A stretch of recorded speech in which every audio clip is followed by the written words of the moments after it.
Chapter 292. The world has changed. Hearing Gu En's words, Xianxia fell into silence. She felt somewhat lost inside. She had always been faced with choices. She had escaped from the Thousand Autumn Pavilion to the Supreme Sect, then from the Supreme Sect to the Nine Nether Road, and even after establishing the Juhua Sect, she still had to flee to the Great Cold Demon Sect? Could it be that all her choices had been wrong? It seemed that no matter when she returned, Gu En never changed.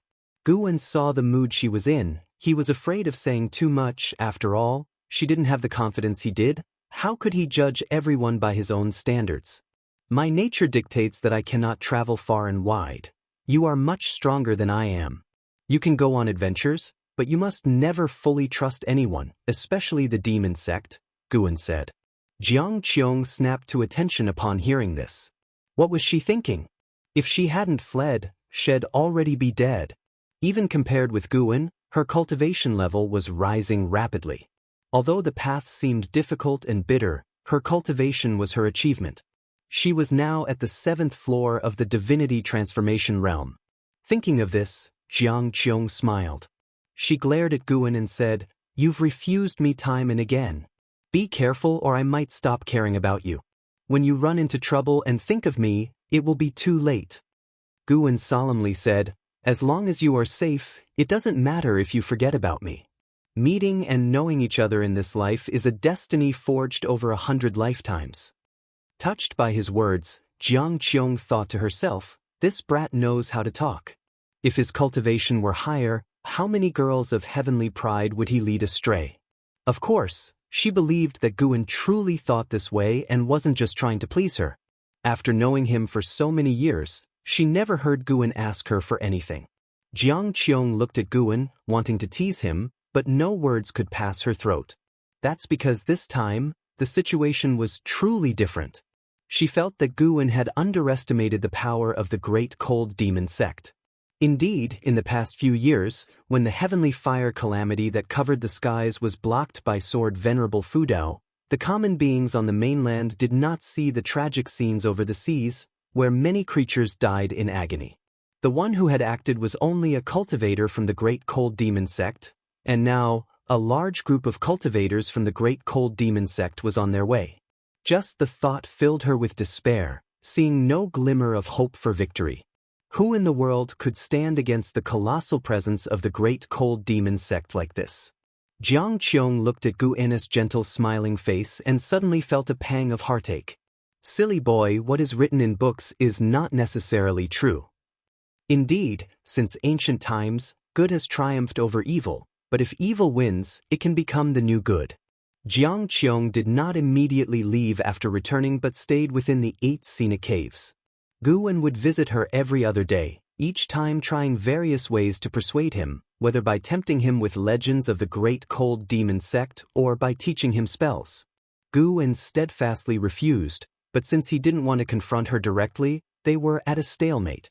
Half a month passed. The weather was still scorching hot. As Gu En came down from the loft, he was confronted by Ji Xiaoyu at the foot of the stairs. "Who is that woman?" Ji Xiaoyu asked, staring at Gu En. Her expression was calm, but her eyes seemed rather sharp. Gu En was surprised and asked, "What woman?" "There's a scent of another woman on you." "So what if there is?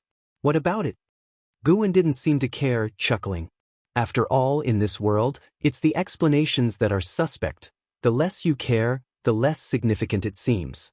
In fact, nothing had happened between him and Xianxia, but he couldn't betray her by revealing her plan to defect to the Great Cold Demon Sect.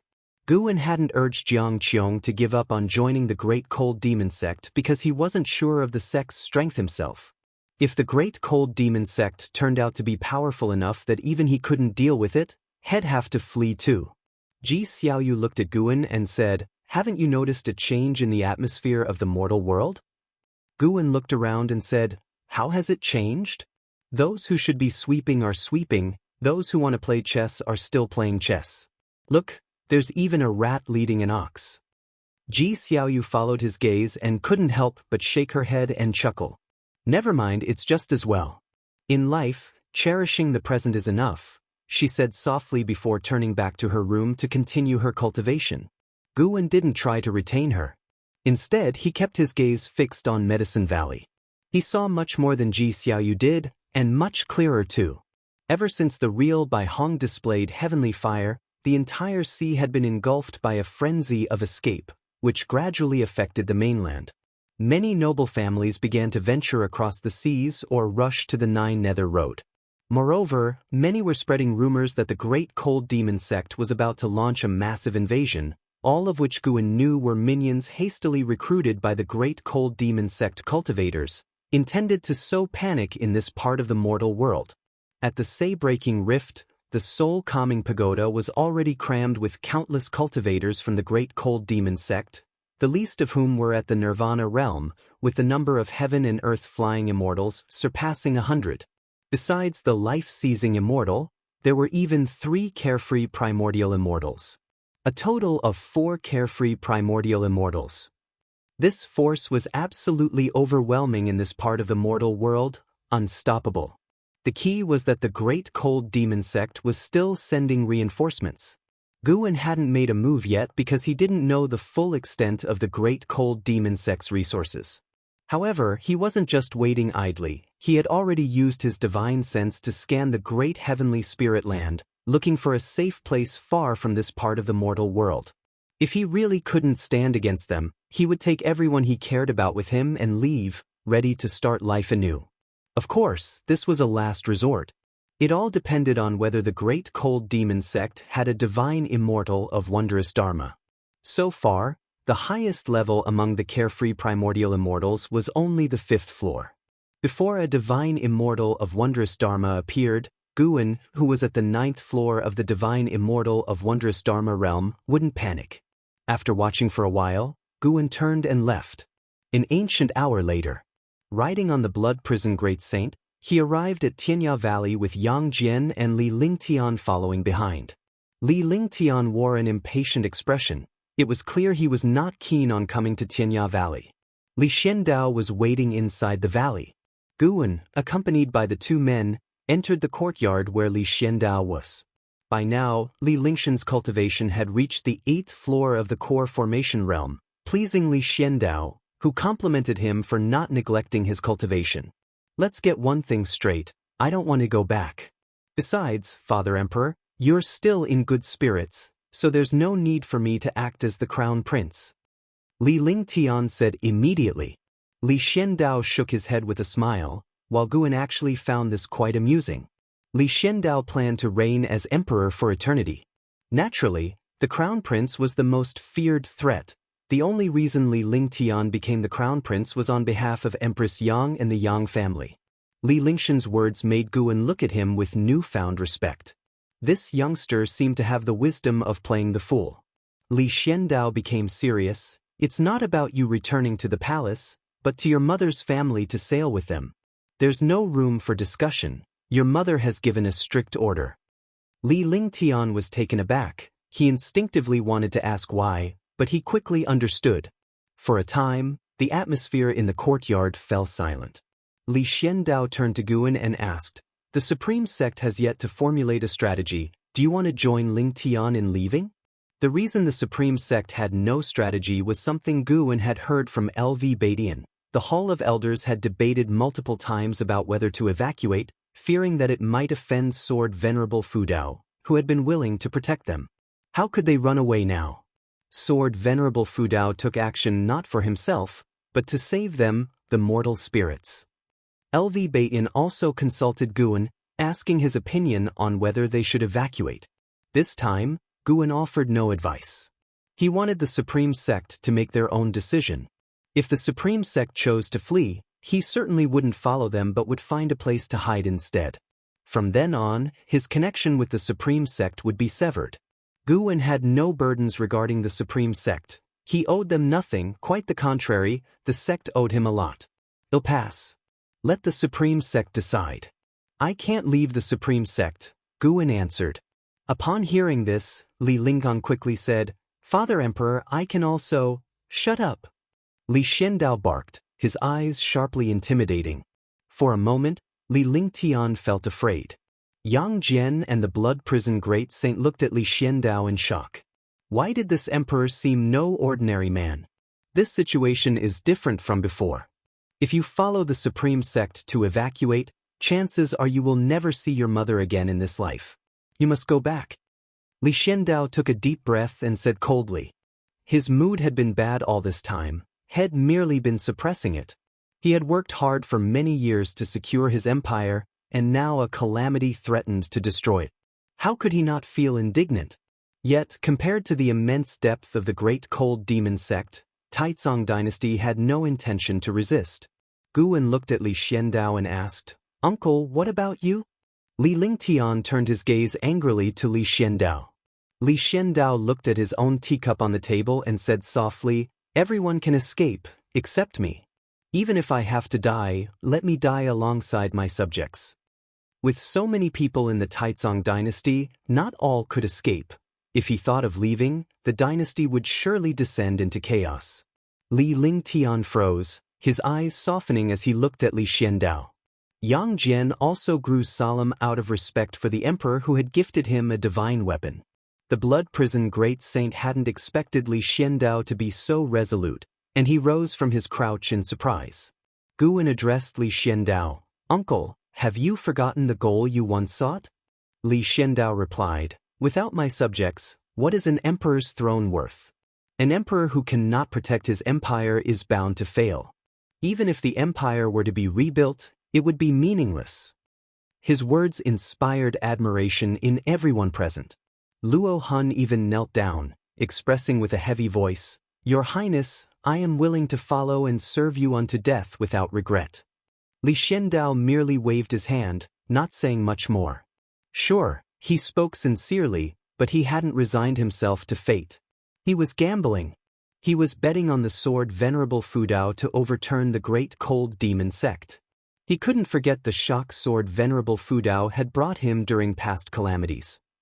He couldn't forget that day when the skies were filled with fierce flames pressuring the living beings, and countless green lights rose up, giving him hope. He felt sword Venerable Fudao was different, a difference that perhaps even transcended cultivation levels. Despite many great cultivators in the world, he just felt that sword Venerable Fudao was the most special. From sword Venerable Fudao, he sensed an aura. That was the aura of invincibility. Should sword Venerable Fudao's heart be kind, then peace would reign throughout the land. Chapter 293. How about I slice that continent in half with one sword? After staying in Tianya Valley for an ancient hour, Guwen left with Blood Prison Great Saint and Yang Jian, while Li Lingtian stayed behind in Tianya Valley, as he was about to head south and venture out to sea. If nothing unexpected happened, at least in Li Lingxian's view, it would be very difficult for him to see Guwen and Yang Jian again in his lifetime. When they parted, Li Lingtian asked Guwen to convey a message to Ji Xiaoyu, speaking words of blessings. "Master, is there really no power in the world willing to come out and stop the great cold demon sect?" Blood Prison Great Saint asked with a tone full of emotion. In his world, there existed no force as formidable. Yang Jian also looked towards Guwen, unworried as long as his martial master was calm. Guwen responded, "How can there not be?" Many led the charge towards the soul-calming pagoda, only to fall due to lack of strength. He spoke the truth. Every now and then, a group of cultivators and demons would assault the soul-calming pagoda, and even if they perished, others would follow their will. Whether the world was good or evil, it was hard to say, but one thing was certain: there existed real justice, and some cultivators deemed it more important than eternal life. Guwen looked into the distance. "Great cold demon sect, you'd better have something worth my fear, or even the Holy King can't protect you. What would the Holy Court do if angered? Kill if necessary, or simply flee to outer heaven?" If no trouble came knocking, Guwen naturally preferred to stay low in the supreme sect. But when trouble came knocking uninvited, he wouldn't swallow his pride. Along the way, having killed numerous madmen, Guwen was always aware of how terrifying his ability to seize life was. In anyone else's hands, it would have caused catastrophe across the world. He managed restraint because that was who he was. Everyone had their path, and he only wished to walk his without guilt. However, the more chaotic the world became, the more he desired to unleash slaughter. He wanted to kill the people of the great cold demon sect. Across the tumultuous seas lay the sea-breaking rift, splitting the ocean in two, beside which stood the towering soul-calming pagoda, its top seeming to touch the sky. The sky brimmed with stifling thunderclouds, with occasional muffled thunder. At the first level of the soul-calming pagoda, the life-seizing immortal sat on a lotus throne, flanked by 3 individuals, none inferior in presence, while hundreds of great cold demon sect cultivators stood in the hall, creating a cheerful ambience with laughter, looking nothing like demon cultivators, adorned in splendid garments and dignified demeanors, some even appearing ethereal and wise. A woman in red next to the life-seizing immortal opened her eyes, turned to him and asked, "Brother, how much longer must we wait? Are there still beings in this mortal region that the 4 of us cannot subdue?" The other 2 carefree primordial immortals opened their eyes, their expressions indifferent, eyes fixed on the life-seizing immortal. Life-seizing immortal slowly opened his eyes, saying, "Caution is the parent of safety. Bai Hong's death was too peculiar, we must not be careless, remember what this land hides." The 3 carefree primordial immortals fell silent. Having lived for hundreds of thousands of years and weathered many storms, they shed their arrogance upon hearing life-seizing immortals' words. Indeed, the greater the power, the greater the caution required. At this moment, someone in the hall stepped forward and loudly said, "Venerable masters, why not ignite another disaster to test the limits of that mysterious being and drive more people away, lest they hinder us?"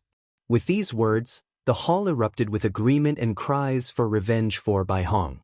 Life-seizing immortals' gaze turned to the first speaker, a blue-robed Taoist with a treasure sword at his waist and a folding fan in hand, his inherent sword intent formidable even just standing there.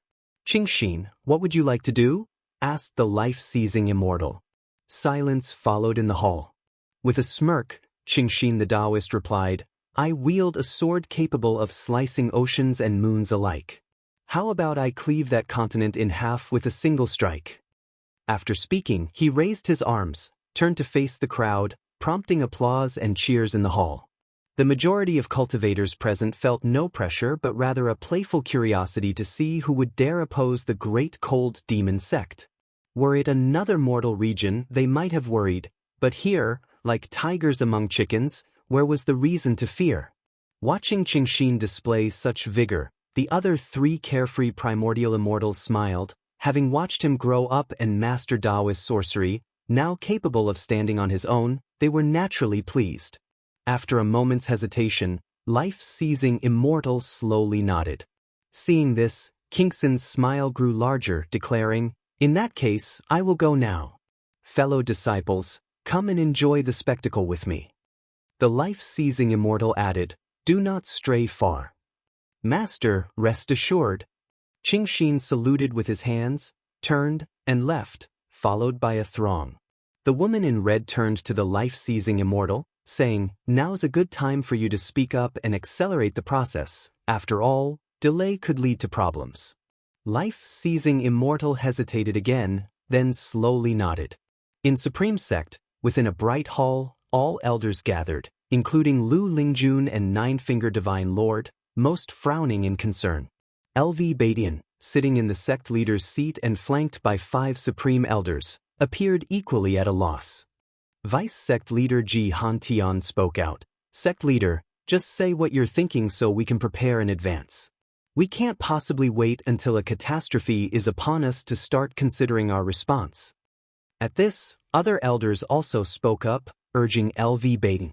LV Badian took a deep breath and said, "I fear that once we retreat, our connection with Sword Venerable Fudao will be irreversibly severed." A few agreed with him. An elder stood up and argued, "Survival is the most important thing. So far, none of us have even seen Sword Venerable Fudao, let alone understand his views on the matter. Moreover, we simply cannot compare ourselves to Sword Venerable Fudao. If he wants to flee, he can, his Dao level is beyond ours." This sentiment was echoed by others, considering not only themselves but also their disciples and descendants, each backed by influential families or intricate networks. The current Supreme Sect comprised millions of disciples, and the number scattered across various places was immeasurable. Gu Zong also sighed, unusually not supporting LV Baitin this time. Lu Lingjun also wished for the Supreme Sect to evacuate. Her reluctance to leave Supreme Sect stemmed from concern for the people of the Third Medicine Valley, hoping they wouldn't perish in this impending catastrophe.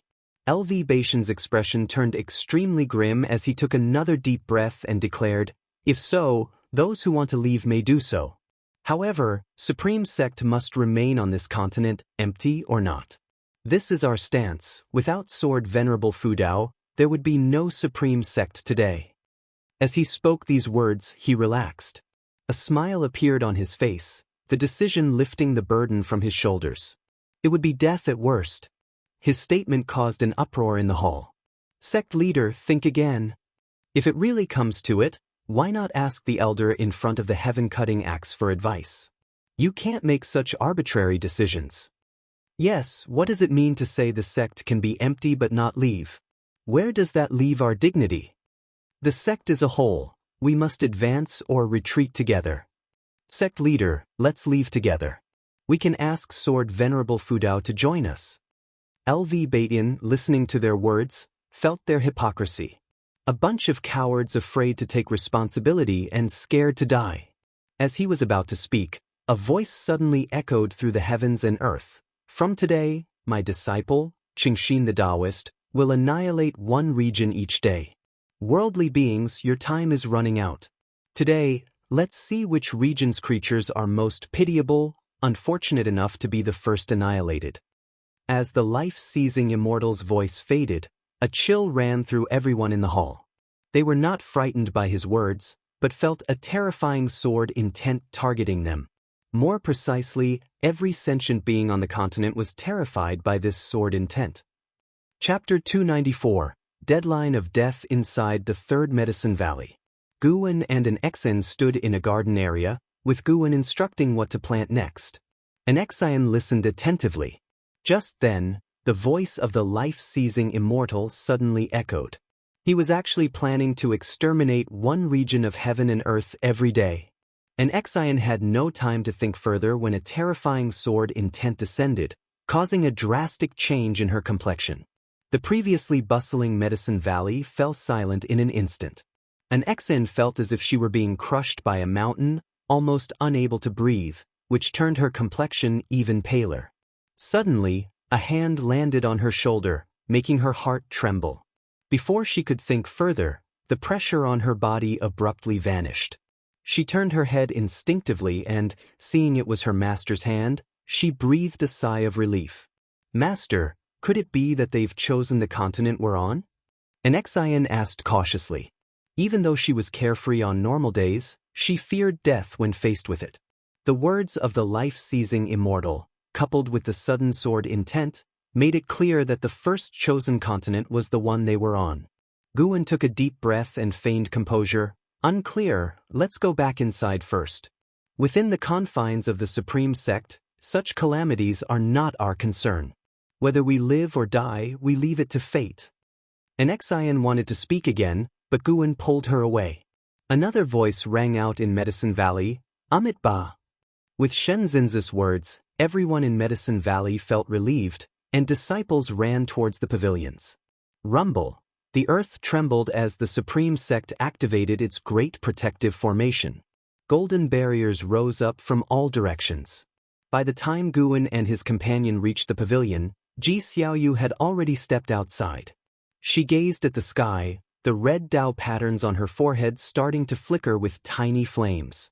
Seeing this, Guwen quickly approached her and asked, "You weren't frightened just now, were you?" Ji Xiaoyu's Dao patterns returned to normal as Guwen blocked her view. Her expression calmed down and she nodded. "No, it seems the life-seizing immortal is targeting the continent. It's probably related to the actions of Sword Venerable Fudao years ago." Guwen comforted her, "Don't overthink it. If the enemy is acting this way, it means Sword Venerable Fudao is still around. Take care of the valley for me, I need to make a trip to Mystic Valley." With that, Guwen quickly headed towards the transmission array platform. Ji Xiaoyu looked at his receding figure, wanting to say something, but she couldn't find the words. Somehow, this scene felt familiar, as if she had seen it somewhere. Gu swiftly arrived in Mystic Valley and saw Lu Jiojia already calling disciples to take cover. He nodded to himself in approval. Taking advantage of the moment when no one was paying attention, he quickly walked into the woods pretending to inspect medicinal herbs. Are you courting death? Caring about your flowers and plants at a time like this? You must be insane. The voice of Jiang Qiong came from behind, and Guan turned to look, seeing her with an ugly expression walking towards him. She looked at Guan and said with resentment, "Now I can't even escape if I want to. Let's wait for death together." She could feel the sword intent approaching rapidly. Even if she tried to escape now, she was afraid it would be too late to reach the Nine Nether Road. Guan, squatting on the ground, couldn't help but punch the grass, picking up a handful of fallen leaves before standing up, his face filled with unwillingness. Jiang Qiong looked at his expression and suddenly laughed, teasing, "What's wrong? Scared?" Guan tossed the leaves in his hand forward as if venting his anger. He then turned to look at Jiang Qiong and said, "I'm not afraid. I just find this disdain for life detestable." Jiang Qiong fell silent, then said, "Come with me to the 8 scenic caves." Guan nodded and followed her up the mountain. Jiang Qiong didn't notice the leaves that Guan had thrown floated up again, each leaf trembling. Only after they entered the entrance of the 8 scenic caves did the leaves disappear into the forest. In front of the soul-calming pagoda, tens of thousands of great cold demon sect cultivators floated in the air, their eyes focused on Qingxin Jinren, who was holding a sword. Such exquisite sword intent, Elder Brother Kingsen's supreme mysterious sword Dao has reached the transformation realm. Indeed powerful, enough to sweep across the heaven and earth flying immortal realm. I heard that Elder Brother Bai Hong was defeated by Elder Brother Qingxin 1,000 years ago. The founder of the supreme mysterious sword Dao, the supreme mysterious ancestor, went to the Holy Land long ago. In 10,000 years, the only one who has reached such a level with the supreme mysterious sword Dao is Elder Qingxin. This sword strike everyone should watch carefully, it is a rare sight. The great cultivators of the great cold demon sect discussed animatedly, mostly in a light-hearted tone. Even though they already knew about the fall of Bai Hong, they were not panicked. They had the numerical advantage this time, and with 4 carefree primordial immortals as their support, how could they possibly die? Qingxin Jinren positioned his treasure sword in front of him, the blade perfectly aligning with his eyes. Suddenly he opened his eyes, which astonishingly turned green. As soon as he opened his eyes, his sword intent fully erupted, silencing the surrounding noise. All eyes fell on Qingxin Jinren, and with a stern look, he immediately slashed with his sword. Sword light gleamed, chilling the heaven and sea, and even the rolling thunderclouds above were illuminated. As Qingxin Jinren swung his sword intent transformed into terrifying sword qi, shooting forward as his pupils suddenly contracted. In the reflection of his pupils, numerous green dots grew rapidly. From the onlooker's perspective, Qingxin Jinren's sword slashed out a terrifying sword qi tens of thousands of miles long, like a crescent moon sweeping across the sky. At that moment, a series of green light beams shot from the edge of the sky with even greater speed, too fast for anyone to react. Boom! The sword qi scattered, and Qingxin Jinren's eyes widened in disbelief as a green light reached him in a blink of an eye. As if time stood still, he saw a falling leaf amidst the green light. The leaf, carrying terrifying sword qi, directly shattered Qingxin Jinren's physical body and extinguished his soul. It wasn't just one leaf. Dozens more did the same, annihilating great cultivators of the great cold demon sect, the soul-calming pagoda trembling violently. The life-seizing Immortal and his 4 carefree primordial immortal companions appeared out of thin air, casting spells swiftly to form a vast barrier, protecting all the disciples around them. Silence!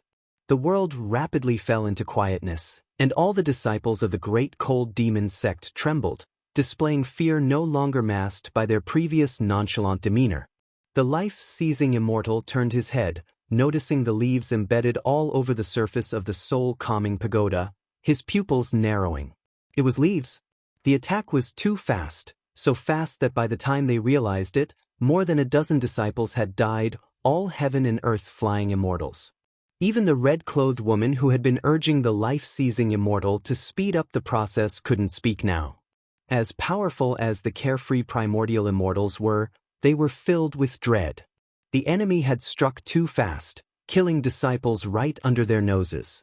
It was as if someone had slapped them across the face, leaving a burning sensation. Gu followed Jiang Qiong into the 8 scenic caves, with prompts of lifespan continuously appearing before him.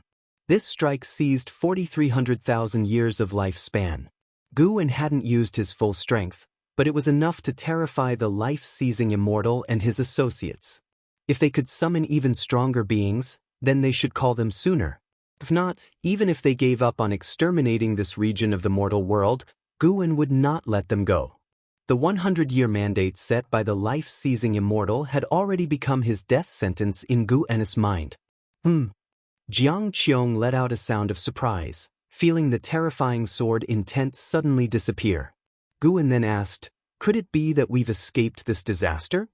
Without looking back, Jiang Qiong replied, "Can't say for sure." The two made their way to the green vine tree, with Jiang Qiong starting to set up the formation. Gu asked her what she was doing. "The smaller the range of the formation, the stronger its protection. I want to see if we can escape this disaster. Let's take a gamble. If it doesn't work, we're dead anyway, so worrying then would be pointless," Jiang Qiong casually answered, making Gu want to cry and laugh at the same time.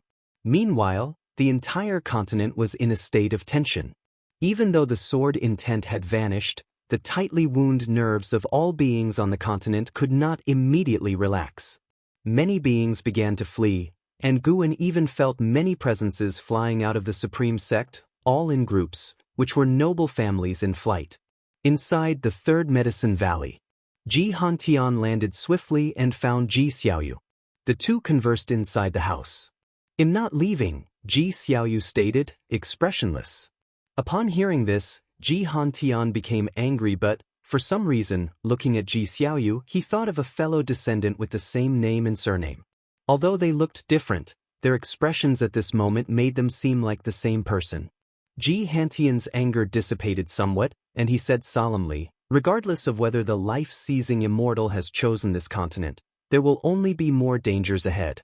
The Ji family must preserve its lineage. Why do you insist on staying?" Ji Xiaoyu looked at him. "Someone must stay. I can give my spot to someone else.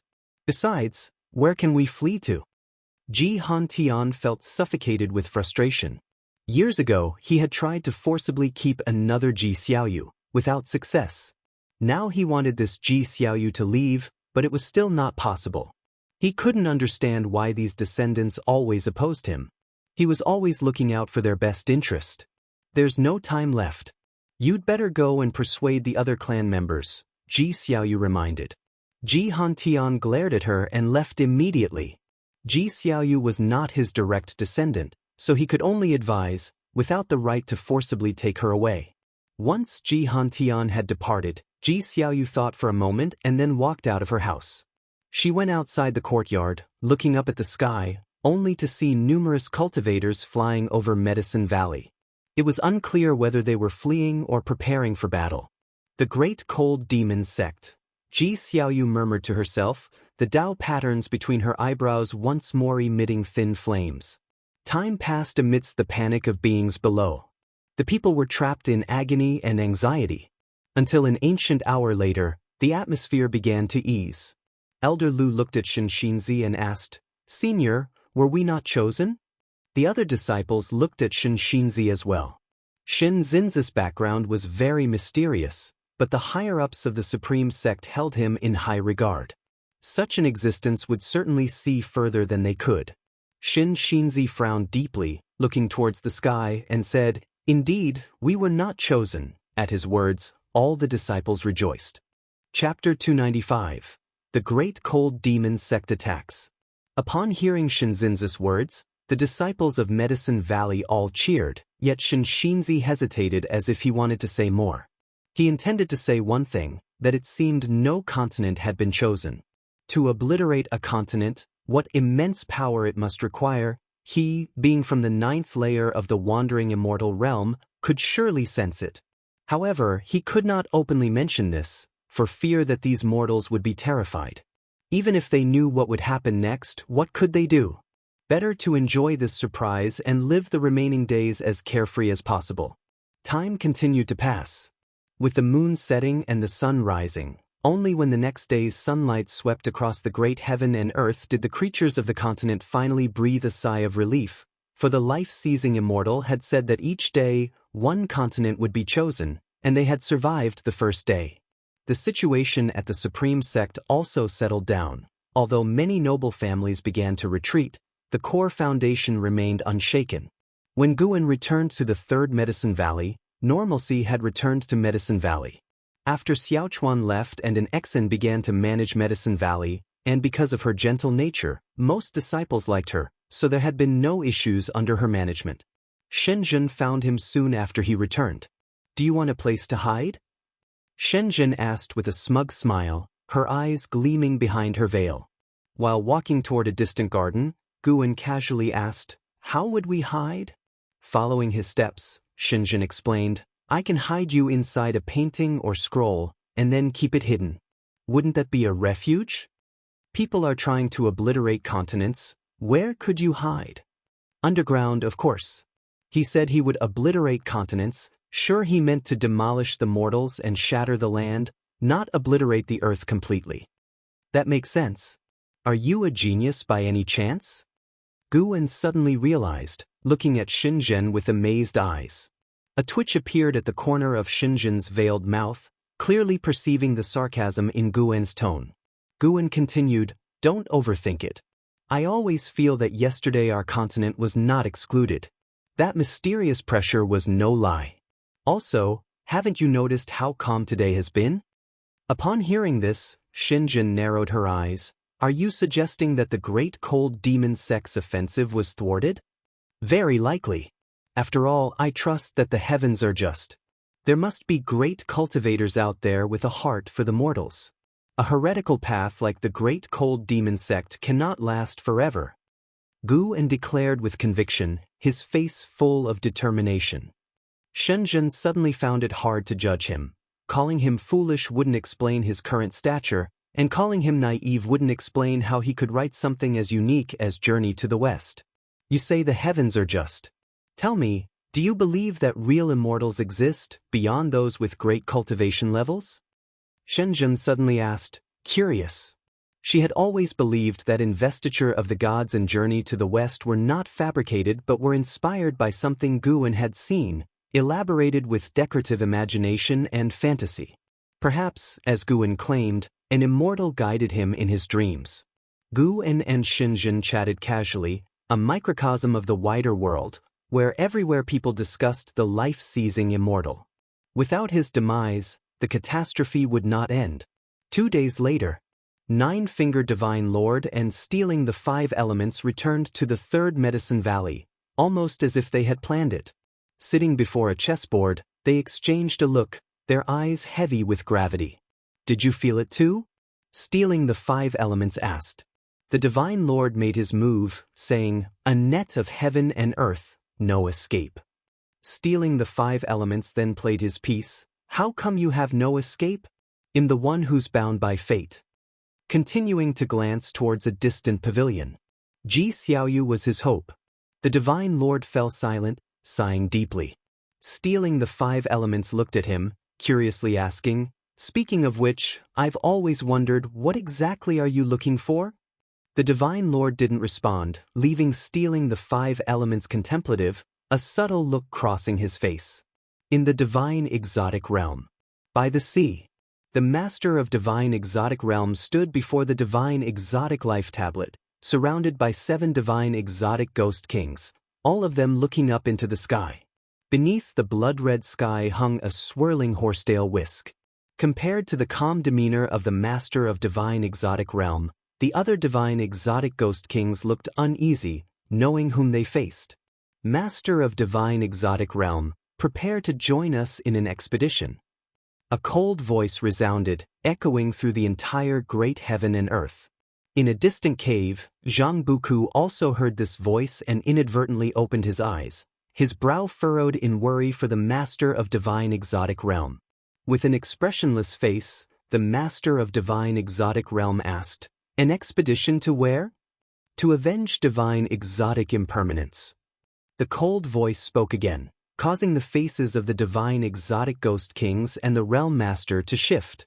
The great cold demon sect and that entity were indeed going to clash. This battle might determine the fate of this mortal world region.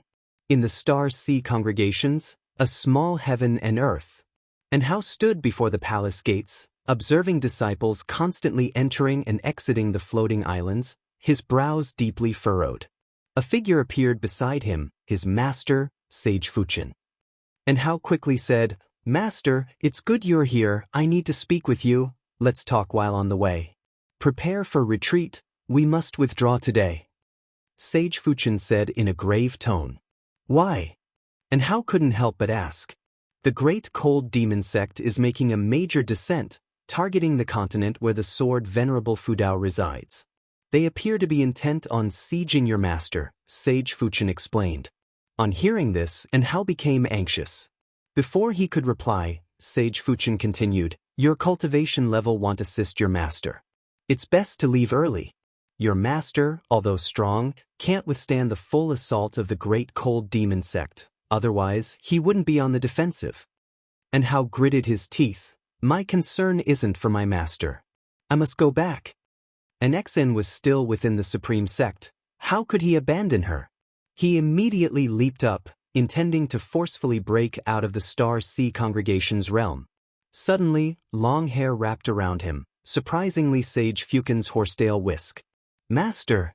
And Hao cried out in anguish, startling the other disciples. Sage Fuchen held the horsetail whisk, chanting incantations. The whisk's hairs quickly extended, gagging in Hao. "I'm sorry, disciple." Sage Fuchen's eyes became resolute. This scene left the other disciples silent. Without discussion, they all understood and felt the heaviness in their hearts, likewise having people they couldn't leave behind. The Star Sea congregations were about to flee. In another realm, Liya, leveraging divine exotic city, forcefully broke free, unobstructed by anyone.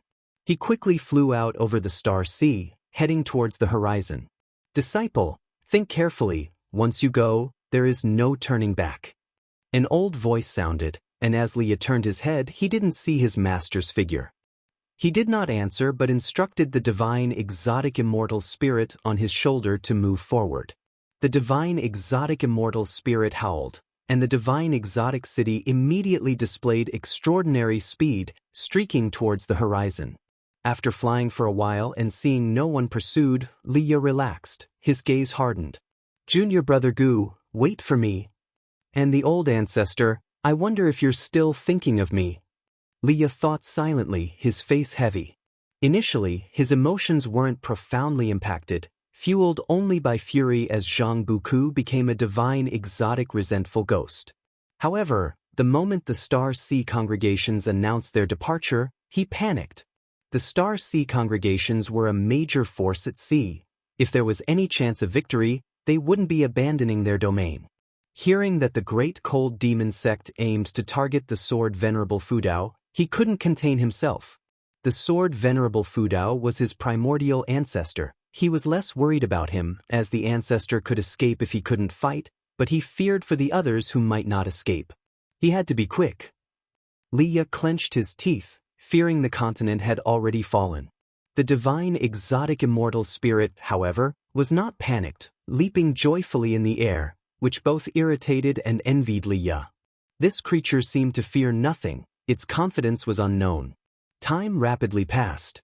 2 ancient hours later, Liya, sitting atop the tower meditating, suddenly sensed something, opening his eyes to find the divine exotic city enveloped in darkness.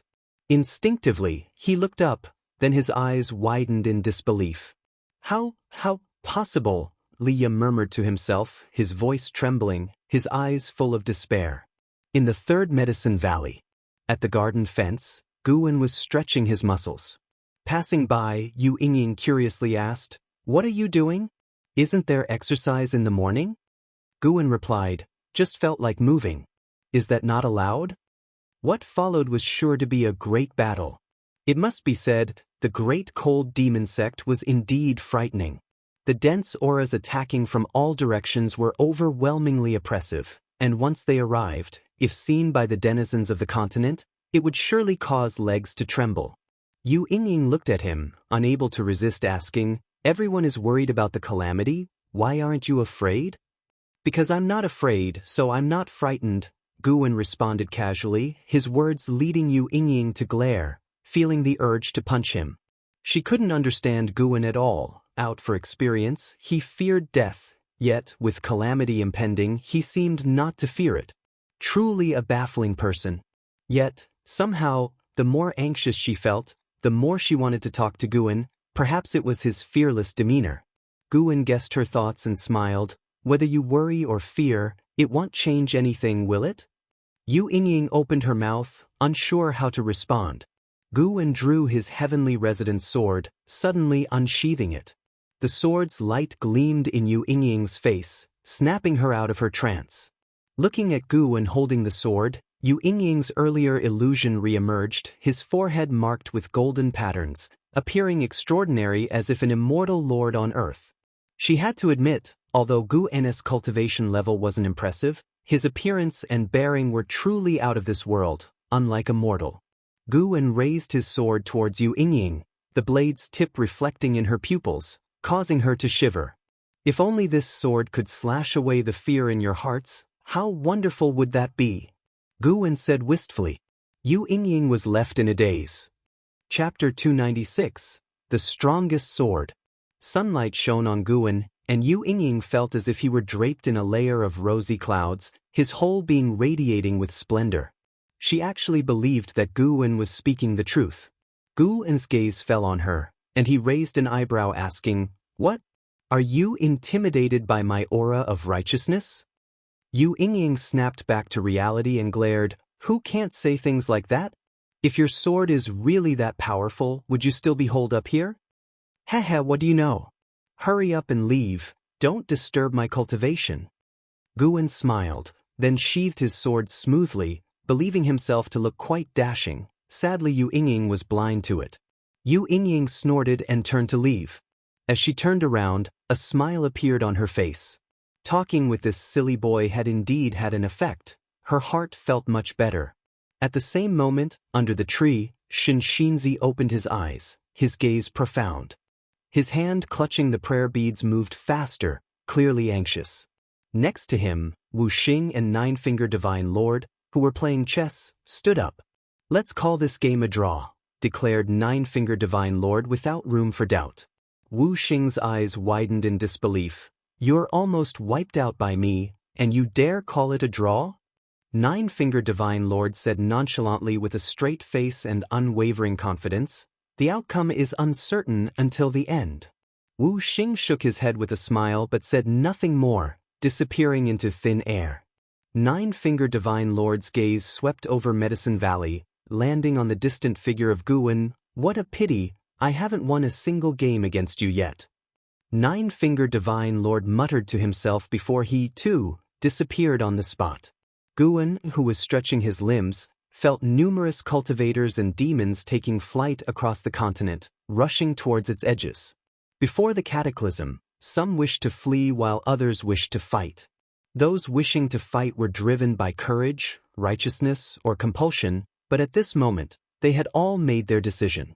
The question was whether they could maintain that courage once they witnessed the true might of the great cold demon sect. Guwen turned and walked toward the transmission array platform.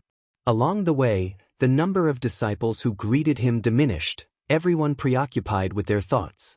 After reaching Mystic Valley, Guwen made his way toward the outskirts of Medicine Valley. Entering the woods, he drew out the heavenly residence sword in one hand while unsheathing the Qinghong sword with the other. The Qinghong sword buzzed faintly as Guwen used his own mana to sever its connection with the white spirit sword. He could sense his junior sister's unease. "Do not fear, junior sister, it will soon pass," Guwen murmured to himself, and as his words dropped, he was shrouded in a dark purple demonic chi that quickly engulfed his body, blazing furiously. His figure vanished into the depths of the forest, leaving no trace behind. At the edge of the continent, Towering waves crashed against the shore. Above the mountains, great cultivators hovered in the air, with the vast landscape behind them and the endless ocean ahead. They hailed from different sects: Supreme Sect, Three Pure Ones Mountain, Xianxia Sect, Daotian Sect, Sword Sect, Candle Sky Peak, Flame Sect, Juhua Sect, and more. Sects across the world continuously dispatched cultivators to different edges of the continent. They were just one group gathering rapidly beyond 100, with more cultivators on their way. As their numbers grew, a newfound confidence began to swell inside them. Xiao Dai, a cultivator from Supreme Sect with a cultivation level of the 9th layer of the Mahayana realm, became the leader, calming the surrounding cultivators and beginning to give battle instructions. Just then, an overwhelmingly terrifying pressure descended, prompting them to turn their heads in shock. In the next second, their faces paled, and even the ever-confident Xiao Dai gaped in despair. A vast black fog rolled in from the horizon like a wave of darkness, unstoppable and devouring the skies and earth. Before the black fog, islands and demon beasts appeared insignificantly small, like dust. Even flying beasts were engulfed by the fog from behind, their fates uncertain. Looking up, shadows of different figures hovered above the black fog, clothed distinctly, wielding different Dharma treasures. Some had glowing artifacts floating behind them, some rode fierce mounts, and others stood proudly atop sword chi with their hands behind their backs. Each one was shadowed by a towering phantom 1,000 feet high, appearing like demon gods, their silhouettes a mirror of themselves. At first glance, there were endless towering demon phantoms of 1,000 feet high that could not be counted, creating an overwhelming sense of oppression. At this moment, the continent cultivators were plunged into dead silence, everyone stunned as if struck by lightning, frozen in midair. Xiao Dai saw behind these 1,000-foot demon phantoms an even more terrifying presence. With legs walking forward, the phantoms unable to reach even the ankles of this mysterious existence. It was impossible to imagine the true size. Some tried to look sideways. Wherever the ocean spread, there stood demon phantoms, casting them into despair not only by the disparity in cultivation levels but also the sheer numerical difference between friends and foes. "How can we win?" someone said with a bitter laugh. No one responded, their courage faltered. Above the clouds, Nine-Fingered Divine Lord and Wu Xing stood shoulder to shoulder, witnessing the entire continent surrounded by the great cold demon sect cultivators from all directions. "There are so many, even the divine exotic realm is here." Wu Xing clicked his tongue, sensing that the number of demon sect cultivators was no less than the divine exotic resentful ghosts. Most importantly, these demon cultivators' combined aura was astonishing, with many individual auras strong enough to make him wary. Nine-Fingered Divine Lord took a deep breath and scanned the continent as if searching for something. With such commotion, could the Saint World Holy King truly have reincarnated in this land? Wu Xing couldn't help but ask. Nine-Fingered Divine Lord looked into the distance and replied, "If the Holy Heart awakens, with the Holy King's capabilities, rising to power won't be difficult. But the great cold demon sect fears that the Holy Court might detect the aura of the Saint World Holy King." After hearing this, Wu Xing found it to make sense, and he stepped forward. "What are you planning to do?" inquired Nine-Fingered Divine Lord hastily. Without turning back, Wu Xing strode forward through the air, raising his hand with a laugh. "Forgot to tell you, I am the divine exotic ghost king Wu Xing. Wu Xing is just a pseudonym." Nine-Fingered Divine Lord frowned but didn't get angry, just watched as Wu Xing advanced. "Wu Xing, return to your place at once." The voice of the master of divine exotic realm rang out, loud and clear. Wu Xing accelerated immediately, but suddenly his face darkened. He looked up only to see an immensely large hand reaching out from behind the demon army, covering the sky and aiming to seize him. The size of this hand was beyond what words could describe. Wu Xing was horrified to discover that he was frozen in place. "This is bad."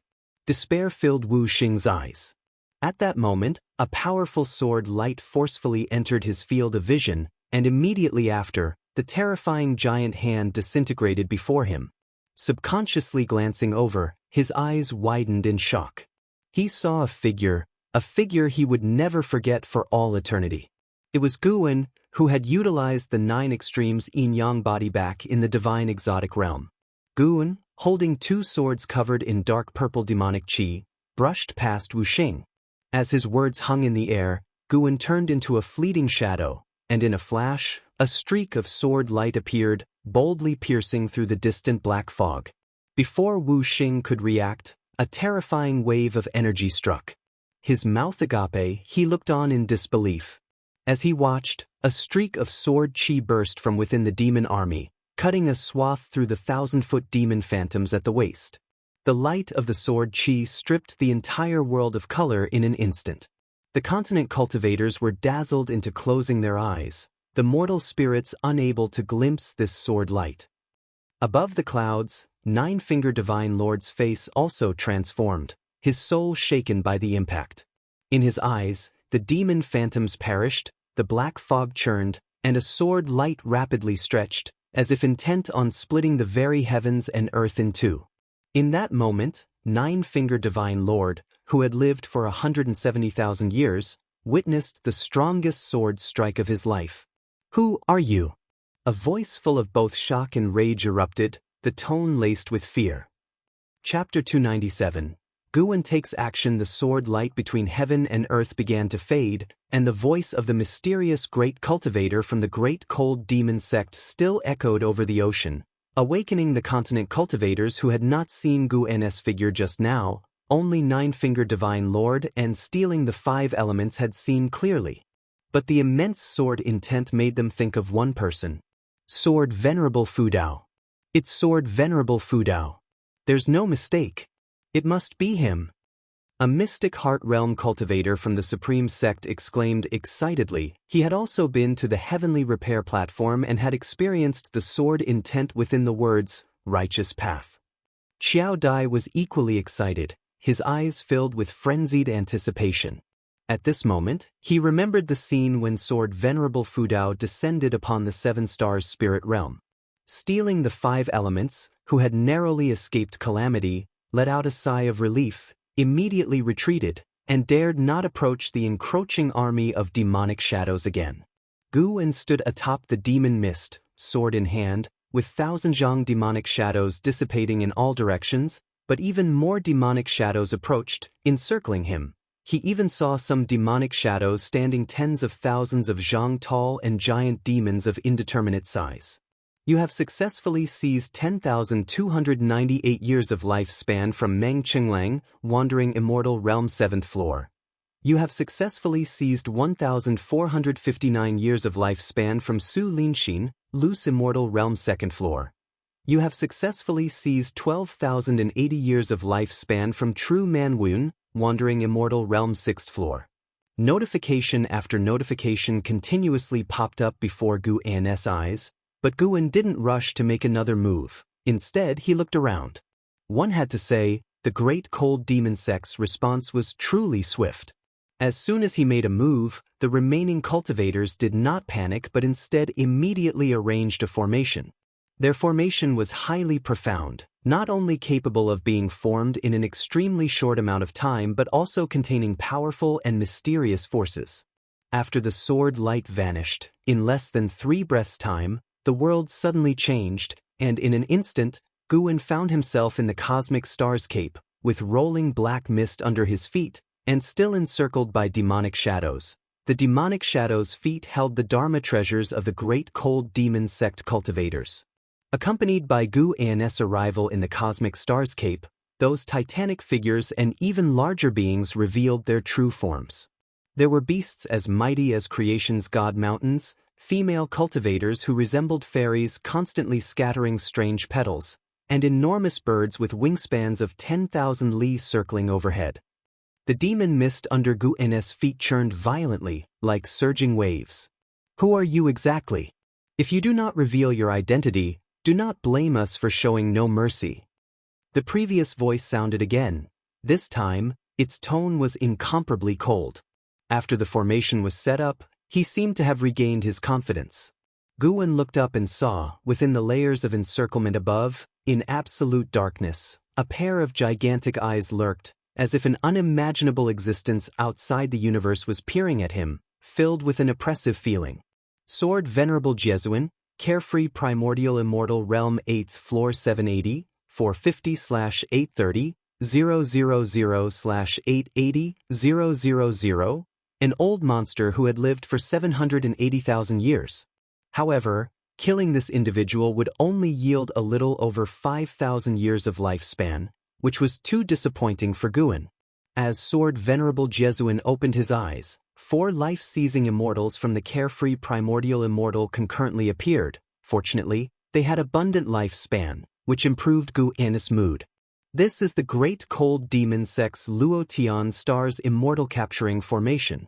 Once this formation is completed, no matter how great your divine skills, it will be impossible for you to escape. The voice of Sword Venerable Jesuin rang out, majestic to the extreme. The other 4 Carefree Primordial Immortals took out their supreme treasures and dispersed in all directions.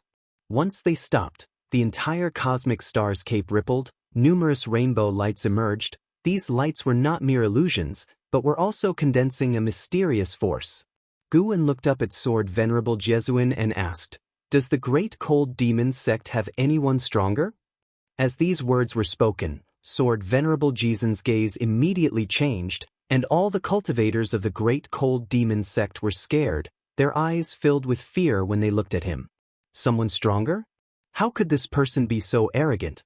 However, due to Guan's previous sword strike, no one dared to challenge him at this moment. All of them were on high alert. The face of life-seizing Immortal turned extremely ugly, intuition telling him that the other party was not being arrogantly presumptuous. At this moment he was filled with dread. Luckily he wasn't rash but instead gathered the strength of the Great Cold Demon Sect. Otherwise he might have ended up with his soul scattered like his disciple Bai Hong. For a time, silence fell within the Luo Tian Star's Immortal Capturing Formation. It seems there's no one stronger? Truly disappointing. You're acting so recklessly, I thought you'd have more to back it up. Guan spoke again, and suddenly he threw the heavenly residence sword out. Boom! With this sword strike, he swept above the black mist, annihilating the Great Cold Demon Sect cultivators one by one, and when the sword blade arrived in front of them, a layer of light burst forth around their bodies, but it was shattered as soon as it appeared, utterly failing to protect them. One sword pierced thousands of li, directly penetrating the Luo Tian Star's Immortal Capturing Formation and returning to reality. The continent cultivators hovering in the air only saw a sword light cutting through the vast expanse of black mist in front of them, making them even more nervous, unclear about the state of the battle within that black mist. After Guan made his strike, Sword Venerable Jesuin immediately gave the command, "Kill!" The Great Cold Demon Sect cultivators from all directions cast their spells. Various spells and divine skills formed a stream of rainbow colors charging towards Guan. Guan raised his hand to grab, then retracted it, revealing an individual in his palm. Origin Heaven Capturing Hand. This was the inherent divine skill of the Primordial Chaos Supreme Holy Skill. Today was the first time Guan had used it. The person in his hand was Sword Venerable Jesuin, a white-robed elder. At this moment, Sword Venerable Jesuin's face was filled with fear and despair. Guan directly crushed him to dust. Then, taking up the Qinghong sword, he began the slaughter. Within the continent, an endless stream of cultivators rushed to the edge. When they saw the ocean, they all changed color. The fearsome black mist seemed as if it could devour everything between heaven and earth, giving one the feeling of an impending disaster. Anyone who saw it would be afraid. The black mist surged violently, as if countless demons were raging within.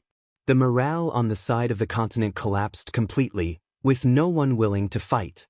What they didn't know was that within the black mist, a large number of Great Cold Demon Sect cultivators were rushing in the same direction.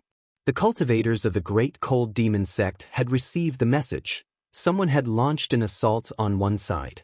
All warriors were to immediately reinforce the Luo Tian Star's Immortal Capturing Formation. Rolling thunderclouds covered the sky, enveloping the entire continent. The sound of thunder was oppressively heavy. In the demon land, within a subsect of the Supreme Sect, Yi Lan stood on a pavilion, looking up at the sky, tightly clutching the white spirit sword in her hand. She felt no anomaly from within the white spirit sword, but her heart would not be at peace. I hope we can safely get through this calamity, Yi Lan muttered to herself, praying secretly. Although she saw no hope of longevity, she didn't want life to end like this. She had so many things unfinished, so many places unvisited. She had yet to fulfill her promise with her senior brother. How could she be resigned to death? Beneath the thunderclouds, Nine-Fingered Divine Lord and Stealing the Five Elements stood shoulder to shoulder, unable to maintain composure, both unconsciously agape with faces full of shock. Not just them, but the continent cultivators felt the same. Newcomers slowed their flight speed due to the sights before them. Within the vast black mist, countless enormous demonic shadows were snuffed out, leaping out, and countless cultivators hovered, all attacking in the same direction, which glinted with sword light. Even though separated by a great distance, unable to see the specifics of the battle, everyone could sense a powerful sword intent. This was not a battle of evenly matched strength, but a massacre with a great disparity in power. The number of cultivators from the Great Cold Demon sect was vast, forming an ocean of people, and within their encirclement, Guwen wielded dual swords casually, yet each sword could kill a large number of cultivators and demons. His strength deeply struck the Great Cold Demon sect. No good. We are not his match. Damn. He's doing it on purpose, deliberately not using divine skills, and relying solely on sword chi to slaughter us. Even the Luo Tian star's immortal capturing formation has been broken by him. How could we have any chance of winning? Be careful. His sword is swinging this way. Retreat. Quick, retreat. The world plunged into clamor and chaos. Each of Gu'n's sword strikes took not just life but also the overall morale of the Great Cold Demon sect. Life-seizing Immortal dared not approach Guwen, only able to use long-range divine skills. Giant hands resembling the clasping of fingers descended from the sky, pressing towards Guwen, but were instantly shattered upon contact with him, having no effect. Guwen strolled leisurely, walking above the black mist, each step followed by a sword swing as casually as if taking a walk, with no swordsmanship to speak of. Every time the Great Cold Demon sect tried to form the Luo Tian star's immortal capturing formation, it would be dispersed by Guwen's sword chi. Guwen looked at the notifications before him, struggling to contain the emotions in his heart. He was not killing for the sake of killing, he was enacting justice on behalf of the heavens. Suddenly, Guwen stopped in his tracks, and as he did, all the Great Cold Demon sect cultivators retreated, leaving 100-li radius around Guwen where no one dared to tread. The cultivators of the Great Cold Demon sect fell silent, all staring dead ahead at Guwen. Life-seizing Immortal gritted his teeth and said, "The sect leader will arrive soon, don't panic, everyone." His voice reached the ears of every Great Cold Demon sect cultivator, yet these words did not boost their morale. Don't panic. Guwen's voice rose, filled with sarcasm, as if he had heard the world's biggest joke. Before life-seizing Immortal could speak, Guwen suddenly vanished from the spot, frightening the cultivators of the Great Cold Demon sect. Up there, a voice rose, laden with despair. Countless cultivators and demons all looked up, their eyes wide with astonishment. What they saw was a colossal figure whose height could not be judged by the naked eye, standing proudly above the clouds, showing only its upper body, an almost illusory sight. Even the 10,000 Zhang demonic shadows appeared tiny in front of this figure, who was none other than Guwen himself. At that moment, all the cultivators of the Great Cold Demon sect felt an overpowering suppression that rendered them immobile. Some of the highly cultivated cultivators of the demon sect unconsciously looked down, only to see the billowing black mist below give rise to a land ablaze with dark purple flames, rushing towards them. Life-seizing Immortal lowered his gaze and his complexion drastically changed. What was that? A land on fire? No, it was unmistakably a hand. A hand large enough to grasp all of them. In the distance, Nine-Fingered Divine Lord, Stealing the Five Elements, and the continent cultivators were all dumbfounded. At the edge of the ocean, a city was rapidly approaching, and it was none other than Divine Exotic City. Leia, standing atop a tower in the city, had his eyes wide open, trembling all over, as he watched an immensely huge hand rise from within the infinite expanse of black mist. Even with his eyesight, he couldn't take in the entire hand. He had never imagined such a large hand could exist in this world. If there were hands of heaven and earth, surely it would be this one. Chapter 298. Breaking through a lifespan of 100 million years. I'm not dreaming, am I? Liya muttered to himself, questioning the divine exotic immortal spirit perched on his shoulder. The divine exotic immortal spirit also widened its eyes in shock, its mouth agape. From their perspective, the huge hand at the horizon of the sea seemed as large as the ocean itself. If not for the curved fingers, they could hardly tell it was a hand. It felt like it could grab an entire continent with ease. Liya recognized the demonic chi emanating from the gigantic hand as somewhat familiar. Wait, wasn't this the hand of the primordial ancestor? At that thought, a surge of blood rushed through Liya's body uncontrollably, exciting him to the extreme. At the same time, the entire continent's populace could see Gu An's figure, whose massive presence shook mountains and clouds on his path, a sight that overturned their understanding and imagination. In the Third Medicine Valley, thousands of disciples watched with their mouths agape. Ji Xiaoyu also stepped out of his house, completely dumbfounded when he saw Gu An's towering figure. It was as if they were beholding the descent of a deity. What is that? It's Sword Venerable Fudao. It's the silhouette of Sword Venerable Fudao. Really? How can it be so large? Is it not an illusion?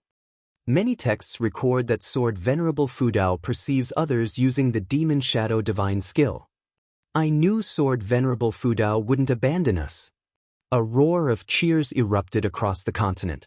Though the Demon Shadow Divine skill was terrifying, the thought of it representing Sword Venerable Fudao uplifted their spirits rather than causing fear. Since the fame of Sword Venerable Fudao, which righteous deed hadn't he done, and which person he killed wasn't among the evil? If it were a normal competition among sects, Sword Venerable Fudao wouldn't have intervened. Otherwise, Supreme Sect would have long become the foremost under heaven. Because of this, other sects respected Sword Venerable Fudao, acknowledging Supreme Sect's luck. In confrontations with Supreme Sect, they were wary of Sword Venerable Fudao, but they weren't afraid he'd harm them, as long as they didn't commit heinous acts. Since Sword Venerable Fudao appeared, many disciples had perished during Supreme Sect's expansion, yet Sword Venerable Fudao hadn't sought vengeance. The sects and clans that decided to stay were bustling with excitement, as if the spring festival had come early. While the continent was invigorated, the cultivators of the Great Cold Demon sect fell into despair. They watched as Gu An's fingers slowly rose, appearing like ancient colossal peaks ascending, creating an overwhelmingly impactful scene. Even Immortal Path Realm cultivators watched in awe. The life-seizing Immortal desperately mobilized his mana, but he couldn't move an inch, feeling as insignificant as an ant. How many years had it been? Ever since he entered the Nirvana realm, not to mention the carefree primordial immortal realm, he hadn't been so embarrassed. The other 3 carefree primordial immortals were in the same state, utterly immobile despite their full efforts, despair beyond common understanding. If they were so affected, not to mention cultivators of other realms, despair shrouded every heart. This hand had captured millions of the Great Cold Demon sects, cultivators and demons. Those arriving cultivators from the Great Cold Demon sect, upon seeing this gigantic hand, fled in panic, throwing aside all their rules and consequences. Guan looked down at the Great Cold Demon sect cultivators and the demons they brought within his palm. He also hesitated. Killing too many would weigh on his conscience, and he worried it might bring greater troubles. But remembering the countless lives Bai Hong had slaughtered, his heart hardened. Such a wicked sect, if it's to be extinguished, so be it. If even this act brought divine retribution, then Guan would question what heaven really stood for. Once Guan's thoughts cleared, he suddenly clenched his hand. His palm was so huge that a simple clench stirred up a terrifying storm, unleashing waves sweeping toward the horizon. The fierce winds assaulted Divine Exotic City, forcing it to activate its city protection array immediately. Leah watched as the protective barrier around Divine Exotic City violently distorted. He couldn't concern himself with the safety of the city as he looked into the distance, trembling. The sight of that mighty clenched fist was simply too magnificent. He even doubted whether immortal cultivation could really reach such a mighty level. He wondered whether the primordial ancestor was born an immortal, a true immortal, not merely a mortal who had cultivated into one. As Guan clenched, the heaven and earth fell silent. The terrifying oppression that had engulfed the continent and the surrounding seas was gone. Despite the rolling thunderclouds above, the masses felt as though they had emerged from the clouds into clear skies. You successfully seized 1,228 years of lifespan from Bai Lai, Loose Immortal Realm, 7th layer. You successfully seized 493 years of lifespan from Qin Sushin, Nirvana Realm, 9th layer. You successfully seized 58 years of lifespan from the Sei Crossing Old Immortal, Nirvana Realm, 8th layer. You successfully seized 2,780 years of lifespan from Yunhai Tianjun, Wandering Immortal Realm, 5th layer. Alerts continuously popped up before Guan's eyes, and then he vanished, but his remaining image in the sky left the beings in awe. The black fog enveloping the sea swiftly dissipated, signifying the end of a massive calamity. Leah recovered his senses and quickly urged the divine exotic immortal spirit to head towards the mainland. In the distance, the master of divine exotic realms stood atop the thunderclouds, infinite divine exotic resentful ghosts behind him, all displaying faces of fear, many visibly trembling. Even degraded to divine exotic resentful ghosts, they still felt terror from the formidable being they had just witnessed. How could such an existence be defeated? Their fear was palpable, dreading the realm master might order an attack. Fortunately, as the formidable presence disappeared, the realm master did not issue the command. The realm master turned and said, "Back to the divine exotic realm." Guan's strength filled him with ecstatic relief, though he restrained his emotions vigorously. Aligning with Zhang Buku was a move well played. As he turned, an unprecedented hope filled his heart. Guan returned to Mystic Valley, feeling Jiang Qiong's restless presence in the 8 scenic caves. Her steps were brisk. He immediately headed towards the 8 scenic caves. As Guan entered the cave pathway, Jiang Qiong's footsteps abruptly stopped. Meanwhile, the lifespan alerts continued to appear before Guan's eyes. Not yet reaching the cave entrance, Guan halted, his attention captured by 2 alerts. For the first time, your lifespan has breached 1 billion years, unlocking the Lifespan Samsara feature. Lifespan Samsara. Every 100 years, execute once, undergoing reincarnation evolution. The evolution will reflect into reality, each use consuming 10 million years of lifespan. All memories acquired during the reincarnation will be transferred into your mind as if you experienced them personally. The duration of the reincarnation evolution is limitless, entirely dependent on your karmic choices during the evolution. Integration of real-world memories requires only an ancient hour. You successfully seized 487 years of lifespan from Zhu Changming, Mahayana Realm, 9th layer. Lifespan Samsara. Seeing the 10 million year lifespan cost made Guan feel it was a ripoff. But after reading the explanation, he suddenly thought it might not be so bad. If during the reincarnation evolution he lived long enough, the Taoist sorcery, divine skills, and understanding of the Tao achieved in one lifetime could potentially be worth more than 10 million years of lifespan. Of course, he might also not survive past 100 years, a huge loss of 10 million years of lifespan. This was a massive gamble.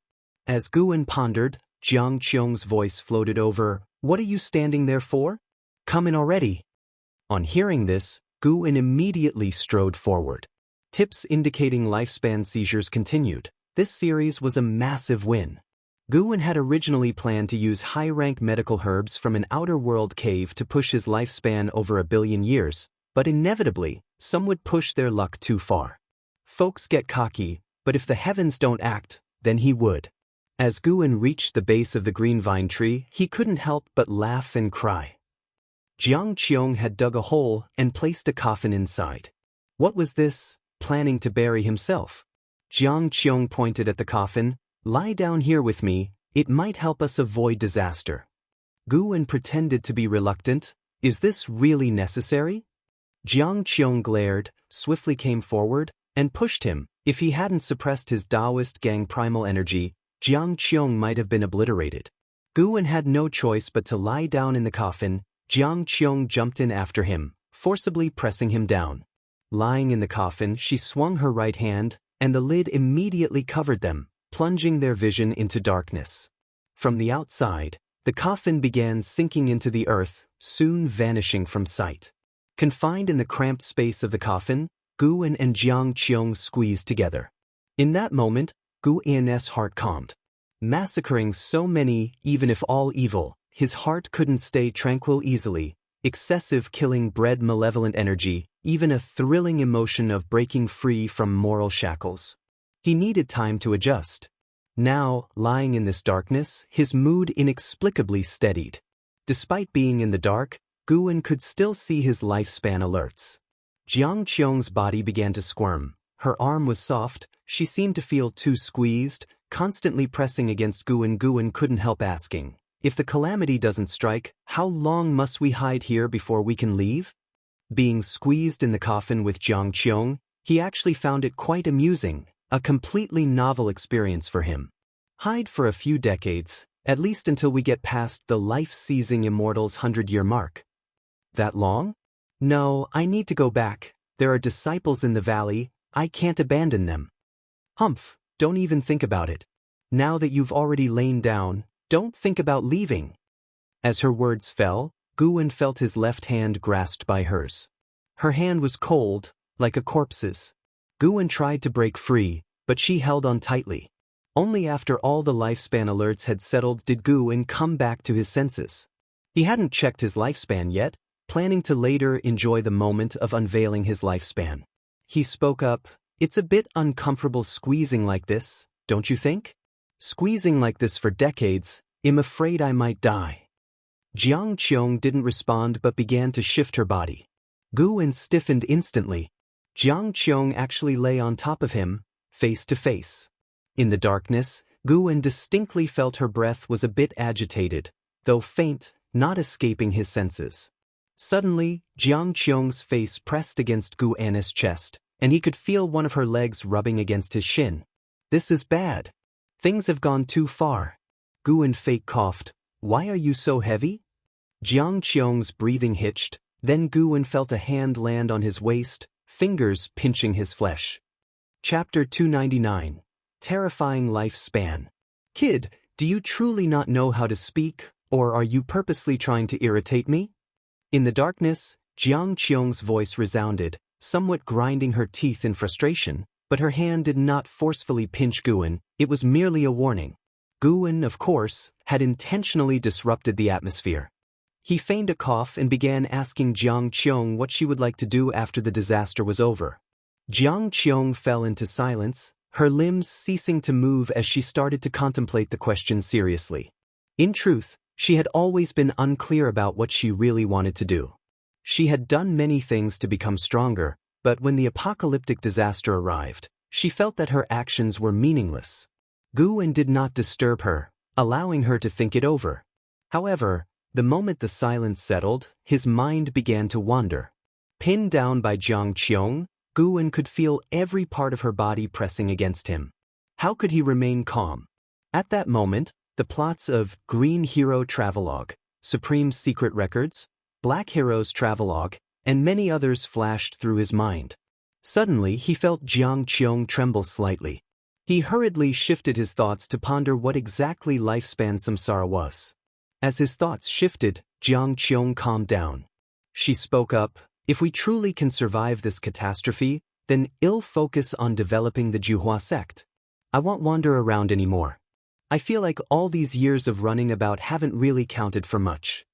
"That's good," Guwen replied, "to avoid any dangers." Xianxia suddenly stretched out her hand, hugged Guwen tightly, and whispered softly, "The calamity of the ephemera sect left me without any relatives. You are now the only person I care about. Back when you first entered the 8 scenic caves, I was considering whether to kill you or not. Who would have thought that after so many years, you would become so important to me?" Hearing this, Guwen stiffened slightly and replied helplessly, "Is it that serious? I haven't been all that good to you. On the contrary, you've taught me quite a few spells." Setting aside the matter of sword Venerable Fudao supporting Jiang Qiong, Guwen genuinely felt that his outward contributions to Jiang Qiong paled in comparison to what she had offered him. Many spells Jiang Qiong taught him, he still used to this day. She had also given him magic artifacts and heavenly treasures. How can you say you haven't been good to me? You've managed the 8 scenic caves very well, and you've never betrayed me. Every time I've come back, you've taken good care of me. Affection isn't entirely about contributions. If you were stronger, you would definitely treat me even better, I understand that. And I felt right from our first meeting that you had the ability to kill me. You hid it well, but I knew not only that you didn't kill me, but also that you were obedient to me. Listening to Jiang Qiong, Guwen suddenly didn't know what to say. Of course, you rascal, you are good to everyone. Everyone in the valley praises you, Jiang Qiong suddenly snorted. Hearing this, Guwen immediately said, "That's what makes me a scary talent, being good to everybody, making it hard to interpret my thoughts." Yes, but you never ask others for returns, which means you genuinely care for those around you and aren't aiming for anything. Stop undermining yourself. I can feel whether you are genuine or not. Pretense cannot last long, Jiang Qiong said softly. Guwen, seemingly startled, said, "You're not thinking of exchanging vows, are you? That won't work. My junior sister and I plan to get married in the last 100 years of our lives." Jiang Qiong laughed and said, "The last 100 years? What if one of you lives longer?" Whoever lives longer, it's still the same path to go down. The pursuit of immortal cultivation isn't about enduring love, but about eternal life. You certainly see it clearly. Yes, so don't harbor any improper thoughts about me. Why can't I? At the Thousand Autumn Pavilion, it's common for one person to have multiple Taoist friends, and female cultivators can have many Taoist friends too, as long as she is strong enough. Now I am stronger than you, and you can't escape my grasp unless one day your cultivation surpasses mine. Jiang Qiong said proudly, her hand catching Guyen's face as she spoke. She suddenly began her offensive. "You demon cultivator, faking refuge from the calamity and actually abusing me? You can scream all you want now, it's useless. Be careful, I won't be nice. Come on, senior cultivation, I'm too lazy to immobilize you. I just like seeing you struggle. Don't worry, I'll be gentle."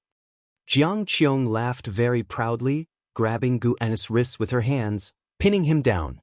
Then, Guyen felt something soft press on his face, beginning to explore around.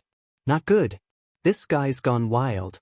A thought crossed Guyen's mind, and the earth suddenly trembled. Jiang Qiong immediately stopped, not daring to move. Guyen breathed a sigh of relief, but just then, Jiang Qiong suddenly launched a sneak attack, catching him off guard. "Wait, it seems the disaster is over," Guyen suddenly said. "How can you be sure?" Jiang Qiong questioned. "Before finding you, I saw Sword Venerable Fudao make a move."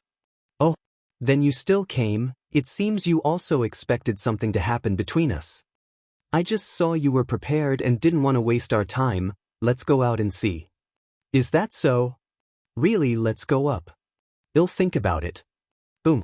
Beneath the green vine tree, the earth stirred, and a coffin rose, its lid popping open, and Guyen immediately leaped out, then straightened his clothes.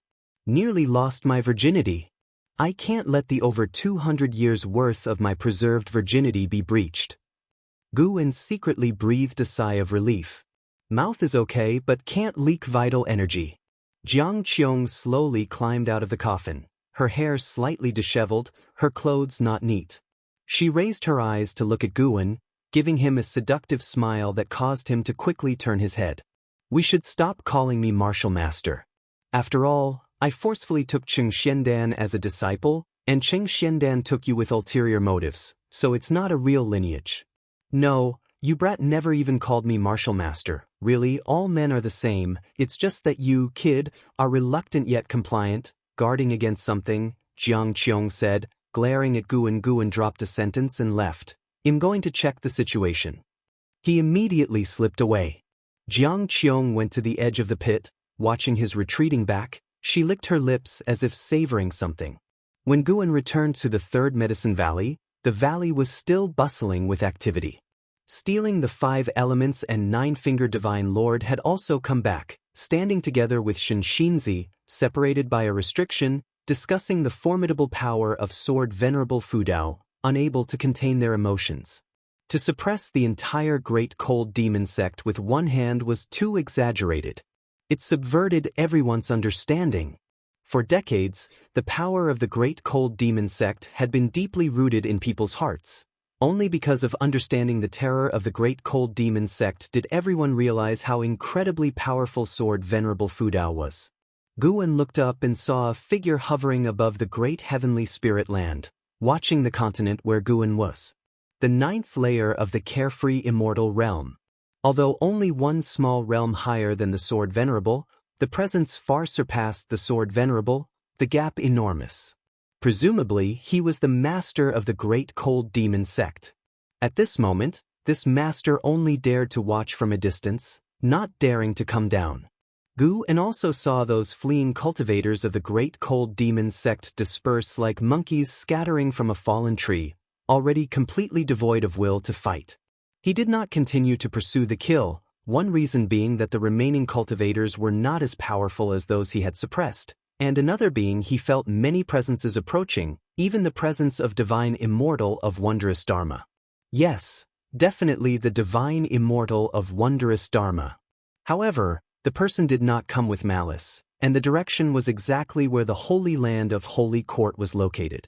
Now that the Holy Court had appeared, it would not be appropriate for him to continue the chase. Next, it would be seen what stance the Holy Court took. Guan brought up his attribute panel. Name, Guan, lifespan, 210/790, 407, 832, physique, primordial karmic body, cultivation level, Divine Immortal of Wondrous Dharma realm, 9th layer, 790 million years of lifespan. Guan suddenly felt like cursing. That was too awesome. The guilt from the killing faded instantly. Besides, he had not killed indiscriminately, he was executing justice on heaven's behalf, ultimately for the people. Finally, he could fully upgrade. Guan grinned. Very close to 1 billion now, should he wait a bit longer? Forget it, damn it, just 100 million years, he had to wait a long time.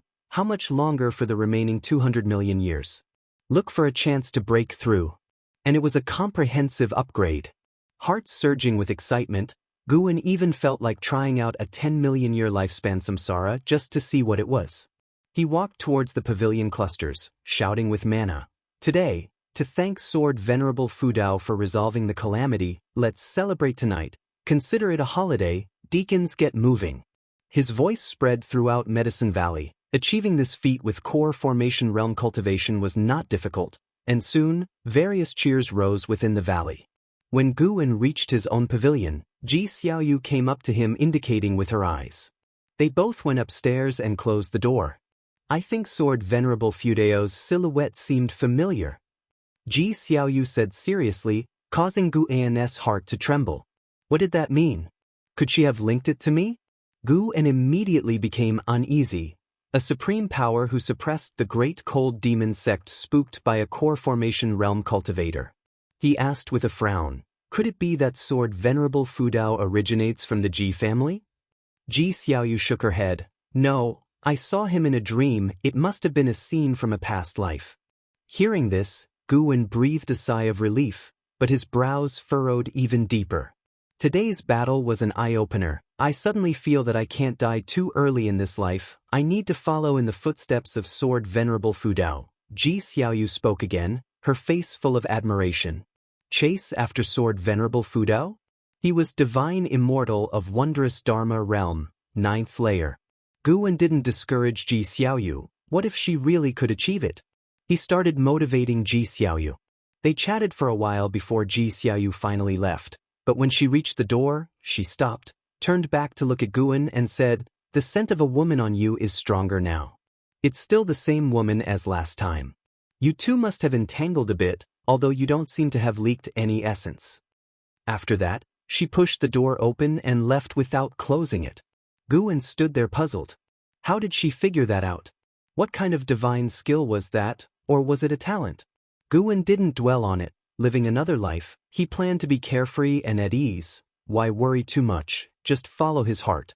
He started waiting for that divine immortal of wondrous dharma to leave, as long as the person didn't mess around, and once they left, he would find a place to break through. Chapter 300, 7 Divine Golden Bodies. Primordial ultimate body. The mysterious divine immortal of wondrous dharma wandered in this mortal world region, never stepping onto the continent where Guwen was located. A day and a night later, he left.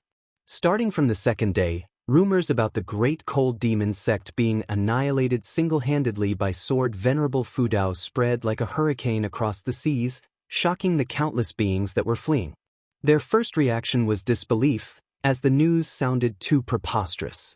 The world was in an uproar, and within the supreme sect, it was a time of celebration, with dazzling lights and decoration everywhere.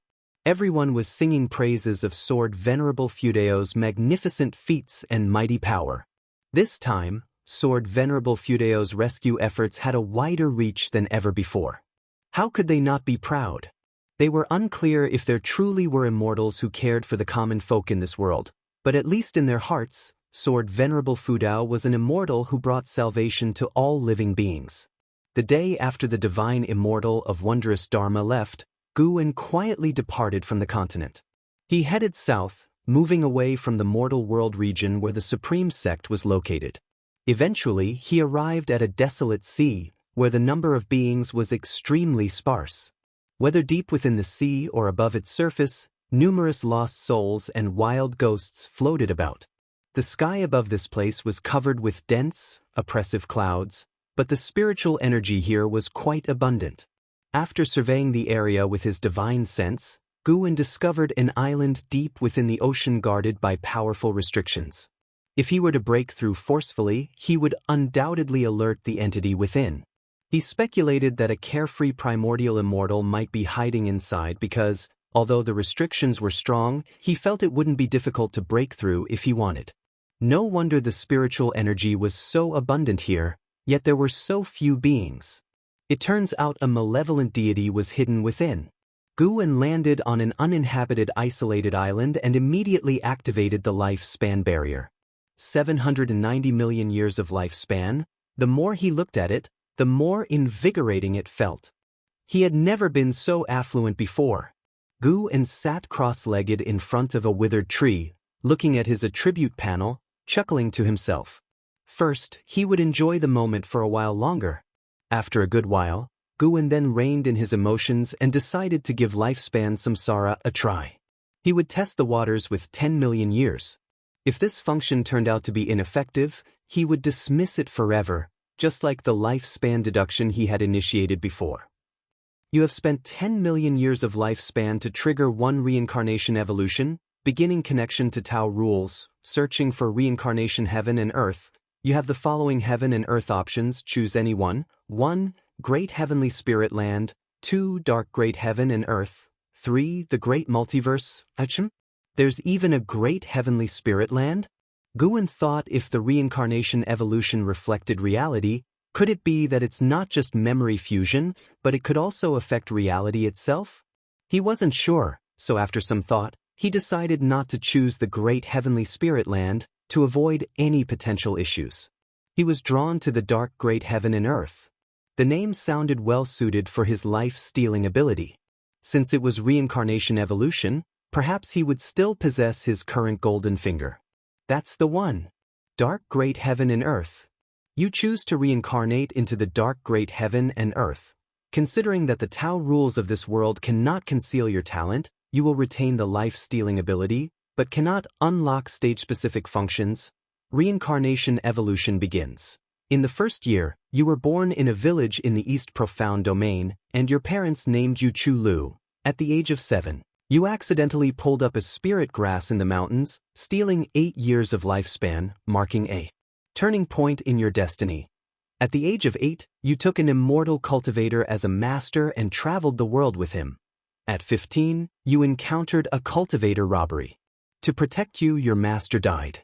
You harbored a grudge, hid in the mountains, and began to accumulate lifespan. By 18, you evolved your cultivation level to the nascent soul realm through lifespan evolution, and you began your revenge. At 19, you infiltrated the residence of your enemies, killing everyone until only one person remained, a girl. Seeing her fearful demeanor, you felt some reluctance and struggled internally. Do you choose to execute her? The prompt stopped here. Guwen paused for a moment, choosing not to execute her. Joking aside, with his life-stealing ability, he certainly wouldn't be hunted by this girl. You spared the girl, Xianxia, and resumed your path of immortal cultivation. Seeing this prompt, Guwen smiled. This girl, like his junior sister, also had Lan in her name. The previous prompts had no names. It seemed the deceased don't get named unless they survive. Hold on, his parents and master were initially alive as well, but they were not named. He suddenly had a bad feeling. Could it be that this Xianxia would live a long time? At 20, you joined the Tai sect, and with your exceptional cultivation level and talent, you became a direct disciple, making a name for yourself within the sect. At 21, you utilized the lifespan deduction cultivation technique to master the 7 hearts technique. At 22, jealous of you, the sect leader's son ambushed you while you were on a mission, surrounding you with his people. You executed all his followers, leaving only the sect leader's son alive. He knelt before you, begging for mercy, and you hesitated. Do you choose to execute him? Guwen didn't hesitate, and the prompt continued to appear. Killing men and sparing women? Seems like there's something wrong with the standard, huh? Guwen criticized himself internally. Subsequently, the him in the reincarnation returned to the Tai sect, faced continuous strife and enmity, and he always chose to kill, since it was others who provoked him. Killing led to the unveiling of secrets, and he was pursued by the Tai sect and even placed on a wanted list. After that, almost every year he was embroiled in battles, sometimes several times within a year. Once, Guwen chose to save a wounded cultivator he encountered by chance, only for that person to summon a large group of cultivators to ambush him, intending to seize the magic artifact in his possession. Angered, Guwen's killing intent intensified. One betrayal after another, jealousy, and feuds kept unfolding. What an impressive turn of events. Indeed, this was the dark great heaven and earth, and the world seemed excessively grim. Over the first 50 years, Guwen encountered not a single kind-hearted cultivator. He was fighting alone the entire time. The most distressing part for him was that, in order to get back at him, his enemies extracted the souls of his family still in the mountain village and refined them into resentful ghosts to be embedded in ghost devices. Furious, Guwen became even more ruthless in his subsequent choices, always responding to killing with killing. His lifespan accumulated rapidly, and by 50, he had reached the cultivation level of loose immortal realm, becoming the East Profound Domain's killing god. At the age of 65, you encountered the girl you once spared, Xianxia. She had now become a disciple of the Blue Sky Holy Sect, a renowned genius. She recognized you and was very grateful. You were moved by her attitude. At 66, pursued by Xianxia, you both became Taoist friends. At 67, Xianxia gave birth to a son and a daughter for you, and you cherished her even more.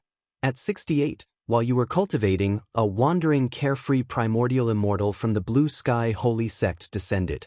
He was known as the Black Profound Emperor and crushed you to death. Reincarnation ends. What? It's over already? Guwen nearly spit blood. For 10 million years of lifespan, he only got 68 years of life? Black Profound Emperor. Okay, very good. Without giving Guwen time to ponder more, a vast array of memories flooded his mind, the life of Chu Lu, as if he had experienced it himself. However, since it was reincarnation evolution, he didn't feel the length during the assimilation process. It was like recalling past memories, recalling some experiences, a rather peculiar sensation. Although he only lived for 68 years in this life, Chu Lu improved a cultivation technique over his lifetime, and even evolved it into a divine skill that caused a sensation in both the past and the present. Developed from the 7 Hearts technique after numerous enhancements, it is now known as the 7 Divine Gold Bodies. 7 divine gold bodies with an inherent cultivation technique. Once mastered, it forms 7 souls, each equipped with divine skills, allowing him to resurrect even if killed. In memory, getting crushed by the Black Profound Emperor wasn't as straightforward. He resurrected 6 times in the Black Profound Emperor's hands, but the result was the same. The gap in cultivation level was too vast. His teleportation divine power was unable to let him escape. After assimilating the 7 divine gold bodies, Gu felt somewhat placated. It is hard to say if the value of the 7 divine gold bodies could match 10 million years of lifespan, but it certainly was not something to be gained with just 1 or 2 million years of lifespan. The skill was extremely powerful, allowing nascent soul realm Chu Lu to severely injure enemies of the 2nd level of Wandering Immortal Realm, proving its strength. Sigh, it was not enough perseverance. Guan realized that in reincarnation evolution, he could only make decisions at destiny's turning points and couldn't control his reincarnated self. Thinking about it, didn't this mean that all other worlds of reincarnation also had their own thought processes? Isn't this also the case with reincarnation in reality? Ji Xiaoyu in this life was completely different from her previous life. Guan withdrew his thoughts, noticing that the ground was full of spiritual energy. This showed that reincarnation evolution also consumed real-world spiritual energy. Fortunately, he had changed locations to avoid affecting the Supreme Sect and the continent. Time to get down to real business. Today, he would break through a major realm. Guan accessed the attribute panel and poured 20 million years of lifespan into physique. Primordial karmic body advanced to primordial chaos body, then ascended to primordial ultimate body. Awakening the great divine power, the primordial chaos grand disc. This divine skill was an amalgamation of attack, defense, and sealing abilities, larger and more formidable than regular heaven and earth rules, possessing the might to crush heaven and earth rules. Guan immediately trained this divine skill to mastery realm. Vast spiritual energy surged into Guan's mind, and his consciousness entered a state of sudden enlightenment. Primordial ultimate body and primordial karmic body, although both named after primordial, had a huge disparity. By reaching ultimate body, one could easily see through heaven and earth rules as well as cause and effect, exerting absolute suppression over the primordial body type. Although Guan had not yet encountered a primordial body type, he felt that primordial must exist. After all, it was achieved through the elevation of his own body type, indicating that if the mortals of the great heavenly spirit land traced back their ancestry, they might very well be linked to primordial. He just did not know where primordial was located. As Guan devoured the spiritual energy, the silent and gloomy sea stirred into a tempest as a powerful divine sense swept across the sea. Unfortunately, no matter how much it searched, it could not find Guan. An ancient hour later, Guan finally opened his eyes, and his physique was completely transformed into a primordial ultimate body. His current strength had reached a terrifying level, and the sensation of power was exceedingly delightful. He even wanted to find someone to test his newfound strength against. Fortunately, he resisted the urge. Cannot drift away. Chu Lu was too overconfident, killing throughout his path, only to be crushed to death by a cultivator several major realms above. Guan looked at the cultivation technique section. Primordial chaos, supreme holy skill, and all things form and energy art were each worth 20 million years of lifespan. The reason he only used 20 million years of lifespan was that he started to covet the function that would unlock with 1 billion years of lifespan. Chapter 301. Breakthrough to the 9th layer of the Dao Void Mysterious Immortal Realm. In the next ancient hour, Guan enhanced the primordial chaos supreme holy skill to the great accomplishment of infinite primordial creation, and yet, 20 million years of lifespan only advanced him by 1 level, luckily reaching the peak of perfection. At the same time, he awakened the divine skill, unlimited avatars. Every element of the 5 elements spiritual energy could turn into an avatar. This divine skill's combat power wasn't particularly outstanding as it manifested in quantity, since the 5 elements spiritual energy existed everywhere. He continued to advance. The all things form and energy art was elevated to the chaotic myriad forms freedom technique, and then further to the Tao void mysterious divine thought skill. Similarly costing 20 million years of lifespan, no new divine skills were awakened, but the technique itself was a divine skill. The Tao void mysterious divine thought skill, once mastered, would not be restricted by rules. With a mere thought he could suppress cultivation level, breath, appearance, and everything else, making them unperceivable to others. With this technique, there was no need for Guan to use transformation techniques. Of course, what he valued most was its marvelous effect in hiding cultivation level and breath. In the reincarnation evolution, Chu Lu died quickly exactly because he lacked this technique. Of course, trusting Qing Jialan also played a part. After Guan passed on the Tao void mysterious divine thought skill, another ancient hour had passed. Next was the promotion of the boundless heaven-constricting sword to the eternal boundless divine sword. The limitless freedom step was finally elevated to the stepping path of ages step, a technique that allowed time reversal within a specific range of each footstep, transforming all things from death to life, from life to null. Of course, this stepping technique couldn't aid in achieving immortality since it had limitations and was primarily used for combat. The 9 extremes yin-yang body was finally advanced to the Tao of transcending void body. Guan also enhanced the soul-capturing skill, promoting it to the great imprisoned soul immortal technique, consuming 5 million years of lifespan. The previous 3 ultimate skills and divine skills each consumed 20 million years of lifespan, totaling 65 million years of lifespan. Adding the physique and cultivation technique, Guan had already spent 105 million years of lifespan. The consumption from the lifespan barrier was also a significant figure. Even without breaking through, he felt invincible at this moment. But he needed to be cautious. He must break through. Guan reopened the attribute panel, focusing his gaze on the cultivation level column. At this moment, the entire ocean was experiencing a violent storm, with endless towering waves, as the divine sense of a carefree primordial immortal frantically scanned the area. Guan didn't mind since the area was mostly inhabited by lost souls and wild ghosts who wandered the mortal world, suffering from the rejection of the heaven and earth rules.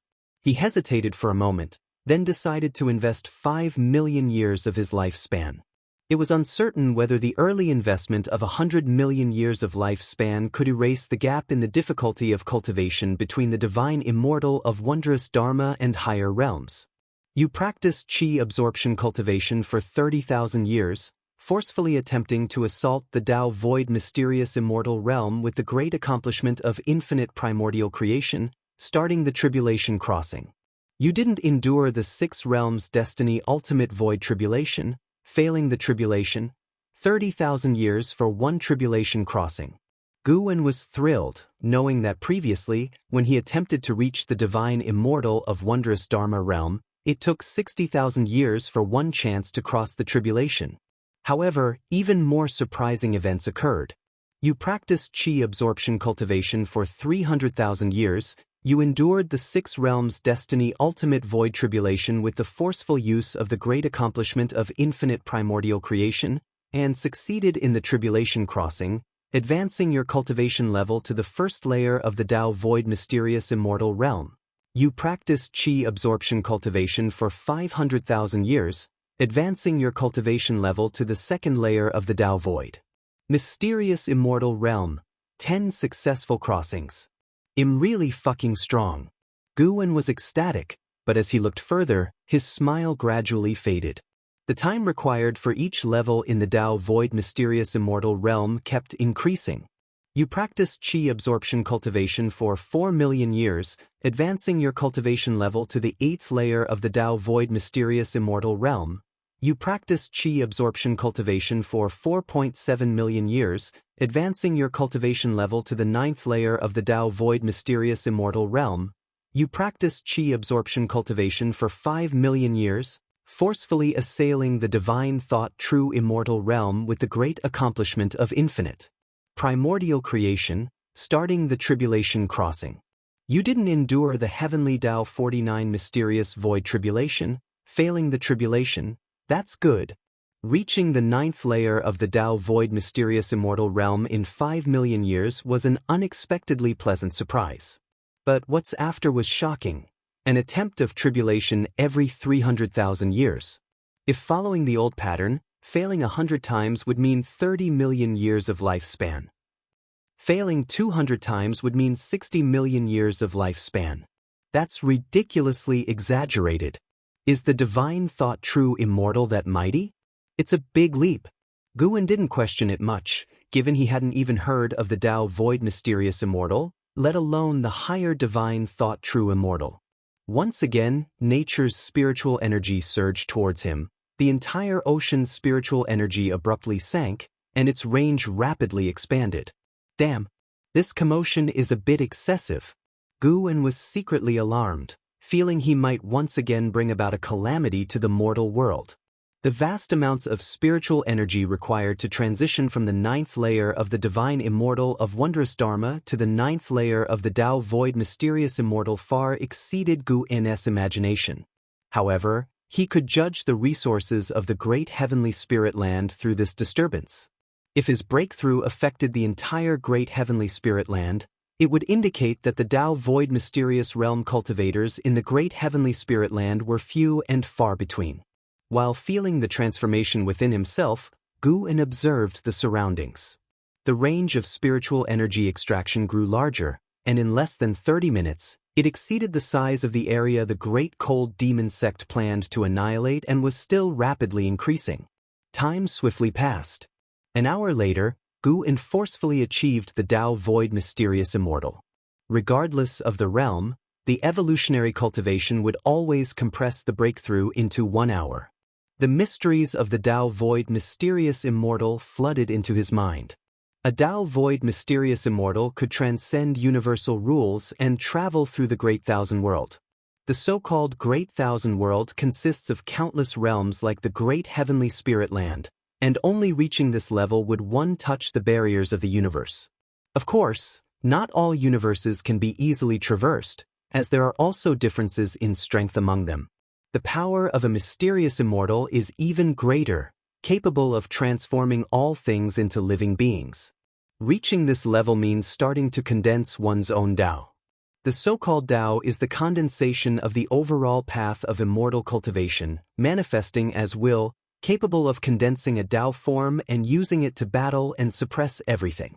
Guan was immersed in the transformation brought by the Tao Void Mysterious Immortal, unable to extricate himself. Only when his cultivation level broke through to the 2nd layer of the Tao Void Mysterious Immortal realm did his consciousness awaken. He looked up. The universe no longer looked so distant to him. His gaze and divine sense reached perfect unity, allowing him even to peer into the ends of the universe. He saw the silent destruction domain described by Wuxia, a place of utter darkness emitting a terrifying aura that made it difficult for him to infiltrate lightly. For he sensed auras within that made him wary, not just one, but several. Time continued to move forward. Guan began to detect the approach of various cultivators' aura. Looking up, he saw a massive number of cultivators flying out of the Holy Land where the Holy Court was located, quickly approaching, the numbers even surpassing those of the Great Cold Demon Sect. His breakthrough had indeed alarmed the Holy Court. It must be said, compared to the Holy Court, the Great Cold Demon Sect was utterly incomparable. The cultivators who flew out were of loose immortal realm at the lowest, numbering over 5 million and still increasing. More than 5 million loose immortals. What an exaggeration. He even sensed the aura of divine immortals of wondrous Dharma and carefree primordial immortals, with more than 10 divine immortals of wondrous Dharma among them.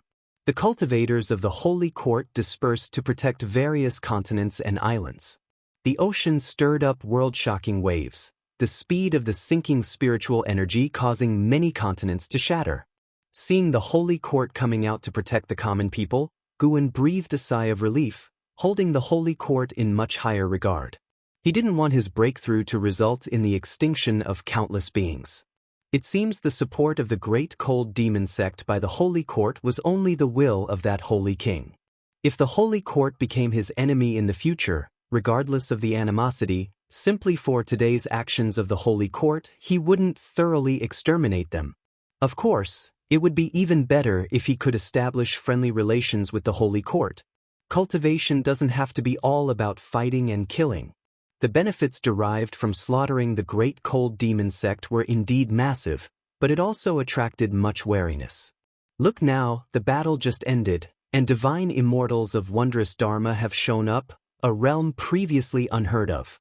If he became too arrogant and a more terrifying existence than the divine thought true immortal appeared and slapped him to death with one palm, what could he do? The experience of Chu Lu was a lesson. Of course, more of Chu Lu's death was due to trusting the wrong person. Guan couldn't help but curse at him, "How dare you marry into the family of someone you killed?" Although initially, Chu Lu was the victim, he should have stayed away from Qingjialan. With the Holy Court taking action, Guan felt even more at ease. He began to focus on enjoying the transformation of the Tao Void Mysterious Immortal. Reaching the 9th layer of the Tao Void Mysterious Immortal realm, what could the Holy King behind the Great Cold Demon Sect do to him? If that Holy King was also a Tao Void Mysterious Immortal, then Guan would fight with all his might to achieve another breakthrough. Chapter 302. Absolutely not intoxicating. Under the cloak of night, the vast ocean was riddled with shadows of great cultivators flitting by, and many sea monsters leaped out of the water, making the night all the more terrifying. The isolated island where Guan was situated was surrounded by terrifying waves, which could engulf it at any moment. Yet, he was still waiting for the breakthrough to conclude. The amount of spiritual energy needed for each minor realm within the Tao Void Mysterious Immortal realm far exceeded that for breakthroughs in previous major realms. Guan had been observing the outside world, for he wanted to know the impact of this breakthrough on the great heavenly spirit land. By now, the range of the descending spiritual energy had become enormously exaggerated. However, in comparison to the entire great heavenly spirit land, it was still not sufficient to shake the whole. The great heavenly spirit land was far too vast. Even though Guan could now see beyond the heavens, he could not overlook the vastness within the great heavenly spirit land. As time elapsed, more and more great cultivators arrived to protect the oceans from all corners, and even sects that Guan previously dared not spy upon sent out great cultivators. Even the dynasty populated entirely by heavenly spirit life forms had sent people out. Guan suddenly discovered an interesting point. The Immortal Spirit Dynasty and the Holy Court were situated on opposite sides of the great heavenly spirit land, as distant from each other as possible, giving a clear demarcation. He would have to find an opportunity to learn about the Immortal Spirit Dynasty from Baizia next time. Guan saw that apart from this stretch of the ocean, the continents and islands and other seas were all protected by great cultivators, even floating in the air near the continent where the Supreme Sect was located, holding back the waves. The Holy Court's efficiency was truly formidable. It could offer swift protection to the common people within a short period of time, truly worthy of its name. It is worth mentioning that the carefree primordial immortal of this ocean region had been the target of a manhunt. He was besieged by several other carefree primordial immortals and had already fled to outer heaven. Guan couldn't help but mourn him silently. My sin, my sin. Although the other party became involved because of him, Guan had no choice. He had to break through. Going anywhere would attract attention. Going to outer heaven would attract at least those at the heaven and earth flying immortal realm, which would be far too dangerous. However, considering the current commotion, Guan's next breakthrough would have to take place outside of heaven. Although outer heaven was dangerous, Tao Void Mysterious Immortal was not weak. Guan had already seen the words, Divine Thought True Immortal, and had a vast lifespan. He couldn't feel at ease without reaching the 9th layer of Divine Thought True Immortal. He would have to control his next breakthrough a bit more. Reaching the 9th layer, he would have to restrain himself and not prematurely peer into the name of the next realm, lest his heart itch with curiosity. Guan thought silently to himself. The anomalies above the ocean had not affected outer heaven. The moon set and the sun rose. When morning arrived, the turmoil of spiritual energy over the ocean gradually returned to calm. Guan had finally reached the 9th level of Tao Void Mysterious Immortal. He slowly opened his eyes, and the golden patterns on his forehead shone with an illusory vertical golden eye. The pupil of the primordial divine eye was gradually turning black, then deep gray, making this vertical eye all the more terrifying and oppressive. With a thought, Guwen caused the primordial divine eye to disappear. He slowly stood up. Without taking a step, his figure vanished on the spot from the island. Almost instantaneously, he arrived within the Nianchu cave of Heavenly Phoenix Mountain. Tian Yaoer, Tian Qing, and Tian Bai were all immersed in cultivation. The cave was quiet, save for the sound of dripping water, exuding a profound serenity. Guwen clapped his hands, and the three demons awoke. They quickly came out of the house and upon seeing Guwen, were overjoyed and rushed to meet him. "Master, what exactly happened outside these past 2 days?" "Yes indeed, such a terrifying aura came through." "Master, are you all right?" The three demons chattered excitedly, their questions buzzing with enthusiasm. Guwen felt a pang of guilt. He should have visited sooner. Instead, he had let them worry for so long. "Come on, let's go to the outer world cave," Guwen called out, then took the three demons away with him. Along the way, the three demons talked incessantly, and Guwen did not hide anything from them, recounting the calamities they encountered outside.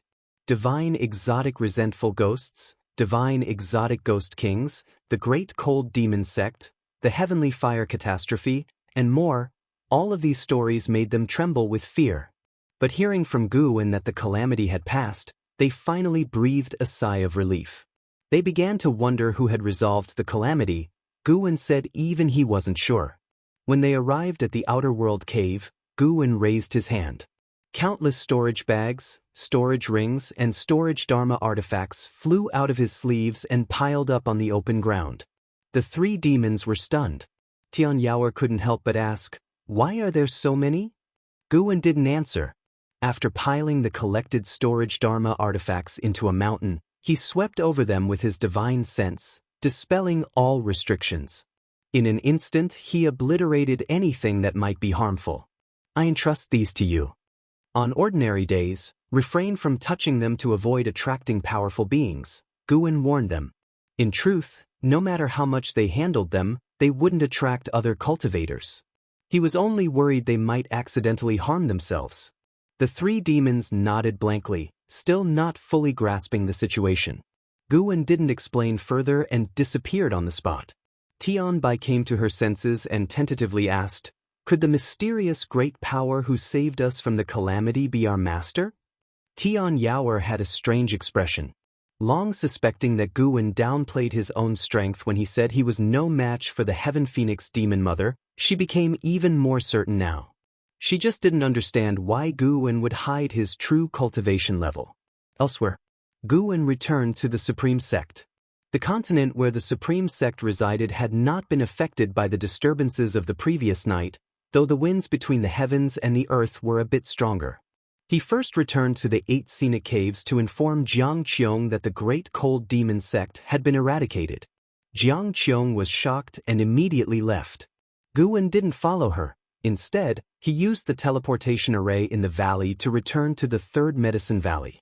Even after 2 days had passed, the atmosphere in the valley was still lively. Most people were discussing the great cold demon sect. Stealing the 5 elements and 9-fingered divine lord resumed their chess game, occasionally shouting, drawing laughter from the surrounding disciples.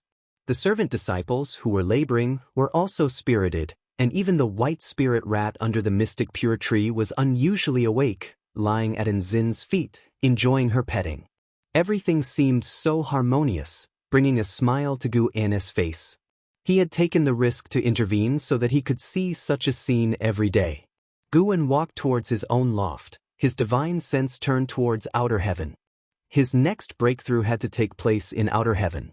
He wondered if it was because of last night's anomaly, but there were many great cultivators patrolling above the great heavenly spirit land. Although their cultivation levels were not as high as his, he still didn't want to appear at this critical juncture. He would wait for those great cultivators to disperse before he went to outer heaven for the breakthrough. With his remaining lifespan, breaking through to divine thought true immortal should not be difficult. Thinking of this, Guwen's mood became even more pleasant. He hummed a tune as he ascended to his loft, where the blood prison great saint, lying in wait, watched his master, deep in thought. After Guan entered and closed the door, blood prison great saint finally thought, "The master seems to have become stronger again. How high is his realm?" On the day the great cold demon sect attacked, the colossal figure that stood taller than heaven and earth fell into the eyes of blood prison great saint, and he immediately knew that it was his master. He felt more than ever that ending up in Guan's hands was an incredible stroke of fate. Others couldn't get such a chance even if they wanted it. Thinking this, he wore a proud smile. Considering the millennium term, it now seemed like nothing in comparison. When the millennium came, he would choose to stay and continue to serve Guan, whether as an ox or a horse. He had already set his sights on the position of the head disciple of the Third Medicine Valley. Considering Nzin's talent, he was sure she would be buried by then, so who could compete with him? As for Yang Jian, he would definitely want to venture out. The boy also had such ambition. At the same time, inside the loft, Guan sat in a chair and lay down in the position he found most comfortable. Looking at his remaining lifespan of over 600 million years, the corners of his mouth just couldn't help but turn up. He must not become complacent. He would have to continue cultivating medicinal herbs in the future. Dao Void Mysterious Immortal was not his final destination, nor would Divine Thought True Immortal be. He had to keep growing stronger. Right now, he was indeed powerful, but there were still things in the world he could not see through, and thus needed to keep cultivating diligently. For the next few days, Guan began moving between the various medicine valleys, returning to his usual life. During this time, Sage Shen Miao of the North Sea Mountain inquired about his opinion of Sword Venerable Fudao. Guan casually praised him without elaborating much. 5 days later, Guan noticed a group of cultivators with strong cultivation levels sneaking into the continent, investigating the public opinion about Sword Venerable Fudao. These cultivators were all from the Holy Court. It was not just this continent. Cultivators from the Holy Court were also investigating the Great Cold Demon Sect and the surrounding seas. Guan did not intervene. The Holy Court beginning to investigate the Great Cold Demon Sect suggested that the matter had alarmed the upper echelons of the Holy Court, and the Holy King could no longer act unilaterally. After harvesting all the mature medicinal herbs in the various medicine valleys, Guan began to relax and rest. He found Nine-Finger Divine Lord and played a game of chess, winning 3 rounds in a row. Stealing the 5 Elements became interested and wanted to play as well. Starting from Guan's first move, an hour later, Guan stood up, holding the 7 stars mirror as a fan, strutting off in a superior manner. Stealing the 5 Elements sat stunned on the stone stool, gazing at the chessboard, utterly lost in thought. The surrounding disciples were thrilled, all praising Guan. Stealing the 5 Elements had always been winning, quite arrogantly at that. Seeing their master defeat him, how could the disciples not be exhilarated? Nine-Finger Divine Lord was amused. It turned out it wasn't that he was inadequate. Rather, Guan truly possessed extraordinary comprehension in the ways of chess. Guan left amid the cheers of the disciples, his face wearing a smug smile. "Play against me? You'll need another 100 million years of practice." Guan admitted that those at the 9th layer of heaven and earth flying immortal realm were powerful, just 27 small realms below him. Returning to the loft, Guan sat down and opened his attribute panel. He felt regret over the previous lifespan samsara and wished to start another game. After all, there were still plenty of Holy Court great cultivators patrolling outside heaven, so there was no rush to break through. Just one game, and definitely not getting carried away. You consume 10 million years of lifespan to initiate 1 reincarnation evolution. Connecting with Tao rules. Searching for reincarnation worlds. You can choose one of the following worlds. 1. Great Heavenly Spirit Land. 2. 9 Extreme Great Heaven and Earth. 3. Dark Great Heaven and Earth. Guan hesitated for a moment before deciding he would still choose the Dark Great Heaven and Earth. Where one falls, there one shall rise. This time, he would not repeat the same mistakes. You have chosen to reincarnate into the Dark Great Heaven and Earth. Considering that the Tao rules of this world cannot conceal your talent, You shall retain your ability to seize lifespan, but you will not be able to unlock stage-wise functions. Reincarnation evolution begins. In the first year, you are born into a noble household within the Beiqian domain's Great Xia Holy Dynasty, blessed by your parents with the name Xianxia. At the age of 5, while you are fast asleep, you fall victim to poisoning by a concubine of your father's third wife. Before you lose consciousness, you glimpse her figure. Fortunately, your mother discovers you in time, allowing for your rescue. Once your strength returns, your grandfather gathers the family in the Great Hall.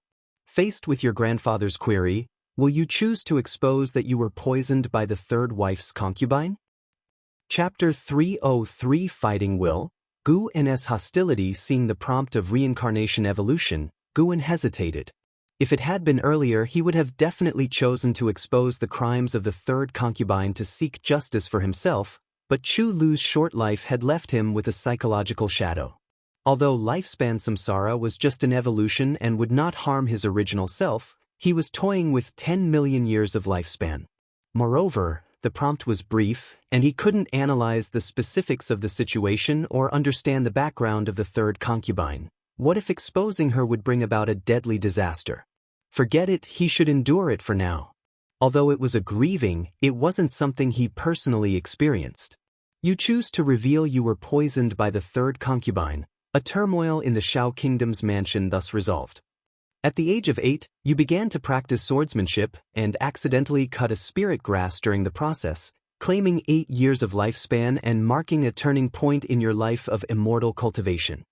At 12, thanks to lifespan evolution, your cultivation level broke through to the nascent soul realm. At 17, the Great Ming dynasty was besieged by 3 dynasties, the lands shattered, and you followed the Shao family's southward migration, continuously encountering attacks and fierce battles, and your lifespan grew quickly. At 18, during the escape, you encountered 2 severely injured cultivators, one male and one female, each begging you to save them and kill the other, plunging you into hesitation. You choose to save the male or the female, to kill the male or the female. Neither save nor kill. Guan made his choice without hesitation. You didn't make a move, you watched the 2 die, and after their death, you took their storage bags. Seeing this line of prompt, Guan almost cursed loudly. Why so impulsive? The following years were filled with various escapes and battles. At 27, an elder of the Great Dayan sect from the Mahayana realm suspected you of slaughtering his descendants since you possessed their descendants' storage bag. You vehemently denied it, yet he still tried to kill you, and finally, both of you were heavily injured, and you got separated from your family.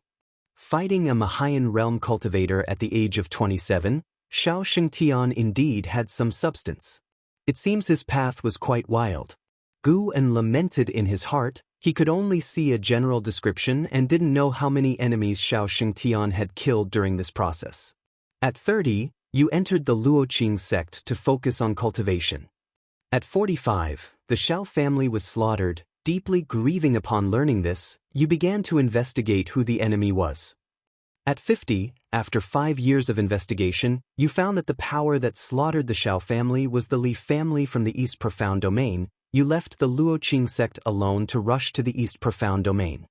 Seeing the words East Profound Domain, Guan secretly felt that something was amiss.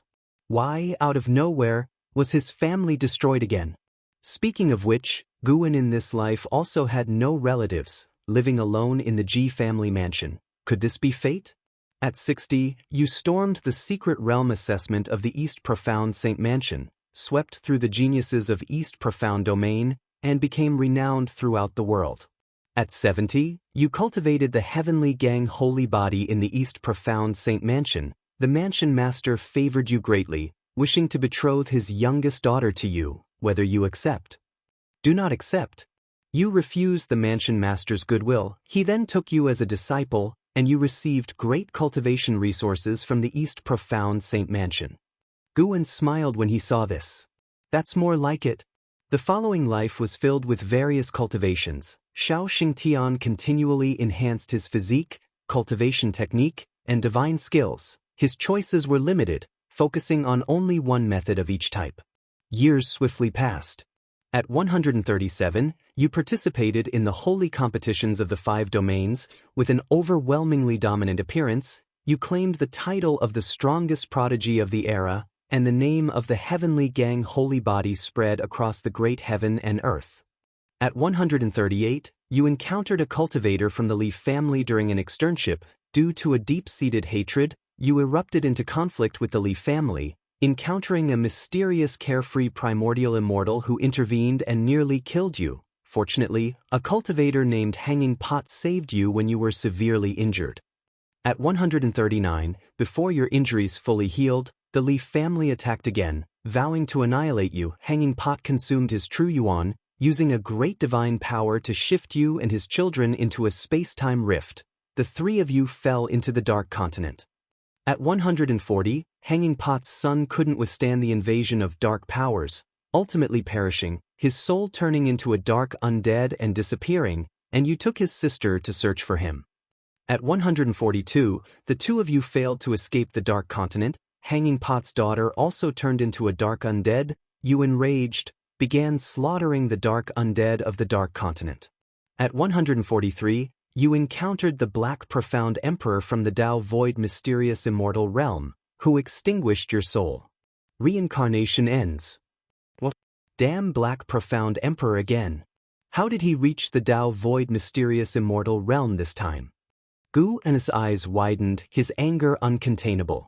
If the Black Profound Emperor had the ability to anticipate lifespan, he would have already sensed the intense hostility from Guan. This guy had been squatting on him for 2 lifetimes. How could he bear it? Guan immediately vanished inside the room and teleported to the ocean floor of another world. Then he activated the lifespan barrier. A surge of vast memories rushed into his mind. An hour later, Guan opened his eyes, his face showing complex emotions. Xianxia's life was more splendid than Chu Lu's, advancing triumphantly, enjoying life fiercely with gratitude and resentment, possessing the fame of the strongest talent of the contemporary era, and he also encountered many beautiful women. Regrettably, he still died. In his memories, Guan learned about the horrors of the Dark Continent, which was even larger than the entire great heavenly spirit land, impossible to fly to the outer heaven, the world dim and vast, as if never able to escape, and a mysterious power called Dark Force devouring him.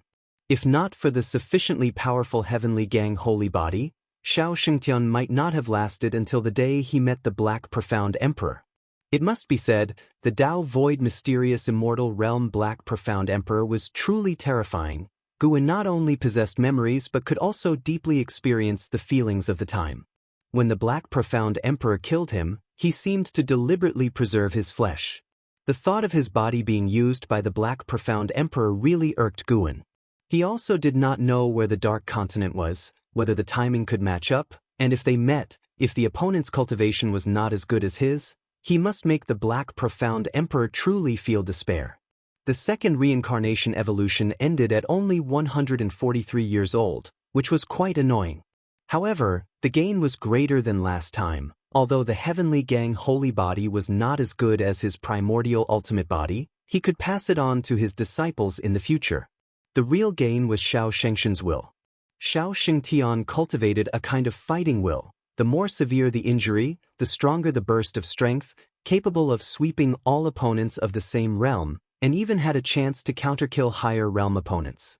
Of course, for Guan, the main use of the fighting will was manifested in crossing the tribulation. With this will, would his evolutionary practice in crossing the tribulation be easier?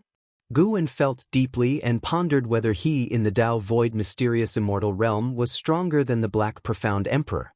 With his whole Bodhis ultimate skills, he really wanted to try challenging the Black Profound Emperor. He then disappeared from the seabed, returning to the attic of the Third Medicine Valley. Although merging memories caused some disturbance, it wasn't as significant as his previous breakthrough. Guan sat on a chair, suddenly feeling like trying again. He couldn't pick the Dark Continent next time. There was no need to stubbornly confront the Black Profound Emperor. Forget it. Bad luck. In the reincarnation evolution, Guan could only make significant choices. He couldn't control how his evolving self specifically acted, meaning reincarnation evolution was unknown. Since it was unknown, It needed to be mystical. Moreover, Guwen still needed to break through. He couldn't get overexcited and delay his breakthrough. Guwen took out the Green Hero Travelogue and flipped through a few pages, completely shifting his thoughts. This book is truly incredible. Even if Xianxia died now, with this book, in Guwen's heart, he was a saint. The news of the Great Cold Demon sect being wiped out by Sword Venerable Fudao spread wildly for a long time, making Sword Venerable Fudao's fame spread even wider. In the blink of an eye, half a year passed, and time came to the end of the year. Winter's snow covered the vast heaven and earth. Guwen was writing a book in the attic, recording all the Taoist sorcery and ultimate skills practiced by Chu Lu and Xiao Shengtian in his lifetime into a secret book, not wishing to immediately disseminate it but just writing for fun. If it could prove useful later, he could directly bring it out. He suddenly sensed something, raised an eyebrow, then put down his pen and vanished inside the room. Far away on the ocean, Bai Zia lay on a large gourd, the gourd soaring among the clouds, his legs crossed, looking very stylish. He sensed an aura and immediately opened his eyes, leaping up. Then he saw a figure swiftly approaching, his face breaking into a surprised smile. It was Meng Lang, whom he wanted to see. Guwen quickly flew in front of Bai Zia and greeted with a fist and palm salute. "Taoist friend Bai, didn't expect to meet you here." Bai Zia frankly stated his purpose, then greeted him back, smiling. "Taoist friend Meng, long time no see, are you well? Have you been affected by the Great Cold Demon sect?" He had already flown into the area endangered by the Great Cold Demon sect. Of course, this was just the peripheral region, so Guwen dared to meet him. "No, I wasn't here at the time, I only came back after hearing that the Great Cold Demon sect was extinguished." Guwen shook his head. "Doing well?" "Quite good, just broke through to the 9th layer of the Tao Void Mysterious Immortal Realm." Bai Zia invited Guwen onto the gourd, and he unceremoniously joined. The two began discussing the Great Cold Demon sect and Sword Venerable Fudao. Bai Zia was shocked by this matter. He didn't expect such a big event to occur within the Great Heavenly Spirit Land. Although the Great Cold Demon sect wasn't comparable to Mortal World Peak, it wouldn't be far off. To wipe out the Great Cold Demon sect with one's own power, its Taoist level was unimaginable. There were still survivors from the Great Cold Demon sect, but they were like scattered monkeys after a tree falls, many enemies kicking them while down. Bai Zia was very curious about Sword Venerable Fudao, asking Guwen when this person had emerged. Guwen then said he was in seclusion before, also unsure when Sword Venerable Fudao appeared. The two talked for a long time, and the conversation was mostly Guwen asking questions and Bai Zia patiently answering. An hour later, Guwen suddenly asked, "Taoist friend Bai, have you ever heard of the Dark Continent?" Bai Zia frowned, surprised. He asked, "The Dark Continent? Never heard of it. Is it powerful? Where is it?" Hearing this, Guwen could only say, "I'm not clear either, just heard a senior mention this name, so I was curious." Afterward, he bid farewell to Bai Zia. Bai Zia hurriedly said, "Mortal World Peak will soon hold a 10,000-year summit. You must come, officially taking over as Peak Master." Guwen nodded, then flew toward the direction away from the Supreme Sect. As he flew far away, Bai Zia muttered, "Dark Continent, why does it feel like I've heard it somewhere?" Chapter 304. Breakthrough to the Divine Thought. True Immortal Realm 9 Layers. After bidding farewell to Bai Zia, Guwen took a detour, only then returning to the Third Medicine Valley. He finished writing the current secret book, then went downstairs to join the disciples in shoveling snow. During the process of shoveling snow, his thoughts were constantly in outer heaven. When would those wandering cultivators of the Holy Court disperse? They couldn't stop Guwen. He was just worried that the noise from his breakthrough would be too loud and attract them near the lifespan barrier. What if someone intruded? Guwen didn't want to make unnecessary enemies with the Holy Court, nor did he want anyone to discover his true cultivation level. He could only wait. As winter passed and spring arrived, the years went by. The news of Sword Venerable Fudao's world-saving feats spread widely across this region of the mortal world, earning more and more praises, and his fame spread throughout the great heaven and earth. Relative to the tumultuous seas, the continent quickly calmed down since they had heard of Sword Venerable Fudao's feats not for the first time. However, a change in the dynamics occurred in the human race's world. The forces that had fled returned but could no longer maintain their former dominance, while those who stayed behind gained more support and developed rapidly. The other continent on the Nine Nether Road was even more dangerous. The sects and families of the Taizong dynasty couldn't secure a footing there, and the fleeing forces returned in disgrace within a few years. Jiang Qiong also returned to the Juhua sect, beginning to develop the sect peacefully. Gu N's days returned to being leisurely. Before he knew it, 10 years had passed. The wandering cultivators of the holy court outside heaven finally dispersed, and Guwen was waiting for this day. He immediately set off, leaving quietly. In just one step, he reached the depths of the universe, flying towards a location he had chosen long ago. It was a gigantic meteorite, even larger than the continent where the supreme sect was located. Guwen landed on the meteor. Looking around, the great heavenly spirit land seemed very distant. Reckoned for a heaven and earth flying immortal, it would also be impossible to spy with the naked eye. Turning around, the universe's depths behind him were extremely dark. From here to the silent destruction domain was closer than to the great heavenly spirit land. This was also intentional on his part, to make the holy court think that the anomalies were caused by a heavenly demon. He sat down on the spot, activating the lifespan barrier. He then pulled up his attribute panel. Name, Guwen, lifespan, 220/639, 660, 342, physique, primordial ultimate body, cultivation level, divine immortal of wondrous dharma realm 9th layer. This lifespan was truly a delight to behold. He had to be more careful about this breakthrough. The last time he crossed the lifespan barrier, he had consumed tens of millions of years of lifespan, a figure that could not be ignored. Guwen took a deep breath, deciding to directly aim for a breakthrough in cultivation level. Tribulation every 300,000 years, still quite frightening. 1 billion, get on board. You practiced chi absorption cultivation for 300,000 years. With the great accomplishment of the infinitive creation dharma, you forcefully struck at the divine thought true immortal realm, began facing the tribulation. You failed to endure 49 heavenly Tao mysterious void tribulations, and the tribulation failed. You practiced chi absorption cultivation for 600,000 years.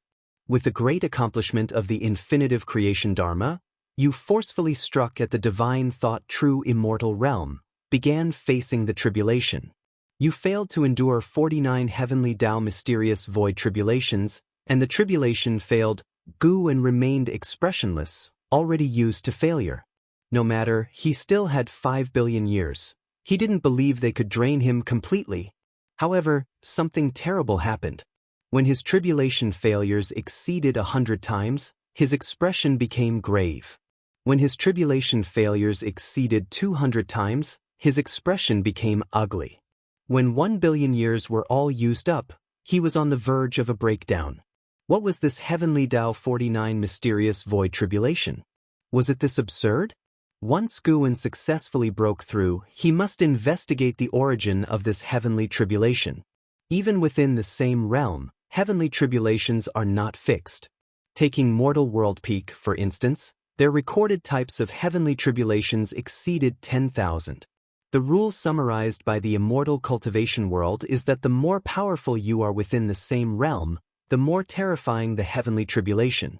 However, those cultivators, despite an increased difficulty in their tribulation, could rely on formations, dharma treasures, and sect teachings for support. Guwen could only rely on himself, owning no dharma treasures. After a full aspect promotion, he himself was terrifyingly strong. How could such a him fail more than 300 times? Guwen gritted his teeth, choosing to commit 30 million years of lifespan. From 1 billion to 30 million, it wasn't that he was frightened. He just felt he was close to succeeding and didn't want to waste lifespan. However, all failed again. Guwen's eyes began to redden. He couldn't believe it. Another 30 million years. Dare to consume 500 million years. When Guwen's thoughts settled, he still failed. Another 30 million years. Failed. Just as Guwen was preparing to continue investing, the prompt finally changed its length. He succeeded. You practiced Qi absorption cultivation for 2,330,000,000 years. With the great accomplishment of the infinitive creation Dharma, you forcefully struck at the divine thought true immortal realm, began facing the tribulation, and you endured the 49 heavenly Tao mysterious void tribulations. Tribulation succeeded, and your cultivation level broke through to the first layer of divine thought true immortal realm. You practiced Qi absorption cultivation for 260 million years. Your cultivation level rose to the second layer of divine thought true immortal realm. You practiced Qi absorption cultivation for 300 million years. Your cultivation level was enhanced for million years to not break through a minor realm. Is divine thought true immortal that exaggerated? Feeling spiritual energy flowing into his body, Guwen hurriedly continued to invest lifespan. Third layer. Fourth layer. He must reach the 9th layer to feel at ease. Eventually, he spent another 54 million years of lifespan and finally reached the 9th layer of divine thought true immortal realm.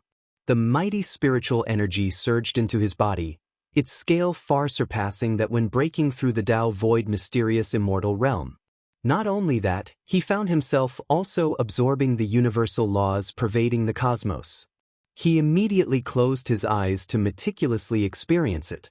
As he closed his eyes, the universal laws became clear, those laws falling and then vanishing into thin air, finally appearing imperceptibly inside the lifespan barrier. Soon, Guwen noticed a divine sense sweeping over from the silent destruction domain. It was the carefree primordial immortal. As time passed, the noise from the breakthrough grew louder, attracting more and more divine senses, with the lowest being at the heaven and earth flying immortal realm. After 30 minutes, Guwen sensed the divine sense of a divine immortal of wondrous Dharma. Fortunately, those guys didn't dare show themselves yet, only daring to hide and use divine sense to spy. About half an ancient hour passed. Guwen suddenly sensed something, subconsciously opened his eyes, and then his eyes widened. He saw a pair of eyes appearing in the cosmic darkness, ordinary human race eyes, just like immortals, except the gaze was very detached. These eyes were large, with the stars and continents of the universe completely tiny like dust before them. Guwen felt as though he was being watched by the other, which made him feel uneasy. Could the lifespan barrier have been seen through? After a while, the pupils of those eyes finally shifted away. Guwen breathed a sigh of relief, daring to play such a dirty trick? Thinking I would be scared to jump out and beg for mercy? Unbearable. Just then, he finally succeeded in his breakthrough, and a stream of memories began flowing into his mind, all about divine thought true immortal. Divine thought true immortal. Divine sense transformed into divine thought, with immensely powerful thoughts that could kill enemies or cast spells through thought alone. True immortal, then, is a true immortal. His flesh and spirit underwent another transformation, and once completed, he would be an immortal conforming to the heavenly creation, not one just enhanced through cultivation. Guwen's consciousness immersed in the legacy memories, he saw many images. He could peer into the past lives of any beings that had a karmic connection with him, a very peculiar feeling. However, he couldn't see Ji Xiaoyu's past life. He could only start from where Ji Xiaoyu was born in this life. The most surprising thing for him was that he could even peek into the lives of beings with karmic ties established with Chu Lu and Shao Xingtian. If so, doesn't this prove that reincarnation evolution could really turn into reality? This led Guwen into endless conjecture.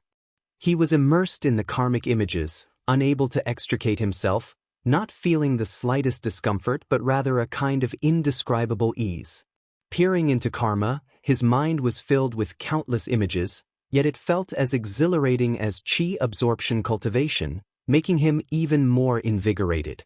By the time Guwen successfully broke through to the divine thought true immortal realm, he was still in those images. Cultivation continued to break through. From the first layer to the second layer. From the second layer to the third layer. Gradually, powerful beings began passing by this area, sweeping over the meteorite where he was located.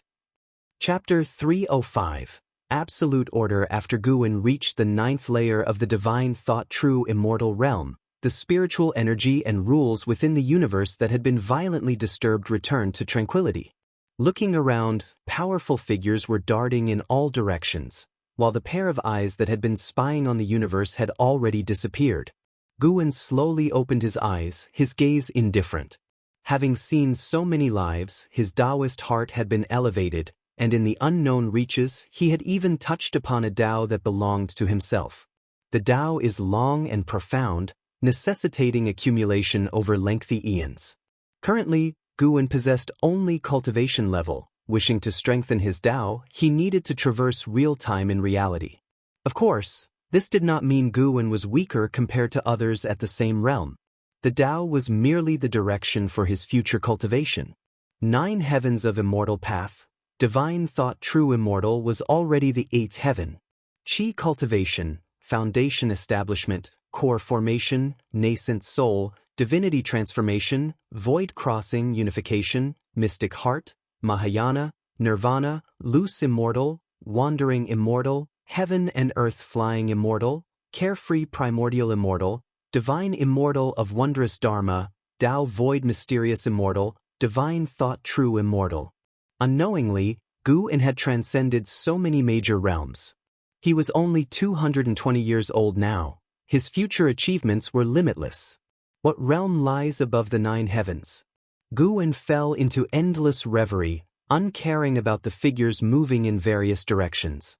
Let alone other divine thought true immortals. Currently no Tao void mysterious immortal had appeared, likely hidden in the shadows. Considering the mysterious giant eye he had encountered before, he now recalled and still could not see through the opponent's cultivation level. Guwen looked at the consumption of the lifespan barrier and frowned. This breakthrough alone had consumed over 50 million years of lifespan. Now he had only 340 million years left. This breakthrough exhausting nearly 300 million years made it hard to imagine how many years the next breakthrough would require. Nevertheless, the cultivation of the 9th layer of divine thought true immortal realm was enough for him to protect himself. Guwen stood up, thinking of the scene inside the 3rd Medicine Valley Pavilion. Just as the thought arose, he returned indoors. This was the prowess of a divine thought true immortal. Thinking of a place, moving at will, he had already achieved the ability to be omnipresent to an initial extent. The whole heaven and earth appeared different to Guwen. He saw more rules, and the universe became clearer. He once again spied on the great heavenly spirit land, his divine sense far surpassing his previous divine perception, allowing him to penetrate the formations and restrictions of those great powers without being noticed. This great heaven and earth indeed harbored divine immortals of wondrous dharma. Though few in number, all were in seclusion, detached from worldly affairs. Guwen's gaze turned to the immortal spirit dynasty, which was located on a continent much larger than the one beneath his feet, with newborns starting at the nirvana realm. There, too, were divine immortals of wondrous dharma, even Tao void mysterious immortals as well as places too profound to probe. In his eyes, the standard for being unprovable was silence. His divine thought could forcefully intrude, but it would surely disturb the beings inside. This immortal spirit dynasty is strong. If it weren't for the Holy Court, it would not be difficult for this dynasty to unify the great heavenly spirit land. However, they seemed not to desire hegemony but were isolated from the world. Guwen saw no immortals coming in and out. He then turned his divine thoughts towards the Holy Court at the other end of heaven and earth. The baseline of the Holy Court was not as high as that of the immortal spirit dynasty, but the number of beings in the Holy Court was extremely large, incomparable to the immortal spirit dynasty, and the number of beings at the same realm was also greater than that of the immortal spirit dynasty. If the immortal spirit dynasty was taking an elite route, the Holy Court was developing in all aspects, and it held absolute control over the great heavenly spirit land. There were also places in the Holy Court that Guwen would not offend lightly, but after roughly spying around, Guwen felt that the Holy Court was still stronger than the immortal spirit dynasty. During his observation, Guwen saw the carefree primordial immortals moving in and out of the great heavenly spirit land in ways that beings could not perceive. He secretly rejoiced. Fortunately, after reaching the heaven and earth flying immortal realm, he had not acted recklessly, Otherwise, when the carefree primordial immortal arrived in front of him, he would not even have been aware. After reaching the divine thought true immortal realm, Guwen was better able to sense the foundation of the great heavenly spirit land, and of course, he also had his own confidence, not so fearful of the holy court. Guwen vaguely saw the chi fortune of the holy court forming an invisible passage, leading deep into the universe, entering the annihilation zone. His gaze involuntarily turned towards the annihilation zone. The universe was vast and boundless, and the annihilation zone was not just in one direction but surrounded the cosmic region where the great heavenly spirit land was located, although the great heavenly spirit land was closer to one side. Thus, the beings of the great heavenly spirit land who flew out mistook that the silent destruction domain was only in one direction. Even for a heaven and earth flying immortal, flying to the annihilation zone from another direction would take many years, enough to see how vast the universe is. Guwen retracted his divine thoughts, filled with emotion. This world was different from what he had anticipated. Due to the influence of past life culture, he felt that if there was the immortal path, there would be order, with immortals governing all things under heaven and reincarnation constraining yin-yang. Yet, in reality, there was none. There were realms of immortal path but no immortals governing the heavenly Tao. There were reincarnation and yin-yang, yet no order like that of the underworld. Now, having observed the universe, Guwen had only one feeling. It was chaos. There was no absolute order. Guwen thought that there might be an even vaster world on the other end of the universe, with the silent destruction domain impeding the steps of the beings of the great heavenly spirit land, especially since he had learned through reincarnation evolution about the existence of other great lands. Speaking of the dark great land alone, he felt that the dark great land was stronger and larger than the great heavenly spirit land. This was normal. Wuxia had mentioned that the current great heavenly spirit land was just a fragment. How vast the true great heavenly spirit land was hard to imagine. Guwen couldn't help but think of his juniors, his disciples. His pride faded along. Though a divine thought true immortal was indeed powerful, he had not yet reached a stage where he could command reincarnation. At least he could not make those around him immortal. He was planning to visit Yilan after some time to see if he could help extend her ultimate lifespan. Guwen raised his hand, tapping the desktop with a finger. This action was transmitting mana. He was enhancing the mana within the heaven-cutting axe while also strengthening the words, righteous path, on the heavenly repair platform. Since the prestige of Sword Venerable Fudao had already been established, he would just have to maintain it. At the end of summer, the weather was gradually cooling. In the woods, Guwen was guiding Yang Jian in his cultivation. Yang Jian wielded a trident and blade, his attacks swift and powerful, yet unable to harm Guwen, who with just 2 fingers could block all his attacks. This trident and blade were forged by order of Li Xiandao and had already been given to Yang Jian, but typically, inside Medicine Valley, Yang Jian would not bring out this divine weapon. The making of this divine weapon was similar to that of the heaven-cutting axe, weighing 1,000,000 jin, and it contained special restrictions inside that enhanced its strike force. Yang Jian grew more and more astonished in battle. He had gone all out, not to threaten his master, but under his master's suppression, even the force he swung could not damage the woods. At first glance, he seemed like a martial artist who was just faster and more forceful in his movements. Blood Prison Great Saint lay on the side watching. He was not surprised, feeling that it should be so. What he cared about was Yang Jian's state. This young man's aura was getting stronger, and he could not imagine what posture Yang Jian would have once he reached the Mahayana realm. Yang Jian leaped up, slashing down furiously. Guwen raised his right hand, pinning the blade between his fingers, preventing it from pressing downward, which made Yang Jian tremble. "All right, let's stop for today." Guwen spoke, his tone calm, thereafter setting Yang Jian down. Yang Jian sheathed his blade and hurriedly bowed, his heart uneasy, unsure if he had satisfied his master.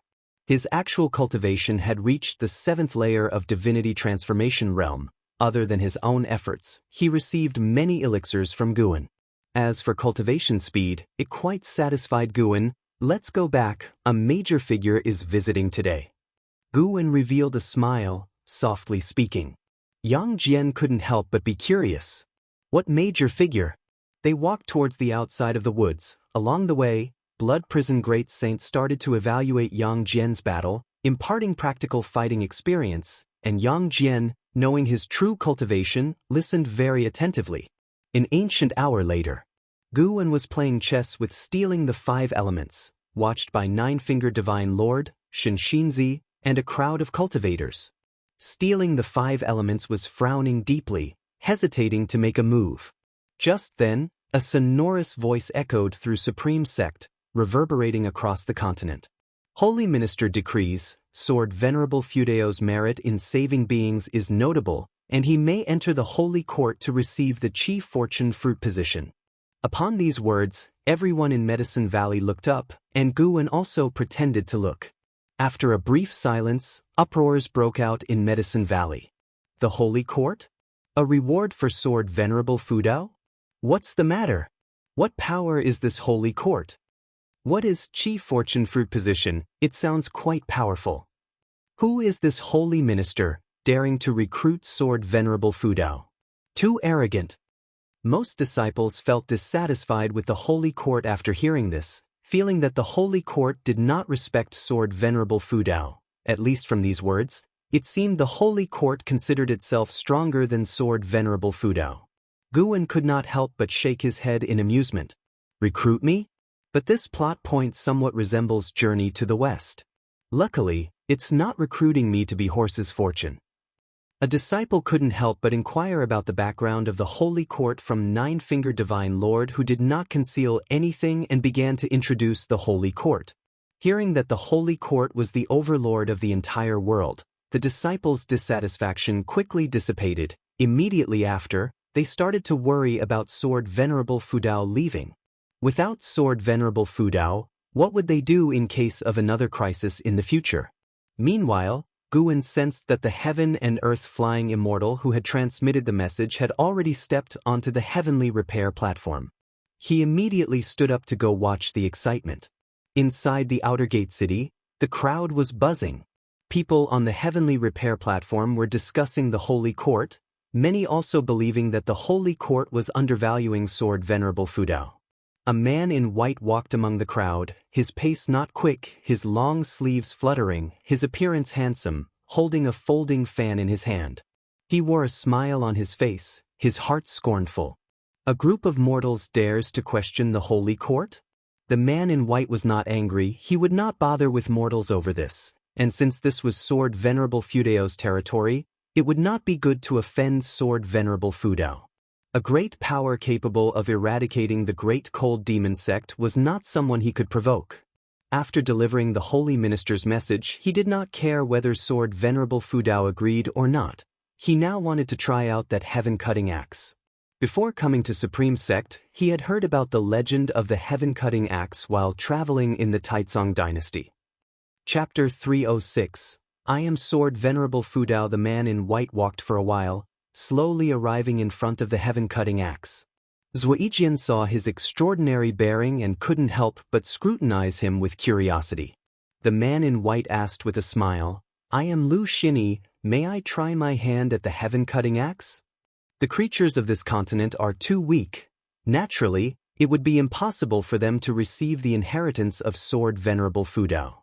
If he could achieve that, it would also be a fortuitous opportunity for him.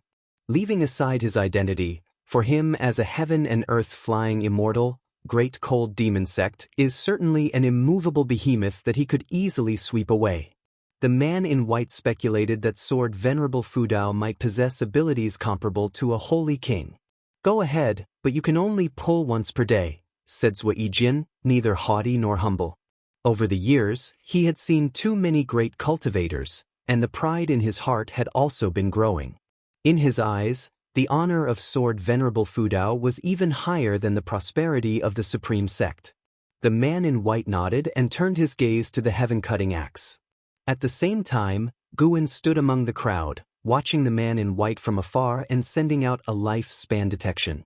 Lu Xinyi, 9 layers of heaven and earth flying immortal realm 67980/50000/890000, an extreme lifespan of 890,000 years.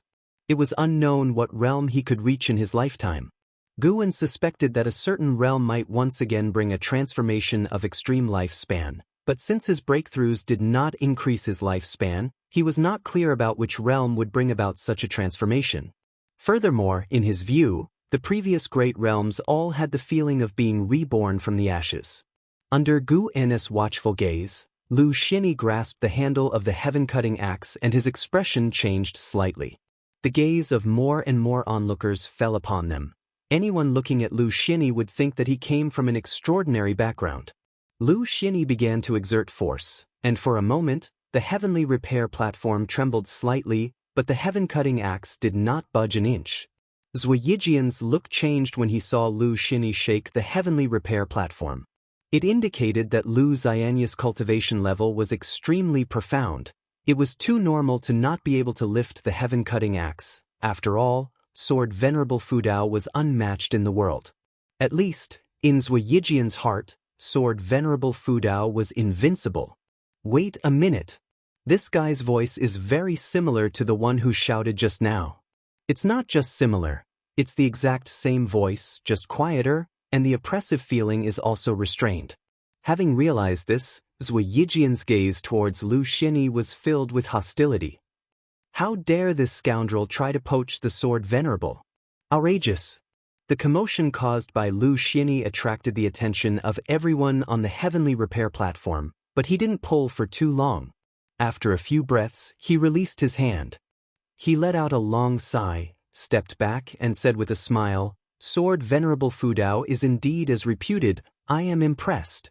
After that, he raised his hand in salute to the heaven-cutting axe, then turned and left.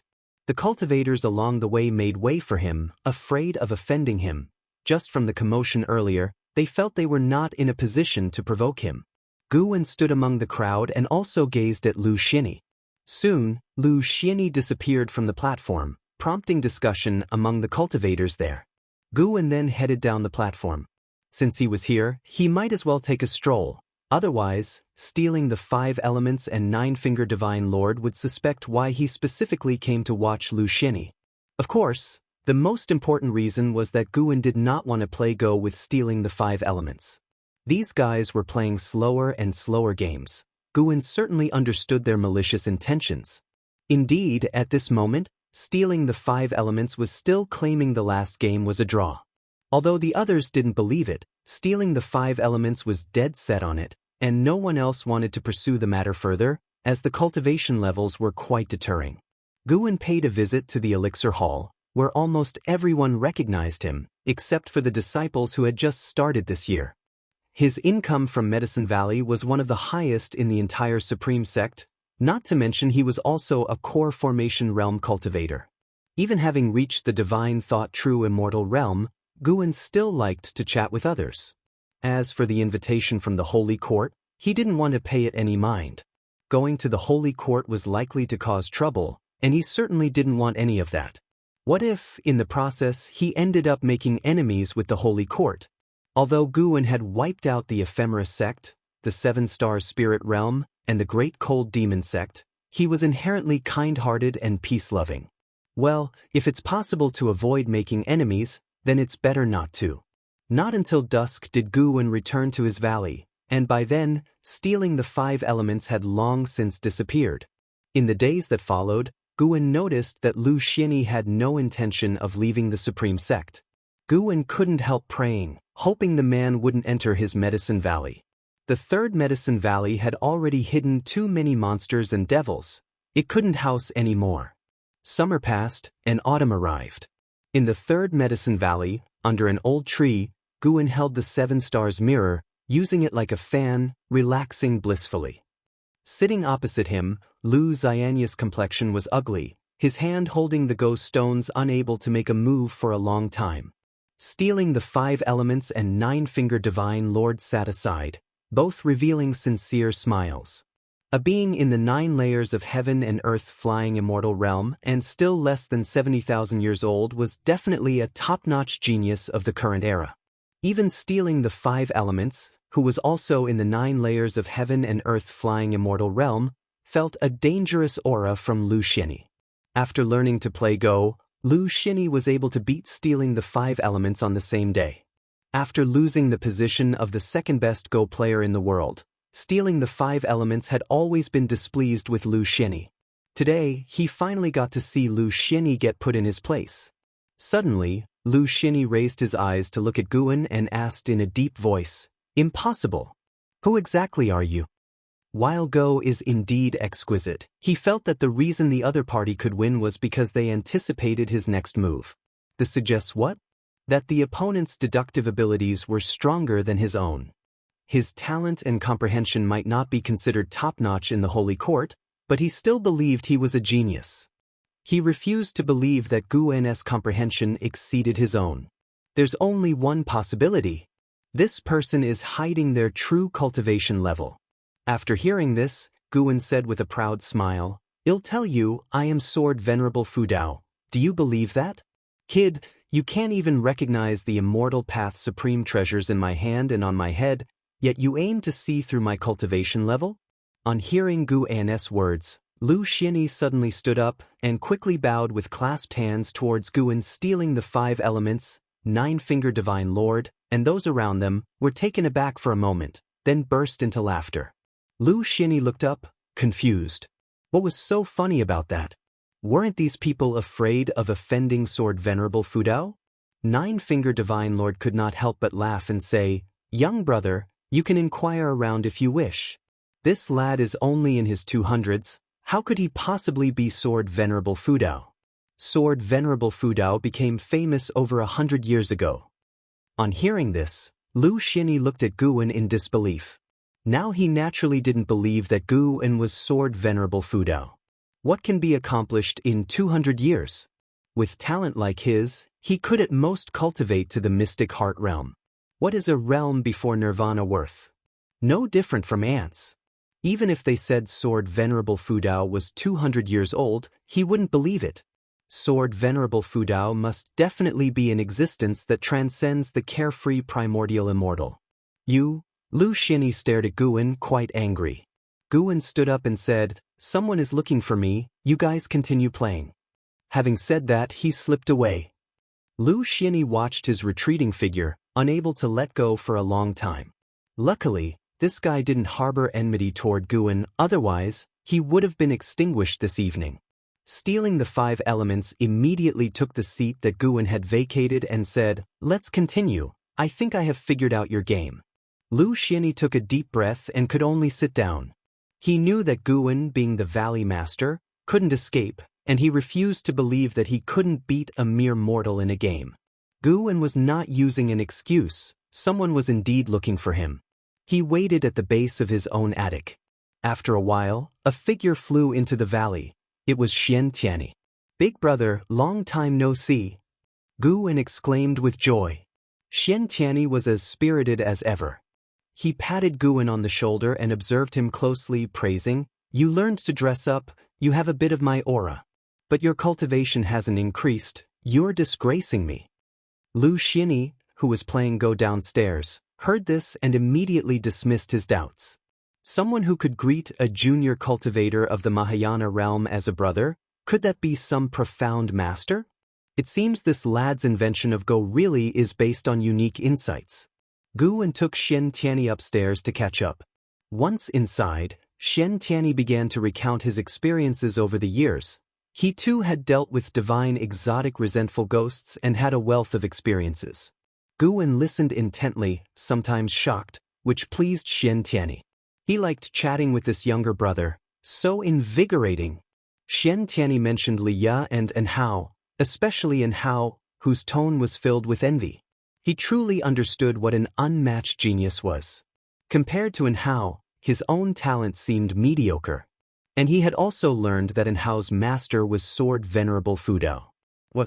His master is? No wonder, no wonder. Guan marveled. The attic was protected by Xianxia's restrictions, so they didn't worry about the disciples overhearing. As for the likes of stealing the 5 elements, even if they did hear, what of it? If they dared to plot against Hao, Guan wouldn't consider their friendship over Go. After Great Cold Demon sect withdrew, the sea became chaotic since quite a number of forces had escaped previously, freeing up a lot of maritime and land resources, and the Star Sea congregations are also vying with others over them, Xianxia reflected. Although many years had passed, bringing up that event still excited him. Sword Venerable Fudao truly gave the Supreme Sect glory. While Xianxia's heart lay with the Supreme Sect, he belonged to the Star Sea congregations. The two thus chatted passionately. Meanwhile, after stealing the 5 elements, Lu Xini stood up and left, ignoring stealing the 5 elements requests for another match. He wandered around the valley, and his attention was captured by Xianxia. The Bitter Sea Buddha sect, huh? Lu Xini seemed to have an idea, but he quickly shifted his gaze, with no intention of approaching Xianxia. He observed everyone in the valley. This medicine valley was too peculiar. The inhabitants were either terrifyingly weak or concealed immortals, with an enormous disparity. Suddenly, his gaze was again drawn to one person, and this time, his eyes latched on. Following his line of sight, it was Yang Jian who was weeding. Due to the vast gulf in their cultivation, Yang Jian, who had his back to Lu Xini, did not detect anything unusual. Until a voice came from behind him, "What is your name?" Yang Jian subconsciously stood up and turned around. He had seen Lu Xini from a distance before and knew that the other party had an important status and was not a simple cultivator. "My name is Yang Jian. May I know what matter brings you here, senior?" Yang Jian bowed with clasped hands, striking a balance between respect and not coming across as obsequious. Yang Jian. Lu Xini mused, recalling having heard this name before. It was mentioned by 2 Supreme Sect disciples in conversation, with one claiming that true Lord Erlang Yang Jian was more formidable than the great sage equaling heaven. The two even quarreled about it in the end. Chapter 307. Millennium Summit. Yang Jian knew from Lu Xianxia's expression that he had heard of Journey to the West, but hadn't read it, plus his demeanor suggested he most likely came from overseas. He immediately took out a book from his pocket and handed it to Lu Xini. "This is my favorite book, the most extraordinary book ever, a gift for you, my elder." Upon hearing this, Lu Xini quickly reached out to accept it, even bowing gratefully, which made Yang Jian feel vigilant. What's going on? Did this fellow realize he was concealing his cultivation level? Seeing the change in Yang Jian's eyes, Lu Xini spoke. "Thanks, I'll go read this book now since I have nothing else to do." With that he turned and left. Yang Jian watched him walk away, thought for a moment, and continued weeding. It wasn't until the evening that Xianxia finally left. Guwen looked at the book on the table, his face full of anticipation. The latest Green Hero travelogue. Xianxia truly was a saint in his eyes. Despite the chaos in recent years, that youngster still managed to write a book. You should know the Green Hero travelogue is adapted from real experiences and focuses on romantic plots, implying that these years Xianxia had incurred more romantic debts. Guwen took a deep breath and then picked up the Green Hero travelogue with both hands. The moon outside the window was full, and the valley was filled with the continuous sound of insects, making the atmosphere more enjoyable for reading. It wasn't just him reading in the valley, Lu Xini was also in his guest room reading.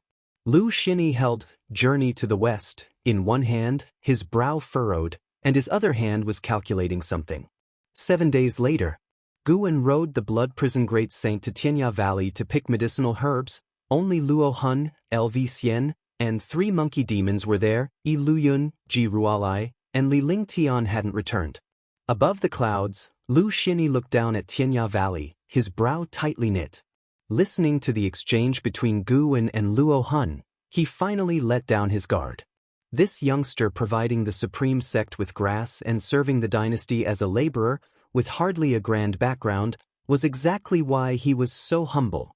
Lu Xini turned and left, planning to visit the Supreme Sect.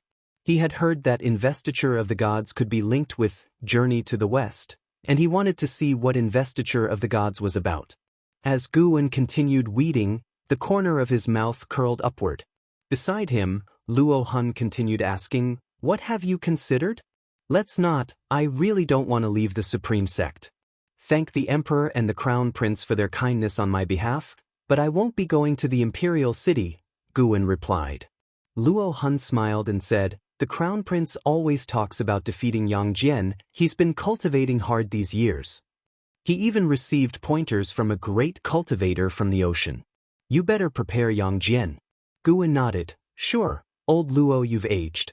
Aged? Why would you say that? You've become more and more long-winded. You used to talk less when you borrowed the Green Hero Travelogue. You dare mention that, without a new volume of Green Hero Travelogue, the supreme secret records you asked me to find still haven't appeared.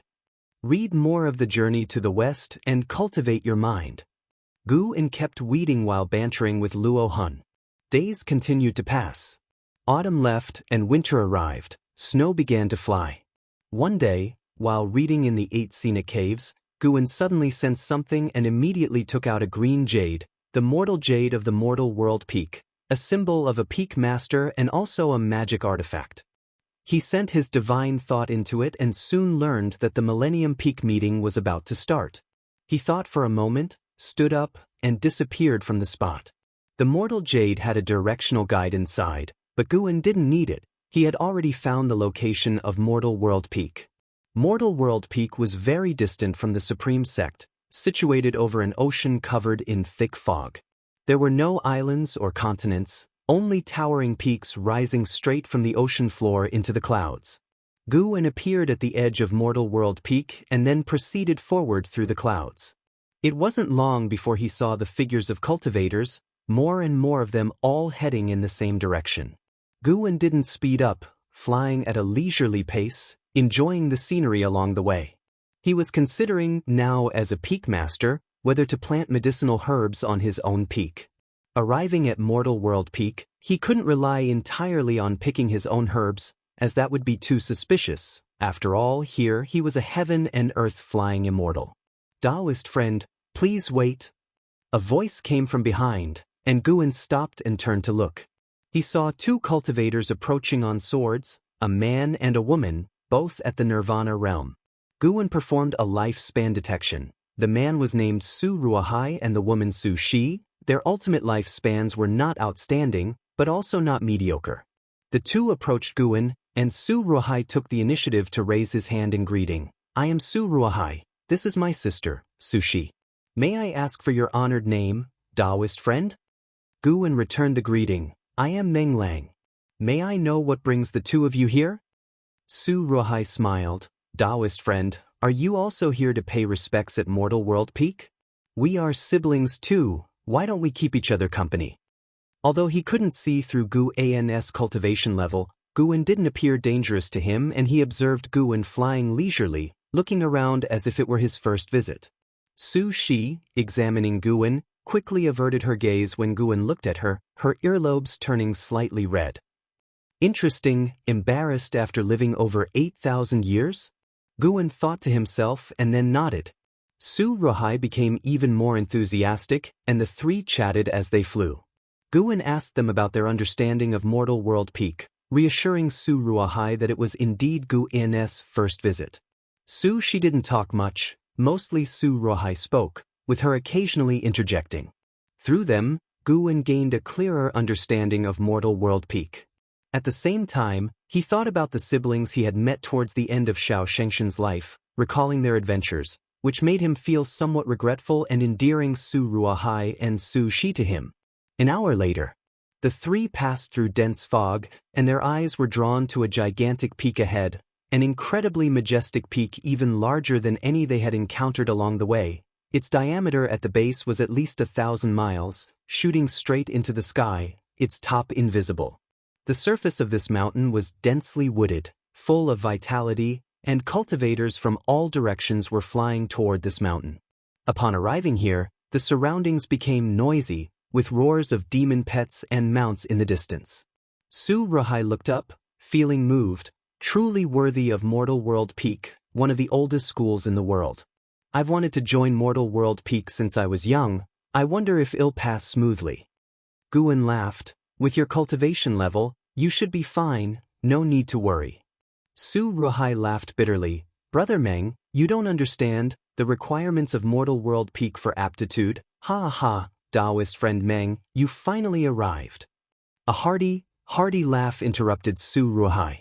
Guan knew without looking up that it was Wuxia who had come. He had intentionally leaked a hint of heaven and earth flying immortal aura earlier. Su Ruohai and Su Shi might not have noticed, but Wuxia, who had been waiting for him, picked it up quickly. Wuxia descended from the sky, grabbing Guan's hand, eager to move on. If you hadn't come, your position as peak master would have been taken. Wuxia huffed. Guan quickly said, I'd like to bring them along. Wuxia glanced at Su Ruohai and Su Shi, nodding slightly. Su Ruohai and Su Shi were stunned. Peak master's position? Had they heard right? Chapter 308. Unable to contact Guan saw that Su Ruohai and his sibling were still in a daze, so he immediately rolled up his sleeves, took them into his palm, and followed Wuxia to fly upwards. That scene caused Wuxia to raise an eyebrow and laugh. Taoist friend Meng, you have impressive divine skills. In the eyes of Su Ruohai and his sibling, it was not that they had become smaller, but Guan and Su Ruohai had become gigantic, a visual impact so shocking that it left the siblings speechless and wide-eyed. Listening to Guan and Wuxia chatting and laughing, Su Shi came back to her senses and looked at Su Ruohai, asking carefully, Brother, just now the senior mentioned Meng Dao, is he a peak master? She naturally knew what being a peak master meant. In Mortal World Peak, a peak master wielded immense power and symbolized the status of a strong individual, someone of legendary status.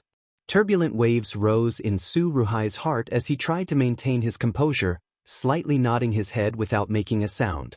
He carefully recalled the previous interactions and realized he hadn't offended the other party, who had even comforted him about successfully entering Mortal World Peak. A light shone in Su Ruohai's eyes, his heart beginning to race with excitement, his hands clenched into fists inside his sleeves. At the same time, Wuxia began to explain the situation of the Millennium Summit. Although it was called the Millennium Summit, it was not actually fixed at an interval of 10,000 years. It had been 20,000 years since the last summit, and Wuxia, having returned rarely, discussed holding it with the other peak masters. The opening of the Millennium Summit would not only recruit new disciples but also invite other friendly forces. Before the opening of the Millennium Summit, Wuxia would take Guan to choose an unclaimed divine peak. Mortal World Peak had many peaks, divided by rank from low to high: Sea Peak, Immortal Peak, Divine Peak, and Main Peak, the latter being the highest level with only one. There were 25 divine peaks, and the hard standard for a master of a divine peak was the heaven and earth flying immortal realm. Guan was curious, how could there be a shortage of divine peak masters? Wuxia replied that many heaven and earth flying immortals wanted to adventure beyond the outer heaven, so they would make room if they wanted to leave. After hearing this, Guan didn't react too strongly, making Wuxia sigh in relief. It looked like he had successfully bluffed Guan. He had made outer heaven seem so dangerous because he wanted Guan to stay in the great heavenly spirit land. Besides, someone like Guan, who had no powerful backing and could cultivate to the heaven and earth flying immortal realm in solitude, was undoubtedly an unimaginable talent. Even without going to outer heaven, he could still advance. The two kept flying upwards until the azure sky vanished, replaced by the dazzling starry sky. Su Ruohai and Su Shi, standing in the palm of Guan's hand, looked up, immersed in the vastness of the universe. Guan followed Wuxia into a grand hall, placing Su Ruohai and Su Shi on the ground, asking them to follow behind him. The grand hall was spacious, with giant, majestic statues lined up on both sides, and the ceiling was engraved with various grand scenes. Su Ruohai and Su Shi proceeded cautiously, not daring to make a sound, staying close behind Guan. Moving forward, Guan saw 25 bluish-purple crystal columns, with the power of rules surging within, containing countless restrictions. It seemed that Mortal World Peak might be hiding a divine immortal of wondrous dharma. Even a carefree primordial immortal would find it difficult to construct such crystal columns. Wuxia stopped walking and pointed to two adjacent crystal columns. These two divine peaks are open for choice, known as Chengtian Peak and Dingtian Peak. He began to introduce Chengtian Peak and Dingtian Peak. Chengtian Peak had over 1 million disciples, and its height was moderate since it had a long history, so the disciples' cultivation levels were generally strong. The height of Dingtian Peak was second among the divine peaks. Because it had experienced internal strife, there was a gap in the disciples' cultivation, with most of them below the level of loose immortals, and resources were also scarce, with many areas left idle. Currently, the number of disciples on Dingtian Peak was just over 200,000. Guan immediately spoke up, "Then Dingnan Peak it shall be. I will see to its improvement and contribute to Mortal World Peak." Upon hearing this, Bai Zia looked at Guan with newfound respect. Afterward, Bai Zia asked Guan to bring out the mortal jade and place it on the crystal column. Having done all this, they proceeded to other palaces for a tedious process to unlock Guan's rights on Dingtian Peak. Su Ruhai and Su Shi also registered in the process, becoming disciples of Dingtian Peak. An hour later, Bai Zia took Guan and the siblings to Dingtian Peak, then left. He didn't support Guan's position. Jokingly, did a heaven and earth flying immortal even need someone to stand up for them? Who would dare to stir up trouble? That would be courting death. In Mortal World Peak, disciples were not allowed to defile the Peak Master. Su Ruhai and Su Shi looked with excitement at the majestic Dingtian Peak. Guan looked at them and asked with a smile, "From now on, how should you address me?" Su Ruhai quickly bowed and offered his respects. "This disciple, Su Ruhai, greets Master." Su Shi recovered her senses and followed suit, greeting him as Master. Guan smiled, then revealed the aura of the heaven and earth flying immortal, enveloping Dingtian Peak. Only at this moment did Su Ruhai and his sibling truly feel the strength of Guan. The three flew to the summit. Shortly after, 9 wandering immortals came to greet them. Guan, without a second word, displayed his mortal jade. The 9 wandering immortals showed delight and paid their respects, referring to Guan as Master respectfully. Guan threw a lifespan detection at them. Their lifespans were healthy, able to work for him for many years. The eldest disciple of Dingtian Peak was named Zhu Xinglan, possessing the 9th layer of the wandering immortal realm cultivation, seemingly only a step away from the heaven and earth flying immortal realm, but it was an insurmountable gap for most wandering immortals. Guan dismissed the other disciples and had Zhu Xinglan accompany him alone, while he already had someone arrange the Su siblings. Zhu Xinglan was refined in appearance, looking to be in his 40s, dressed in a green robe, with a black and white beard, his demeanor calm and imposing as he stroked his beard. Guan asked him to give him a tour around Dingtian Peak. Before long, 2 hours had passed. After settling into his new residence, Guan prepared to leave. Before departing, he gave Zhu Xinglan a large amount of crystal stones to buy medicinal herbs to cultivate on Dingtian Peak, making Zhu Xinglan extremely excited, feeling the arrival of a magnificent peak master. Returning to 3rd Medicine Valley, Guan transformed from the high and mighty peak master of Mortal World Peak to an ordinary valley master of Supreme Sect. In the evening, Guan found stealing the 5 elements and 9-finger Divine Lord, who were still playing chess, truly a waste of time. Guan curiously asked, "Where did Xianxia go?" 9-finger Divine Lord casually responded, "I heard he went to the Millennium Summit of Mortal World Peak. He just left not long ago." Mortal World Peak? Inchim, an ancient Qi fortune sect. Don't bother poking your nose into it. You won't encounter it in this lifetime. It's a sect much more powerful than the Great Cold Demon sect. 9-finger Divine Lord casually replied, prompting Guan to stare at him, then he turned and walked away.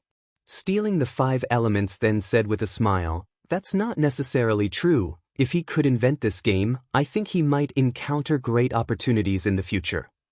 Who knows? You are so powerful, yet I haven't seen you help him." 9-finger Divine Lord replied, and although he had grown familiar with Guan, he had no intention of changing Guan's destiny. With Guan's talent, even if he was taken to a great sect, it might not be for the best. At least here, Guan could live effortlessly, live happily. Guan, hearing their conversation, thought to himself with a hint of amusement. "If I revealed my realm, you might have never even heard of it." Guan hummed and went to chat with Ji Xiaoyu. With some time left before the Millennium Summit, Guan was in no rush to head there.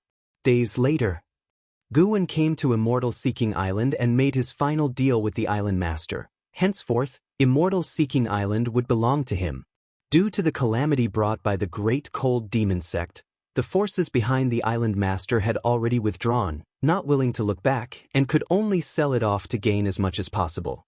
Before leaving, the island master said to Guin, "You had better have your backing force send a wandering immortal here, otherwise, you won't be able to keep order." Guin nodded with a smile.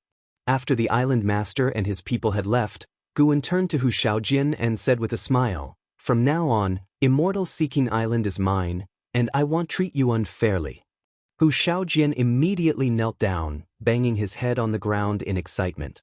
Afterward, Guin summoned the elders of Sea Protection Mansion, briefly instructed them, and upon hearing that Guin would arrange for a wandering immortal to come later, all the elders' expressions became respectful, no longer daring to underestimate him. Guin wasn't just boasting. There were wandering immortals on Dingtian Peak, and he could easily arrange for one. After all, he was using the identity of Meng Lang on Immortal Seeking Island. Time flew swiftly by.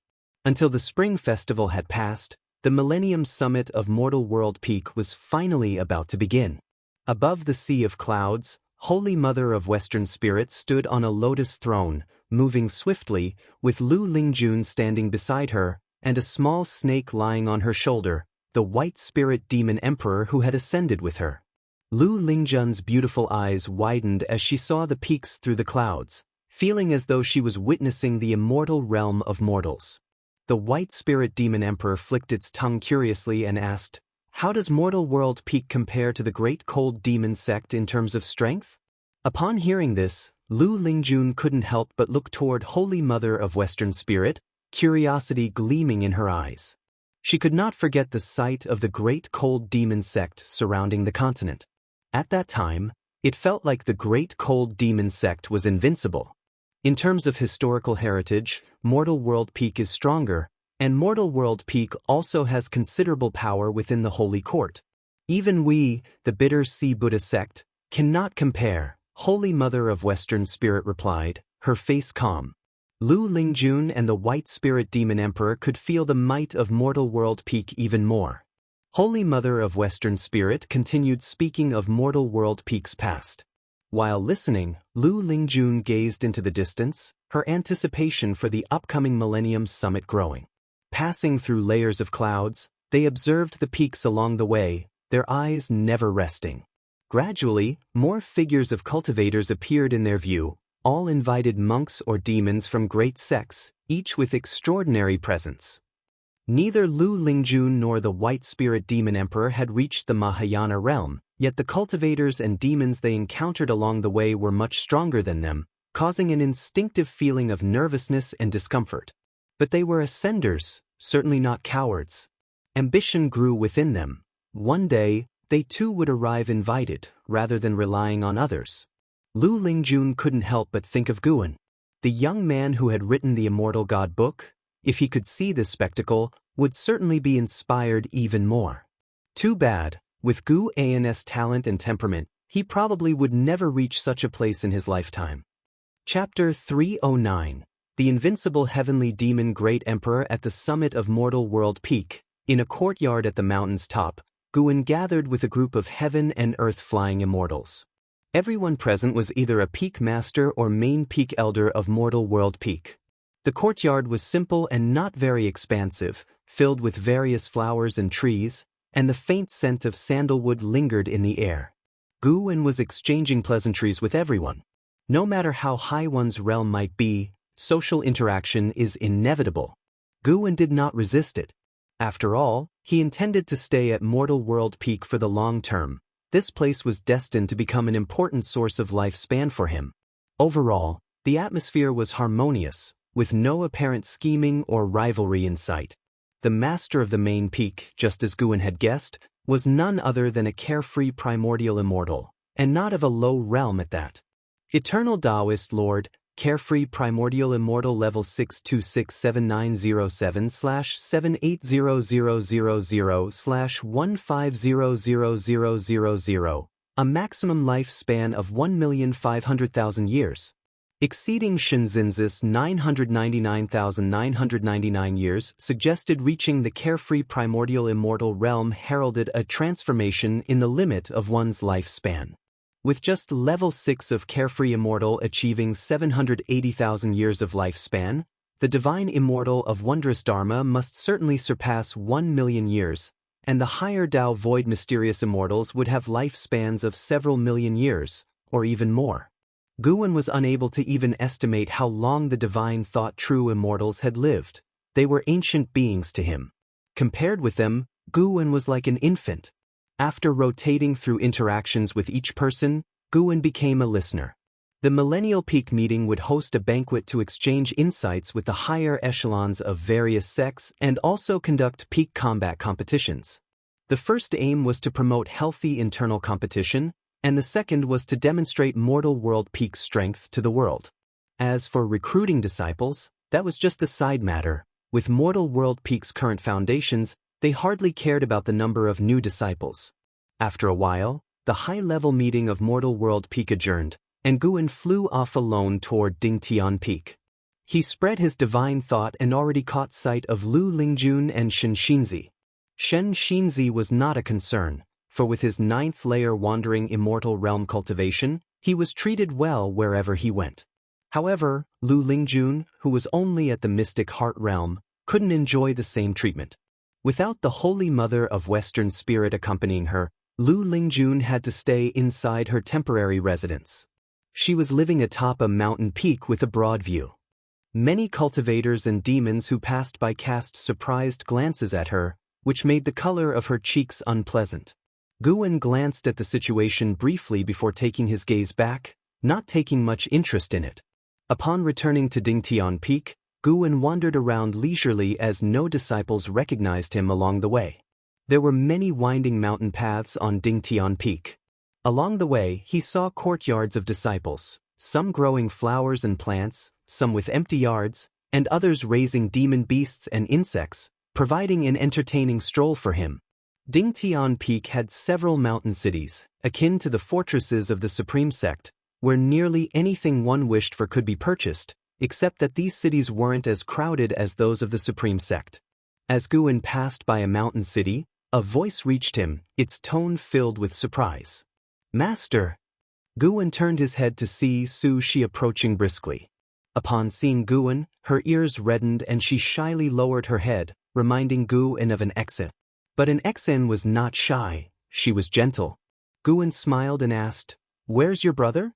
Why are you here alone?" Su Shi, still keeping her head down and holding her sleeves, softly answered, "He went to Debating Peak. He wants to see if he can meet any acquaintances or clansmen." Debating Peak was specially prepared for receiving Mortal World Peak's guests, and the current Millennial Peak meeting had brought the quiet Debating Peak to life. Guwen, seeing her in this state, smiled broader.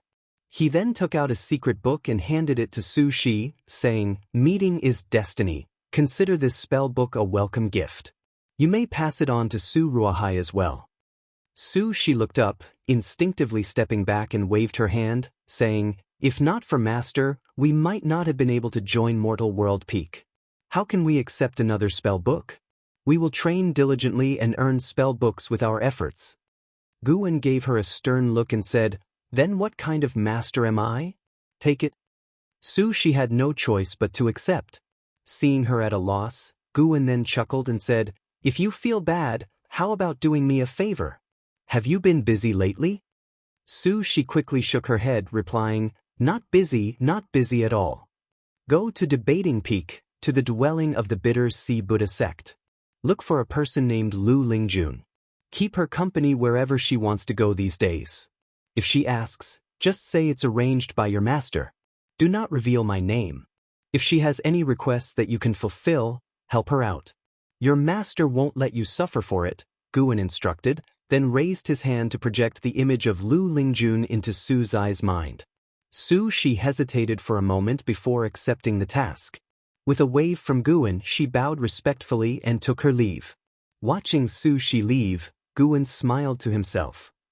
Arranging this was partly to help Lu Lingjun broaden her horizons, and also to train Su Shi a bit. This had been a spur-of-the-moment decision for him. Guan continued his descent down the mountain, enjoying the scenery along the way. In the courtyard, Lu Lingjun sat in front of a stone table, idly flipping through a book. Beside her, the white spirit demon emperor lay sprawled across the table. A figure descended from the sky, and Lu Lingjun instinctively looked up, then rose to her feet. Lu Lingjun? She asked. Lu Lingjun subconsciously nodded, feeling somewhat uneasy. She was wearing the Taoist robe of Mortal World Peak, her face beautiful, her posture dignified, and exuding an aura of immortality. In her presence, Lu Lingjun couldn't help but feel intimidated. The difference between them was like that between immortals and mortals. Although she was shy in front of Guan, she was at ease facing Lu Lingjun. Precisely because of this serenity, the aura of Nirvana realm manifested, overwhelming Lu Lingjun of the mystic realm with pressure. Lu Lingjun's mind raced, wondering if she had offended someone. My master sent me to you. Do you have any places you'd like to go? I can accompany you. If you have any needs, you can ask me, until the end of the Millennial Peak meeting, She continued. She was puzzled inwardly about why her master would take care of such a minor cultivator. She then thought, weren't she and her brothers similar to this girl in her master's eyes? Perhaps this girl had also met her master on the road and caught his eye. May I ask who is the master of Senior? Lu Lingjun asked cautiously. She responded, my master is the Peak Master of Dingtian Peak. The Peak Master of Dingtian Peak. As an ascender, Lu Lingjun couldn't keep her composure at this revelation, and the white spirit demon emperor's eyes widened as well. Having been told by the Holy Mother of Western Spirit that the Peak Masters of Mortal World Peak were extraordinary beings, especially those of divine peaks, of which Dingtian Peak was one, Lu Lingjun couldn't fathom how such an exalted being would know of her. For a moment, Lu Lingjun felt nervous and unsettled. At dusk, Guan returned to Third Medicine Valley. Ji Xiaoyu came to greet him, curiously asking, where have you been these past 2 days? Guan replied, a Taoist friend of mine is hosting a banquet, and I have to attend as a guest. Ji Xiaoyu nodded, then said, I had another dream while cultivating today. Shall we talk about it? I don't want to get involved with your great karma. Guan thought helplessly, but he immediately said aloud, of course, no problem. They both ascended to the upper floor. After Ji Xiaoyu set up restrictions, only then did she sit down at the desk, frowning slightly as she said, I dreamed that I was in a dimly lit space surrounded by stars, some of them immensely vast. I was surrounded by many demons and fighting outer heaven. Having never been to outer heaven, the mortal spirits of this world couldn't imagine what it looked like, so Ji Xiaoyu could only describe it as a dimly lit space. Listening attentively, Guan quickly determined that Ji Xiaoyu's dream involved heavenly demons. Had she been to the silent destruction domain in a past life? He wasn't surprised. He had known for a long time that Ji Xiaoyu was no ordinary person. What puzzled him was not only that Ji Xiaoyu's previous lifetimes had battled with the heavenly demon army, but she also mentioned a terrifying being. This being commanded the heavenly demons. He said that no matter how many times I reincarnate, he would be waiting for me to challenge him. Ji Xiaoyu took a deep breath and said, the memory of the fierce battles in her dreams causing her to grip the teacup in her hands tightly. After a moment of thought, Guan comforted her, don't worry, you won't be able to challenge him for many years, maybe not even in this lifetime. Anyway, I can't imagine how to slash a star so large with a single sword stroke. Although his words were a bit harsh, they indeed comforted Ji Xiaoyu. Just then, a voice came, that is the heavenly demon emperor, who once single-handedly suppressed the great heavenly spirit land. The voice of stealing the 5 elements. As he spoke, he appeared out of nowhere inside the room. Ji Xiaoyu frowned but did not speak out. The identity of Reincarnation Path Emperor was revealed to them by stealing the 5 elements, so Guan did not stop him from entering. Suppressed the great heavenly spirit land? How strong must that be? Guan cautiously asked. With a grave expression, stealing the 5 elements replied, very strong, unimaginably so. Even the Reincarnation Path Emperor once mentioned to me that her destiny was to challenge the heavenly demon emperor, but she soon reincarnated, and her fate entered the cycle of reincarnation. Guwen pressed on. You mean the heavenly demon emperor won't attack our realm actively? Correct. The establishment of the Holy Court has kept the heavenly demon's ravages at bay. As long as the Tao level of Xianxia remains intact, there's no way for the heavenly demon emperor to reach us. The being behind me has also been to the land of the heavenly demons and was cursed as a result. It's a place of utter horror, beyond my comprehension. However, seeing her growth rate in this life, it will be hard to encounter heavenly demons without 30,000 years, said Stealing the Five Elements, casting a glance at Ji Xiaoyu. Guwen did not speak further, but adopted a shocked expression. It was entirely normal for a mortal to be shocked upon hearing of the existence of heavenly demons, or so Stealing the Five Elements thought Guwen should seem. After hearing this, Ji Xiaoyu returned to calm. Stealing the Five Elements continued to describe the might of the heavenly demons. A good while later he left. The room fell silent. Guwen sighed and said, he said that not even the sword Venerable Fudao could defeat the heavenly demon emperor. This is a good thing, at least you don't have to worry for now. Looking at him, Ji Xiaoyu's gaze was serene as she said, I had hoped to lead a peaceful life and pass away peacefully, but after what he said, I suddenly don't want to die. I want to cultivate to the level where I can meet that heavenly demon emperor. Taken aback, Guwen replied, having a larger goal is certainly a good thing. Ji Xiaoyu rose from her seat and turned to leave. Just as she reached the door, she turned her head back and said, why don't you give up either? I've dreamed of many people. Some started from nothing and ended up shining brilliantly. If you could be by my side to fight the heavenly demon emperor, wouldn't that be wonderful? With that, she turned her head and pushed the door to leave. Chapter 310 Why don't you give your place to me, heavenly demon great emperor? Guwen looked at the moon outside the window, his lips curving into a smile. If Ji Xiaoyu really could achieve it, according to Stealing the Five Elements, she would need to cultivate for 30,000 years. 30,000 years. I wouldn't even know how terrifying I would become by then. The mere heavenly demon great emperor, easily squashed. By then, he'll pretend to be weaker than Ji Xiaoyu, let her fight strenuously, and step in when she almost can't hold on. The thought is quite exhilarating. Guwen even laughed at the thought, choosing not to get up and close the door but instead pulling out a book to read. The Millennium Peak Conference had begun with cultivators of various ranks competing near the debating peak, making it a lively place. During these days, with Su Zai's company, Lu Lingjun explored Mortal World Peak, greatly broadening his horizons, and their relationship had also grown closer, though Lu Lingjun still addressed Su Shi as his senior. The competitions between peaks continued for half a month, with Gu Enis Dingtian Peak ranking third from last among the Divine Peaks, which he didn't feel too strongly about since the disciples of Dingtian Peak were used to it. That day, the grand banquet of the Millennium Peak Conference began, with tables set up all around the debating peak. Guwen then attended the banquet under the starlit sky, the banquet located above a sea of clouds equipped with a powerful formation, only accessible to those at least in the heaven and earth flying immortal realm. Xianxia of the wandering immortal realm couldn't participate, which actually relieved Guwen.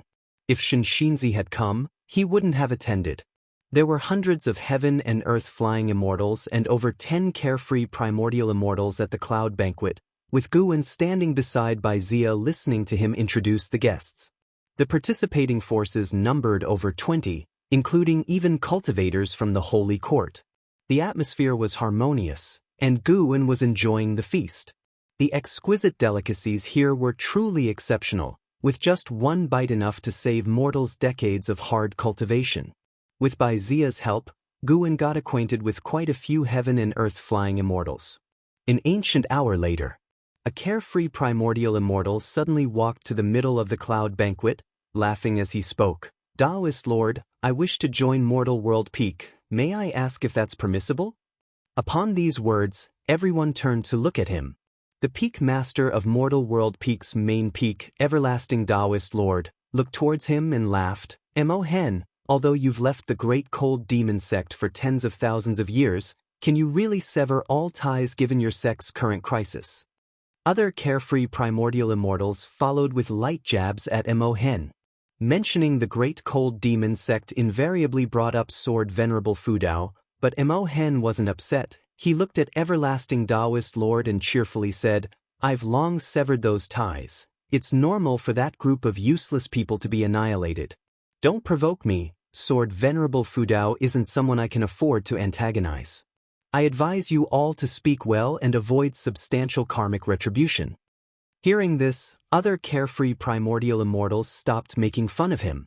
Even they did so, not to mention the heaven and earth flying immortals. Though all were present at the banquet, the division of hierarchy was clear, and heaven and earth flying immortals were definitely not the protagonists. Everlasting Taoist Lord pondered and said, "The position of the Peak Master of Chengtian Peak is still vacant. Would you accept that?" Mo Hen shook his head and said, "I set my sights on Dingan Peak." He then turned and looked towards Guwen in the crowd, smiling. "Dingan Peak's Peak Master, how about you cede your position to me?" All eyes were now on Guwen. Before Guwen could speak, Bai Zia angrily said, "What do you mean by this? Bullying the weak?" Guwen looked at Bai Zia, not expecting him to be so aggressive. He's got quite the backing.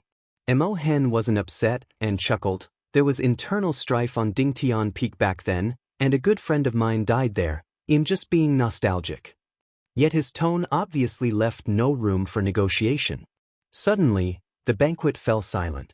Bai Zia looked towards Everlasting Taoist Lord. Carefree primordial immortals seemed amused by the situation, while the heaven and earth flying immortals looked at Guwen sympathetically. They all knew Guwen had just become the Peak Master of Dingtian Peak, and now, just days later, he was being asked to vacate his position, which must be hard to accept. Guwen remained silent, while everyone thought he was weighing his options. In reality, he was feeling sentimental. "My ties with the Great Cold Demon sect are truly cursed. Is this to continue the karma? To make me completely annihilate the Great Cold Demon sect?" Guwen felt no pressure, being the strongest person present with a cultivation level 2 major realms higher than anyone else. What was there to fear? He wanted to see the attitude of Everlasting Taoist Lord. If Everlasting Taoist Lord didn't defend him, then there was no reason to stay in Mortal World Peak. As for Mo Hen, a bad ending was inevitable. Everlasting Taoist Lord slowly said, "That won't do, choose another one." His tone was unquestionable and very firm, giving the great cultivators of Mortal World Peak a sense of backbone. Regardless, Mo Hen was an outsider, and although the combat power of a carefree primordial immortal was important, it didn't give him the right to do whatever he pleased. If Meng Lang were kicked out today, tomorrow it could be any of them. Mo Hen shook his head. "Don't be hasty, what if this young friend agrees?" The term young friend was filled with disdain. His gaze turned to Guwen. "Young friend, if you cede your position to me, I won't let you suffer losses. You can ask for anything."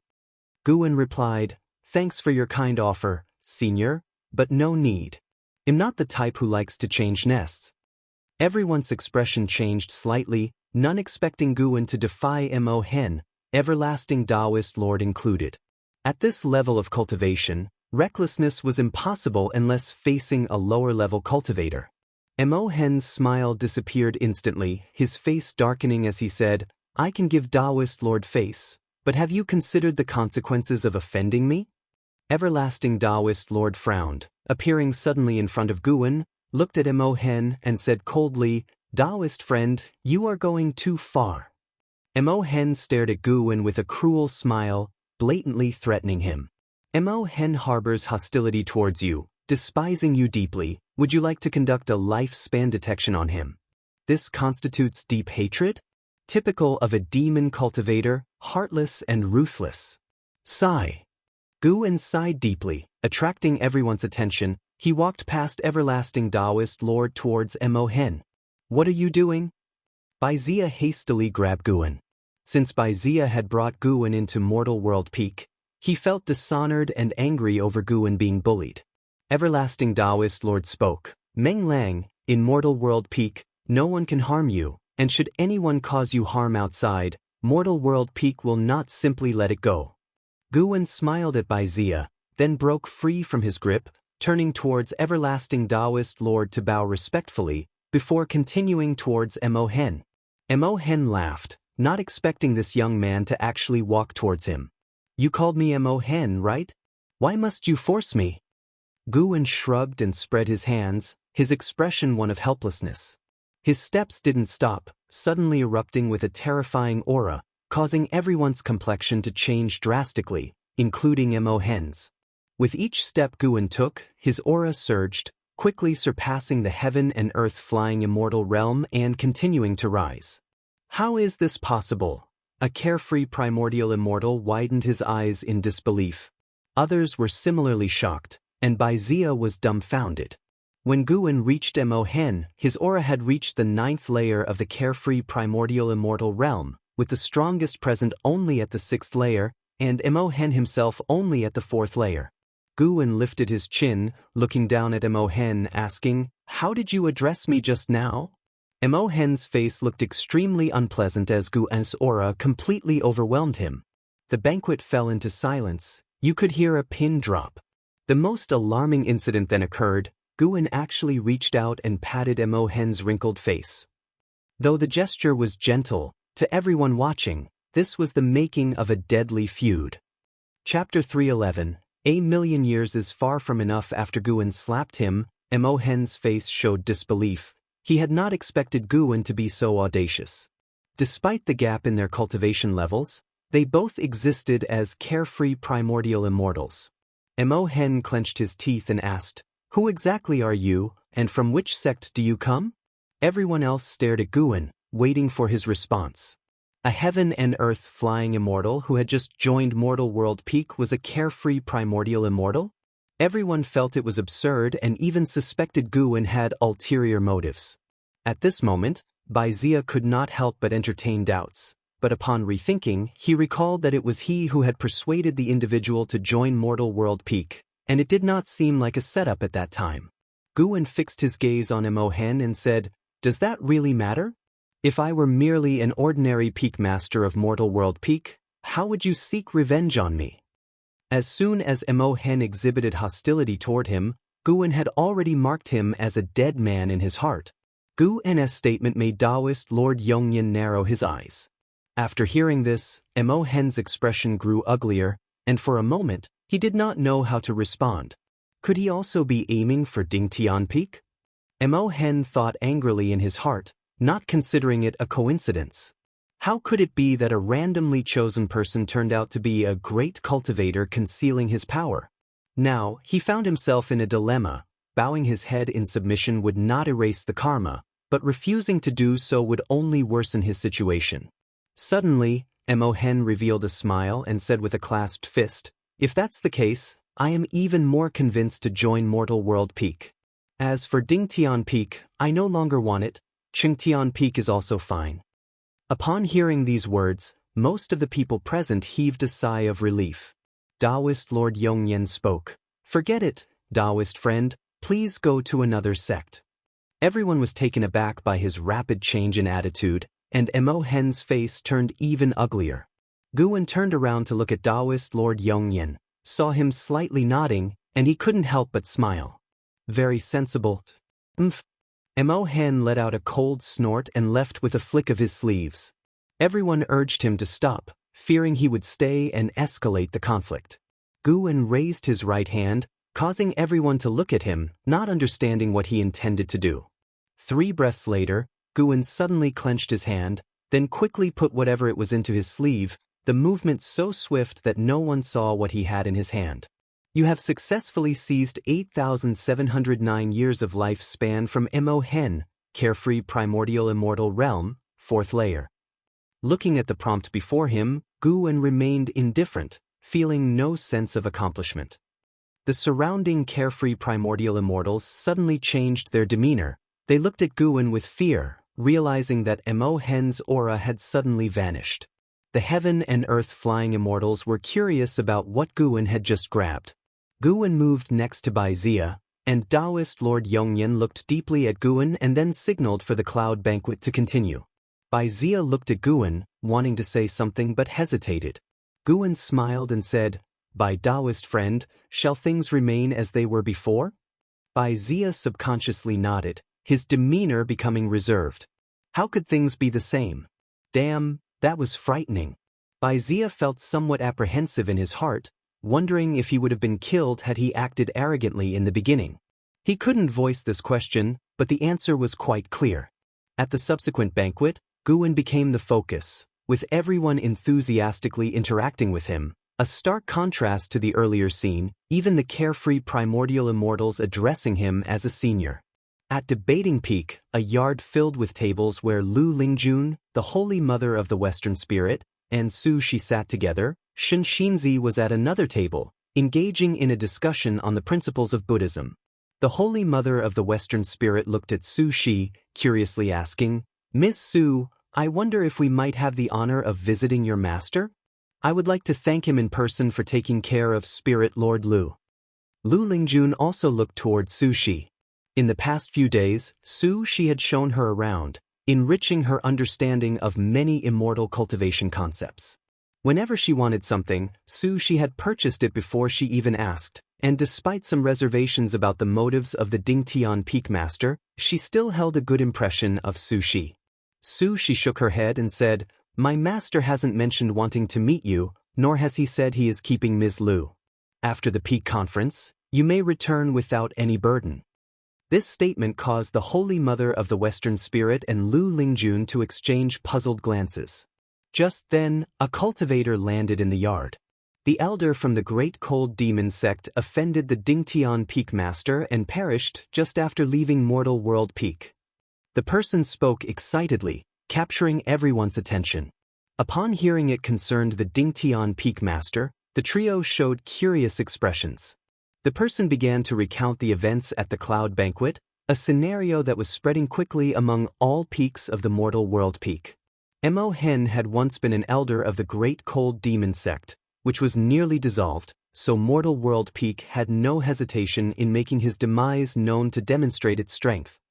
From Mo Hen forcing the Dingtian Peak Master to relinquish his position to the Dingtian Peak Master showing stronger cultivation than Mo Hen and publicly slapping him, forcing Mo Hen to leave disgracefully, the whole process fired up everyone who heard it. Mo Hen had just flown out of Mortal World Peak when he fell, making the Dingtian Peak Master seem even more formidable in the eyes of the listeners.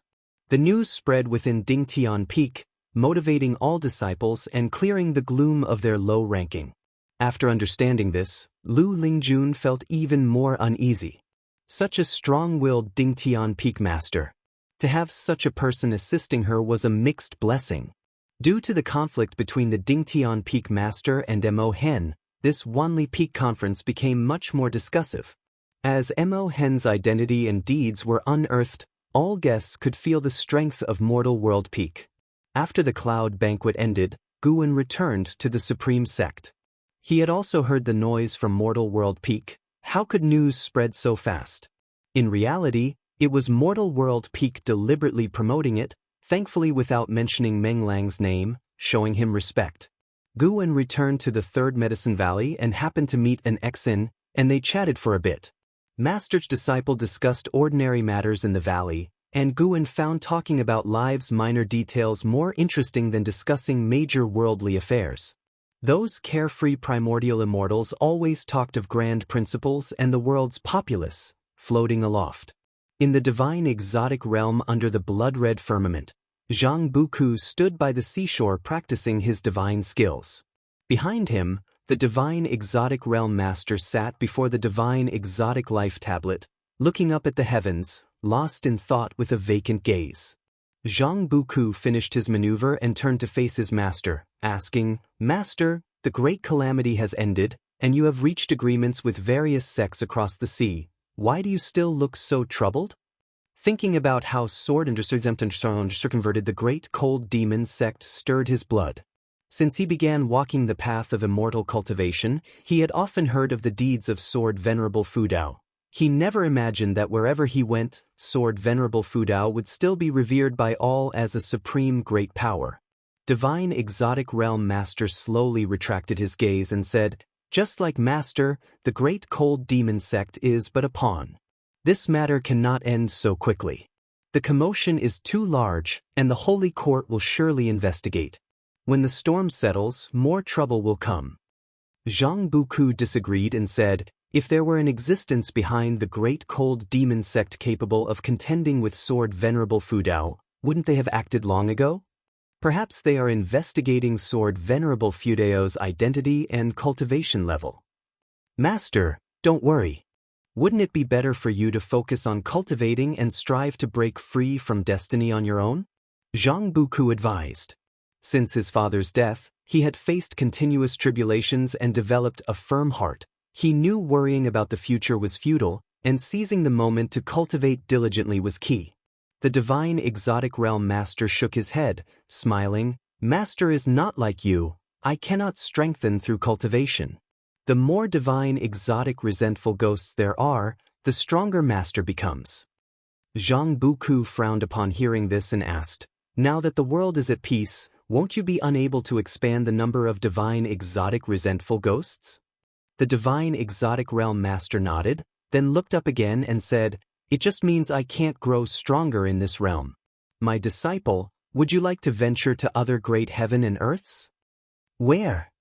A very dark realm. The words of the divine exotic realm master puzzled Zhang Buku. What did very dark mean? Was there a place darker than the divine exotic realm? Time flew by, and 7 years passed in the blink of an eye. On this day, Lu Lingjun returned. She saw Guan playing Go with someone and couldn't help but shake her head and laugh. Was Go really that engaging? Her gaze fell on Xianxia. Why had this prominent figure from the Bitter Sea Buddha sect stayed here all this time? She couldn't figure out what charm the Third Medicine Valley held to attract such a great cultivator. She communicated with Guan telepathically. Upon hearing her, he immediately asked Yang Jian, who was standing beside him, to help with the game. Seeing Yang Jian prepare to play, Lu Xianyi from the Holy Court approached. Over the years, he always tried to flatter Yang Jian, a demeanor that led Guan to speculate, but Guan had kept his thoughts to himself, pretending not to know. Guan squeezed through the crowd to greet Lu Lingjun. Let's talk in your room, Lu Lingjun nodded. Guan had no objections, and the two made small talk as they walked toward the building.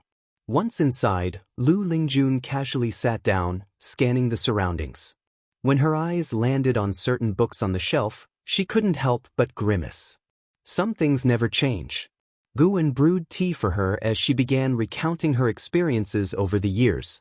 I attended the Wanli Peak meeting at Mortal World Peak. It was an eye-opener. Are you aware of Mortal World Peak? Lu Lingjun asked. Guan nodded and replied, I've heard of it. Xianxia was there too, but I don't understand much about it. Those great cultivators said I'm not qualified to know. Lu Lingjun smiled and said, Indeed, you're not qualified. But I was fortunate to attend, and I can tell you about it. Want to hear? Guan, carrying the hot tea, placed the cup in front of her and said, Of course, I want to hear. Go on. Let's see if you will try to impress me. Lu Lingjun began from where she first learned about the Wanli Peak meeting, and Guan sat down to listen attentively. She didn't hide the Dingtian Peak master's protectiveness toward her, even her language seemed to steer, seemingly eager to see Guan's reaction. Guan kept a normal expression, silently criticizing in his mind. Are all women like this? Previously, Jiang Qiong also used Sword Venerable Fu Dao to pressure him. After some time, Lu Lingjun remarked reflectively, the strength of the Dingtian Peak Master is unimaginable. The elder from the Great Cold Demon sect was killed just like that. I wonder when I could reach such a realm. Guan joked, practice cultivation for 180,000 years. Lu Lingjun glared at him and retorted, easy for you to say? 1,000,000 years might not be enough. You have no idea about the vastness of the Immortal Path realm.